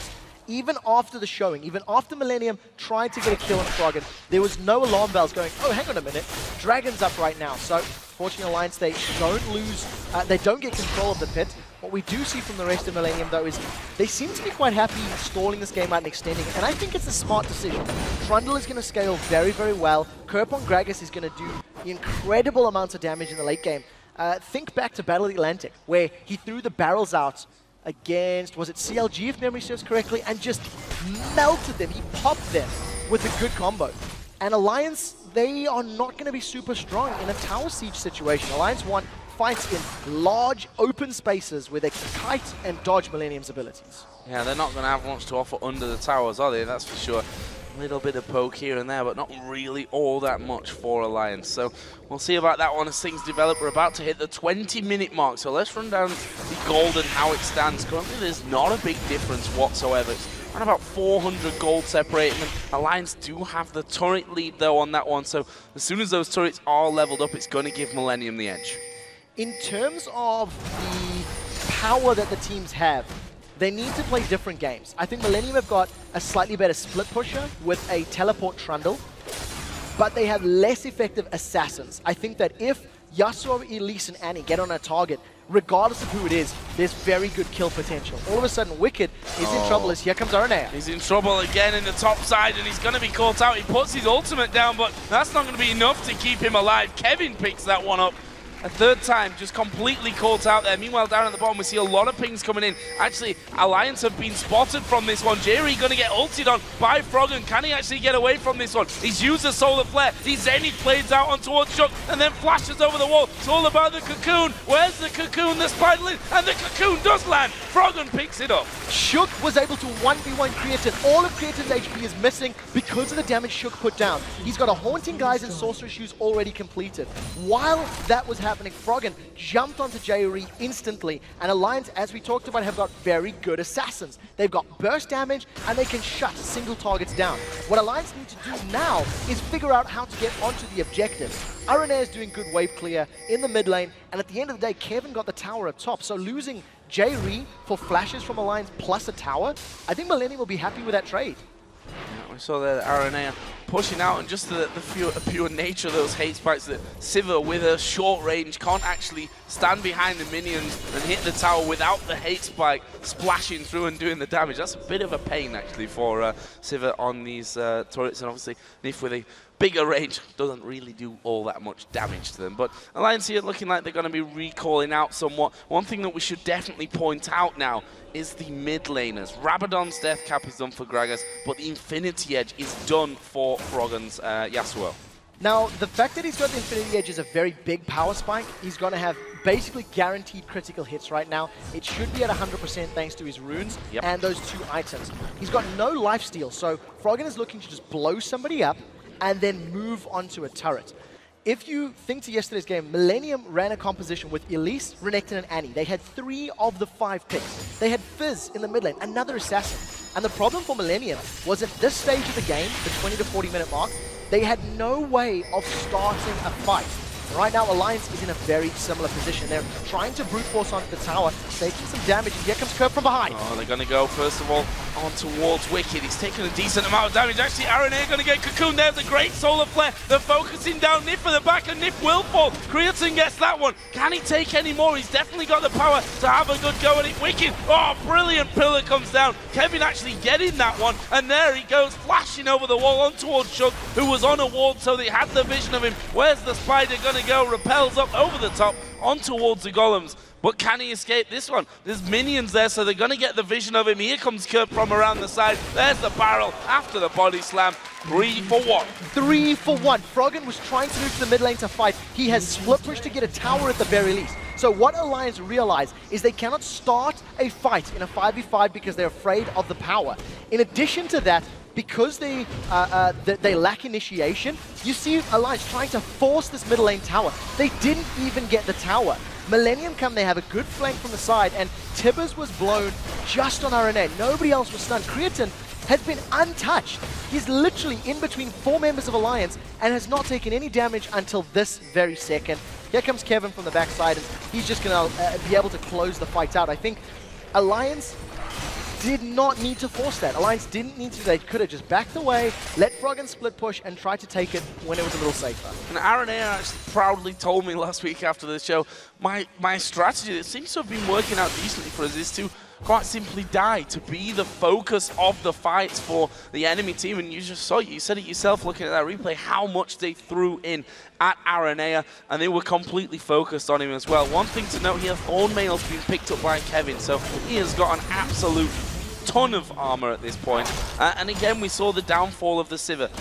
Tiny range trying to hit those turrets leaves her in complete easy solar flare range, or not just solar flare range, but everything really that Millennium have got to start off. Everything range. It's a new phrase. We're going to coin it. That Thornmail is also very important because Renekton, Yasuo, and Sivir do rely a fair amount on their auto attacks. Yasuo is going to be throwing out those Steel Tempests, but in between his Steel Tempests, he's going to be casting a lot of abilities to deal damage, and the Thornmail is going to reduce all of that physical. So very good item pickup. I think Kevin's going to need or want more HP before he becomes super unkillable. But this is something that Alliance is also lacking that we haven't really touched on yet. There is a severe lack of magic damage. There is no bursty mage. Yes, Elise and Annie are going to offer some magic damage, but nowhere near the same scale as a Deathcap Void Staff Gragas, which is what we're in the makings of right now. Yeah, and another thing about that Thornmail, let's not forget that 30% of Froggen's 100% crit strikes that he puts down onto Trundle are going to be returned to him as well. So that's a surefire way for Froggen to almost kill himself in those scenarios. Be interesting to see. Obviously, he's not going to want to touch Kevin when it comes to that. The same goes there for Tabs. So we'll see once it comes towards these next team fights. Right now, Froggen is pushing down this top lane, trying to push it up once again, but we're going to see Gragas actually coming across the side here, which is going to say, nope, you're not going to go through. Just stop that wave. So watching the way the game is being played out now for these last 5 or 6 minutes, if memory serves, when Alliance played against Super Hot Crew, Froggen was on Kale, and Alliance couldn't win team fights. They weren't strong enough to challenge the Super Hot Crew. They weren't really in a position where they could pick fights. So what Froggen did in that game was try to split push solo. He left the rest of his team to sit in a 4-on-4, 4-on-5 situation and said, I want towers, I want to try control the map. And that's what Froggen seems to be doing. For a long time now, he's been in that bottom or the top lane just farming. He's got a fair number of towers. I mean, he's down towards that inhibitor turret in the top lane, but it's not really offering him a huge amount of control. RNA is in trouble. Yeah, face check into that one, and he might just have to actually got no flash to burn from this one in the end, though. There comes Kevin around the side, the troll pillar coming in, and Shook can't chase on any further. But again, risky times for RNA, but he has got the Randuins in there now, so he's a little bit tankier than he was before. Only against physical damage. True story. Because all of that damage Shook just put out was magic, and RNA lost 60% of his HP, but he's got no MR. I mean, he's got armor boots, and he's got, I don't even know what that amp tome is going to become. We'll see what he decides to work towards. But at this stage, at this point in time, Shook can deal damage. Froggen's been caught out. Yeah, you killed yourself, Froggen. That's not good. RNA comes around the side. Is he going to chase over the top? No, Froggen's got away. Creatin's actually coming in from this one, though. He will go over the top of the wall. The repel from Shook brought him back on towards RNA. He'll pay the price. Oh, he flashed straight in towards the ultimate out of J-Re. The Zenith blade caught him in the end. It's a 1-for-1 trade. Both junglers dead. I don't understand the flash, though. I mean, he was definitely going to go down. I don't know if he was just trying to deny the kill credit to Creatin or maybe just reduce an assist, but at the end of the day, he gets taken out, gets dropped in that situation, and now Alliance, they do get a 1-for-1 trade jungler for jungler. Froggen gets away, and we've seen Wicked trying to get towards the turret in the bottom lane, but unfortunately, wave clear from Millennium is just too strong, so it's not going to happen this time.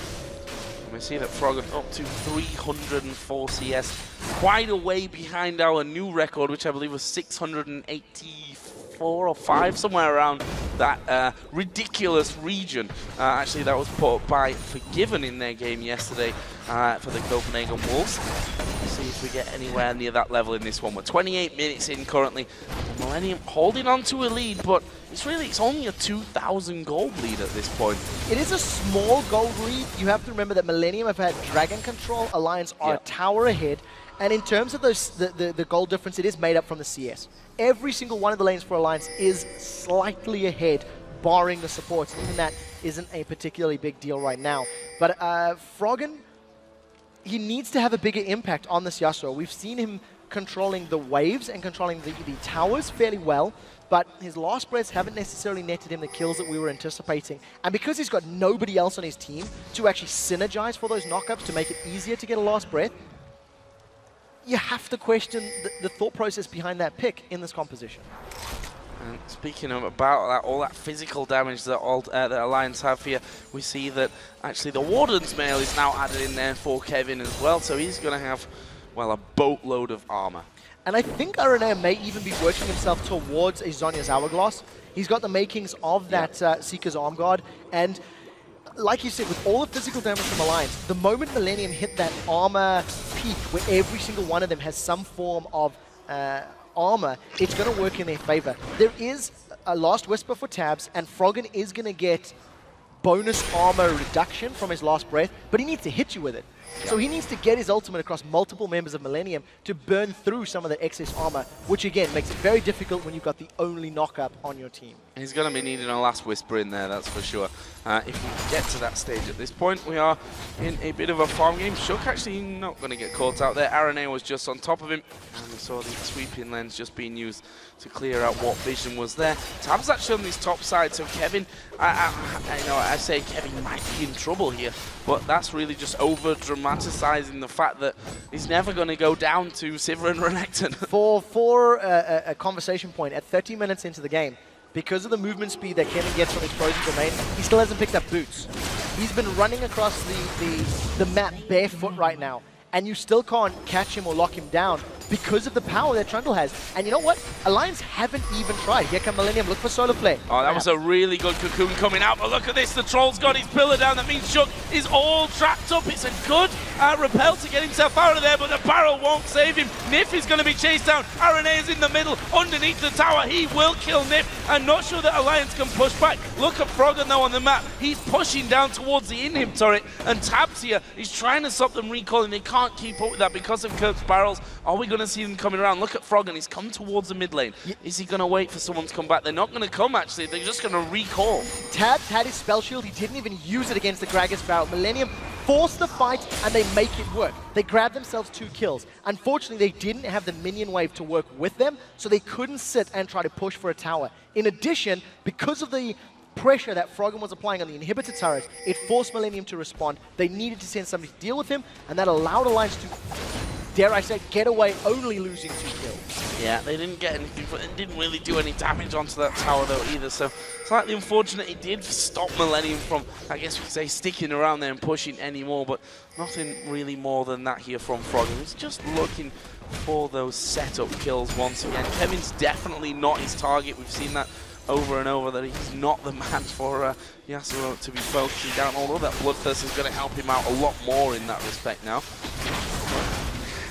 We've moved to that kind of slow, but further into the point of the game where if you make a mistake, you're going to lose a couple of men, and that, unfortunately, 32 to 40 minutes into the game means a couple of towers and possibly inhibs. What I would like to see Millennium doing, they have 4 sweeping lenses, so I think they have 2 options available to them.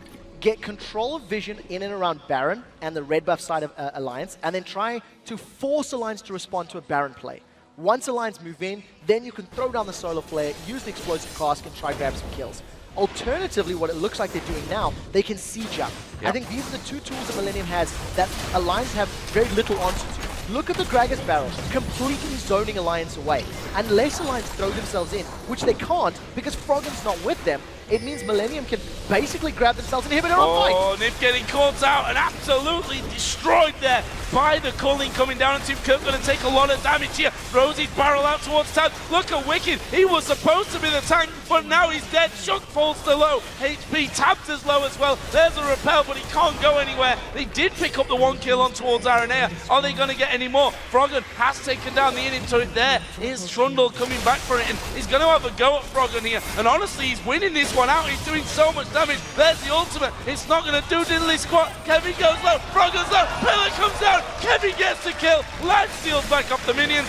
There is Tabs going down as well in the base. Millennium have just got an ace out of nowhere. They've grabbed themselves an inhibitor as well, and you have to think that Froggen did well in that fight. If he had a Last Whisper, he would probably have won, but he doesn't have one in his inventory. We did see the armor penetration working in his favor, and that massive shield from his passive at level 18, which he is. It's 690 damage that it blocked.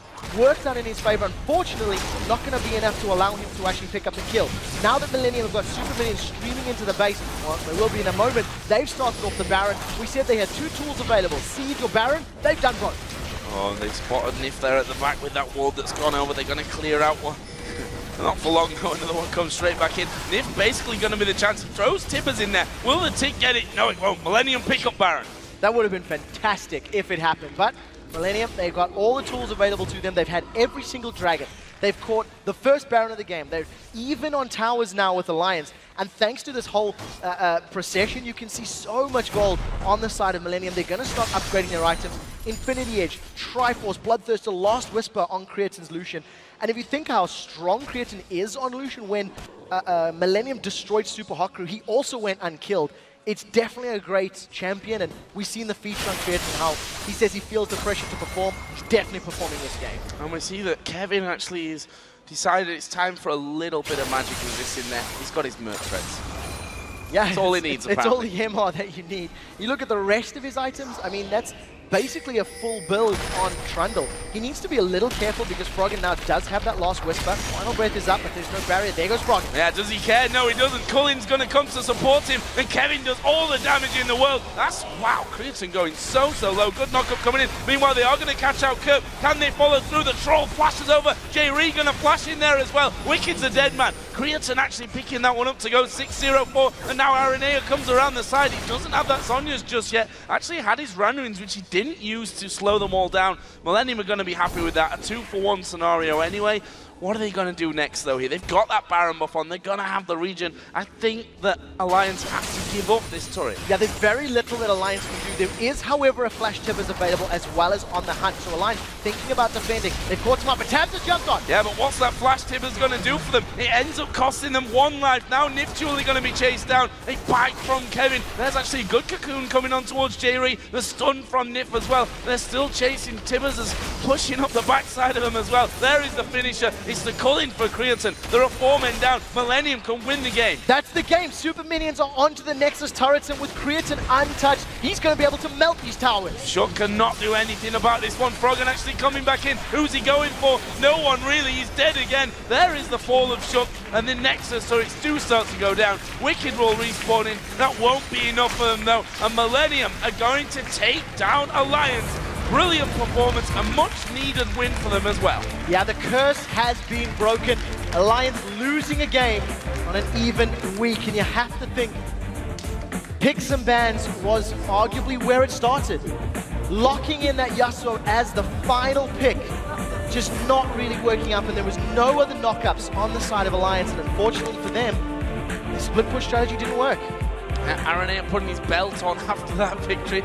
Interesting stuff there from him before they go over and shake hands. But as we talked about, we made light of this whole odd week, even week thing. But it's been something to count on, at least for Alliance in weeks 2 and 4. And in the first game of week 6, where they picked up wins. And to be honest, they need them. If not in any other game, in this one against Millennium, who were bottom of the table, this was such a vital win for Millennium. It was incredibly important. And when you consider how far behind they were early, Shook had 4 successful ganks. He got first blood, he got flashes out of the mid lane and the top lane. He forced Aranea out of the jungle. And after all of that, Alliance couldn't capitalize. They couldn't actually convert those wins in the early game to objectives. And that's arguably because of the lack of strong initiation. And I think the lack of cohesion within the composition itself. I mean, Yasuo, yes, it's a strong champion. Yes, it does well. Yes, Froggen played him well. But the rest of the team didn't synergize with him. No, and it was kind of reminiscent to what we saw with his Kayle in that last match, wasn't it? The fact that he did do a little bit to help out in terms of this split push and kind of pushing things down towards the end. But we saw that if the tanky top laner can kill you off, you know that you're not going to have too much fun. We did see how quickly he could damage and do the almost killing Creatine there at the bottom lane, but they were just all over the place, Alliance. This was very reminiscent of the odd week Alliance team. Yeah, I completely agree. And I also think if you consider the picks and bans once again, that tanky top, Renekton was locked in. That was actually the first lock-in for Alliance. Trundle was available. Trundle was snatched up in the next round of picks they for Kevin. And we know, we've talked about how Trundle just outscales Renekton. And we've seen Wicked playing Trundle in the past. You have to think, if both were up, and the decision was, let's go for the early game champion, and they got flashes, I just think Alliance didn't capitalize on those early flashes, on the early strengths of their champions enough. And one thing that I really like from Millennium's side is the fact that actually Kevin, when he sees a Renekton on the other team, has been going in for the Shen pick, which for me would have had a far lesser impact in that one. He had the teleport on the Trundle. He could be the one that stopped Froggen pushing over and over. Yes, they lost an inhib turret here and there, but he ended 5-0-14 with that Trundle. That is an incredible performance from Kevin. Especially when you consider their team had 22 kills. Yeah. So he was involved in 19 of his team's 22 kills. He didn't buy boots until 32 or 33 minutes.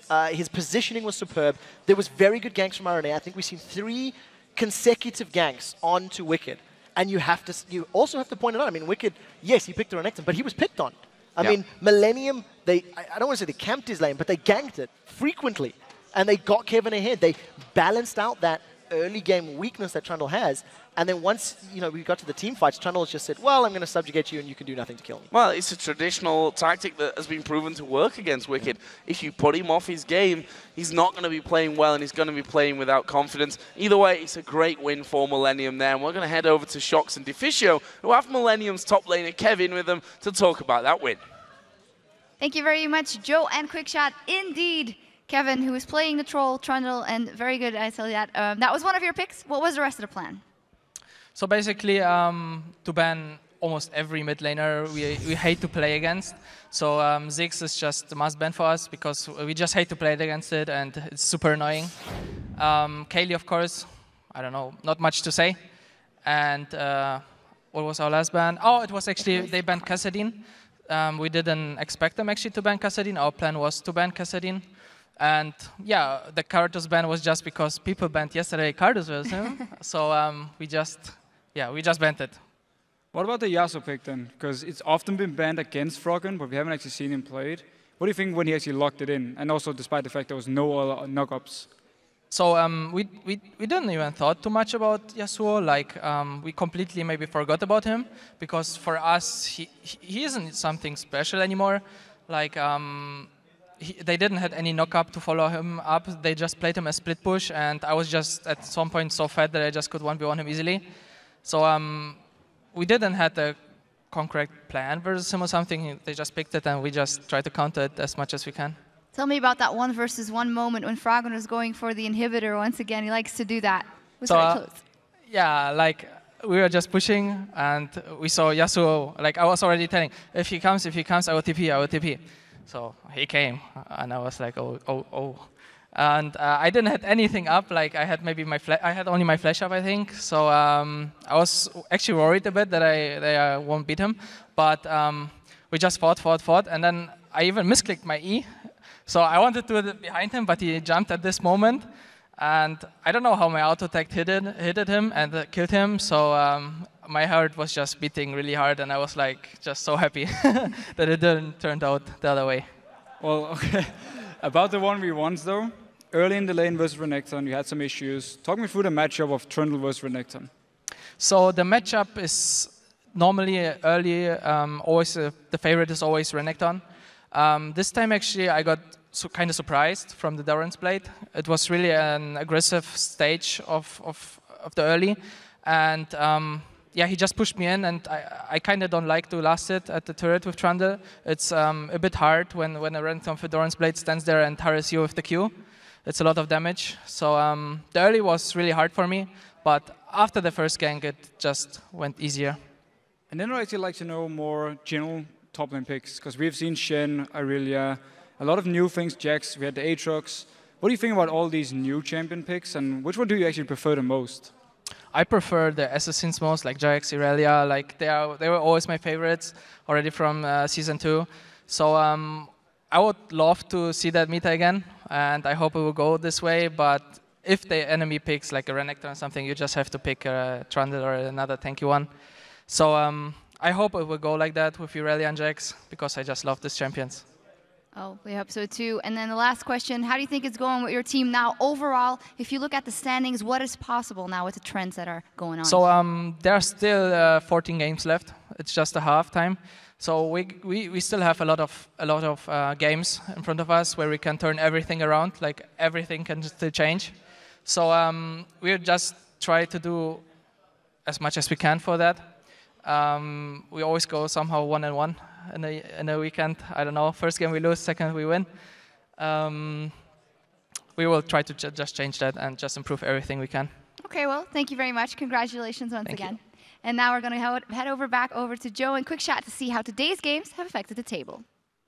Thank you very much, guys. And that wraps up week 6 here in Europe. So let's have a look at where the teams now stand. In first place, Roccat, despite their loss earlier on, are still first place at 10 wins, 4 losses. Then we have Gambit in second with 9 for 5. Then following on that is Fnatic, SK Gaming and the Super Hot Crew all tied for third with 7 wins and 7 losses. And that, by the way, if you didn't already know, is a 7-game losing streak for Fnatic. Yeah, beating every team in the league, only to lose to every team in the league. It's a phenomenal story. Next up, we have the Copenhagen Wolves, who are in 6th place at 6-8. They've had a perfect week. We'll see if they can keep it up next week. And then at the bottom of the table for yet another week, Alliance and Millennium. They are tied for 7th at 5 wins, 9 losses apiece. And with 8 games, 8 teams and 40 players to look back on, we'd like to single out these 5 who went above and beyond in their positions this week. Starting off in the top lane with Freddy122. Yeah, he grabbed himself 196 average CS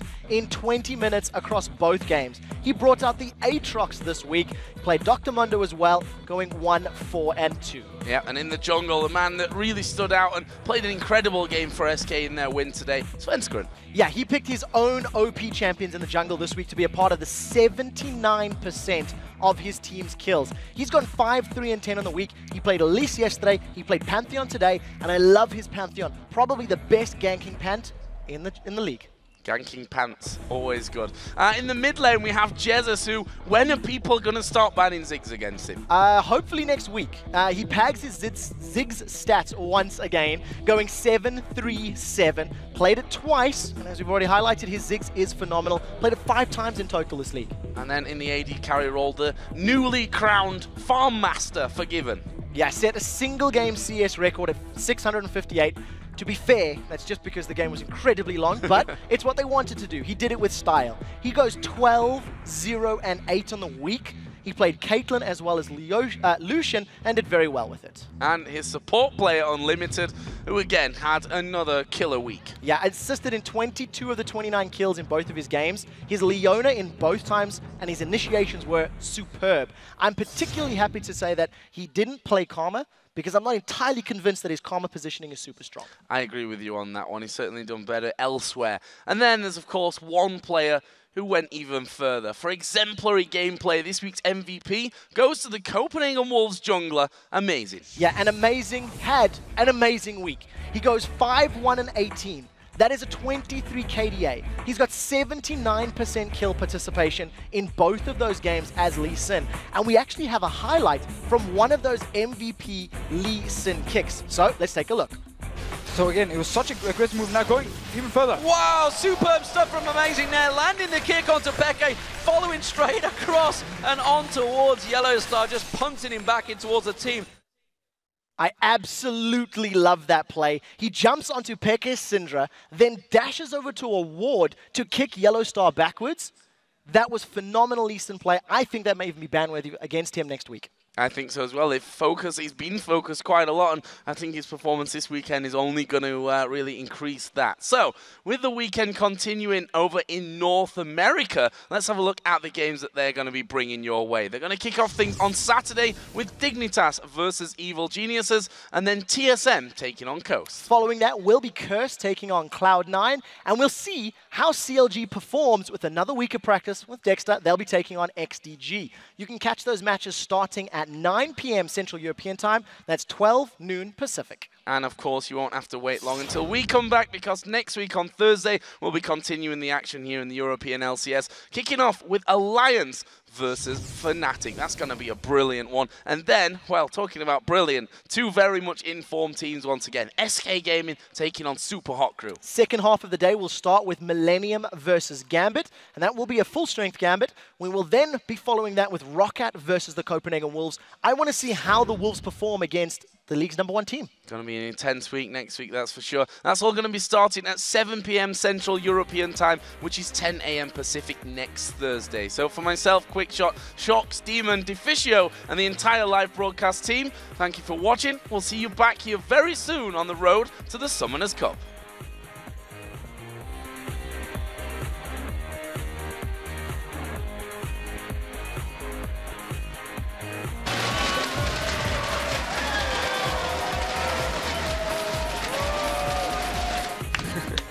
That's gonna look pathetic if we lose though.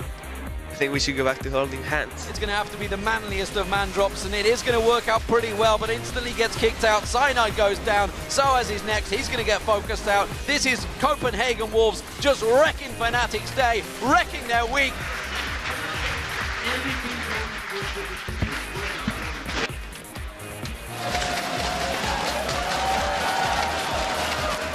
They're going in. Solar Flare goes down, but Hulberto's going deep. Mixer's going to focus on towards Nuke Dog, but look how much damage he's taking there. Mixer's all in trouble. He's going to get taken out. Fury, oh, they've got him between a rock and a hard place. Sorry, Zero comes in. A lot of damage on towards him, but still no kills. And the Super Hot Crew are melting there. Impaler goes down. Gambit are just romping to victory here.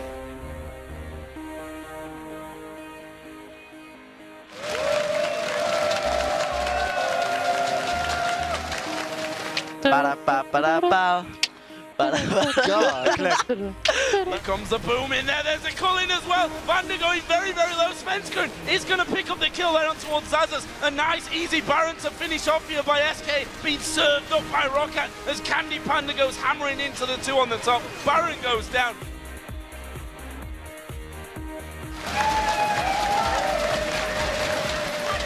Do you wanna be a snowman?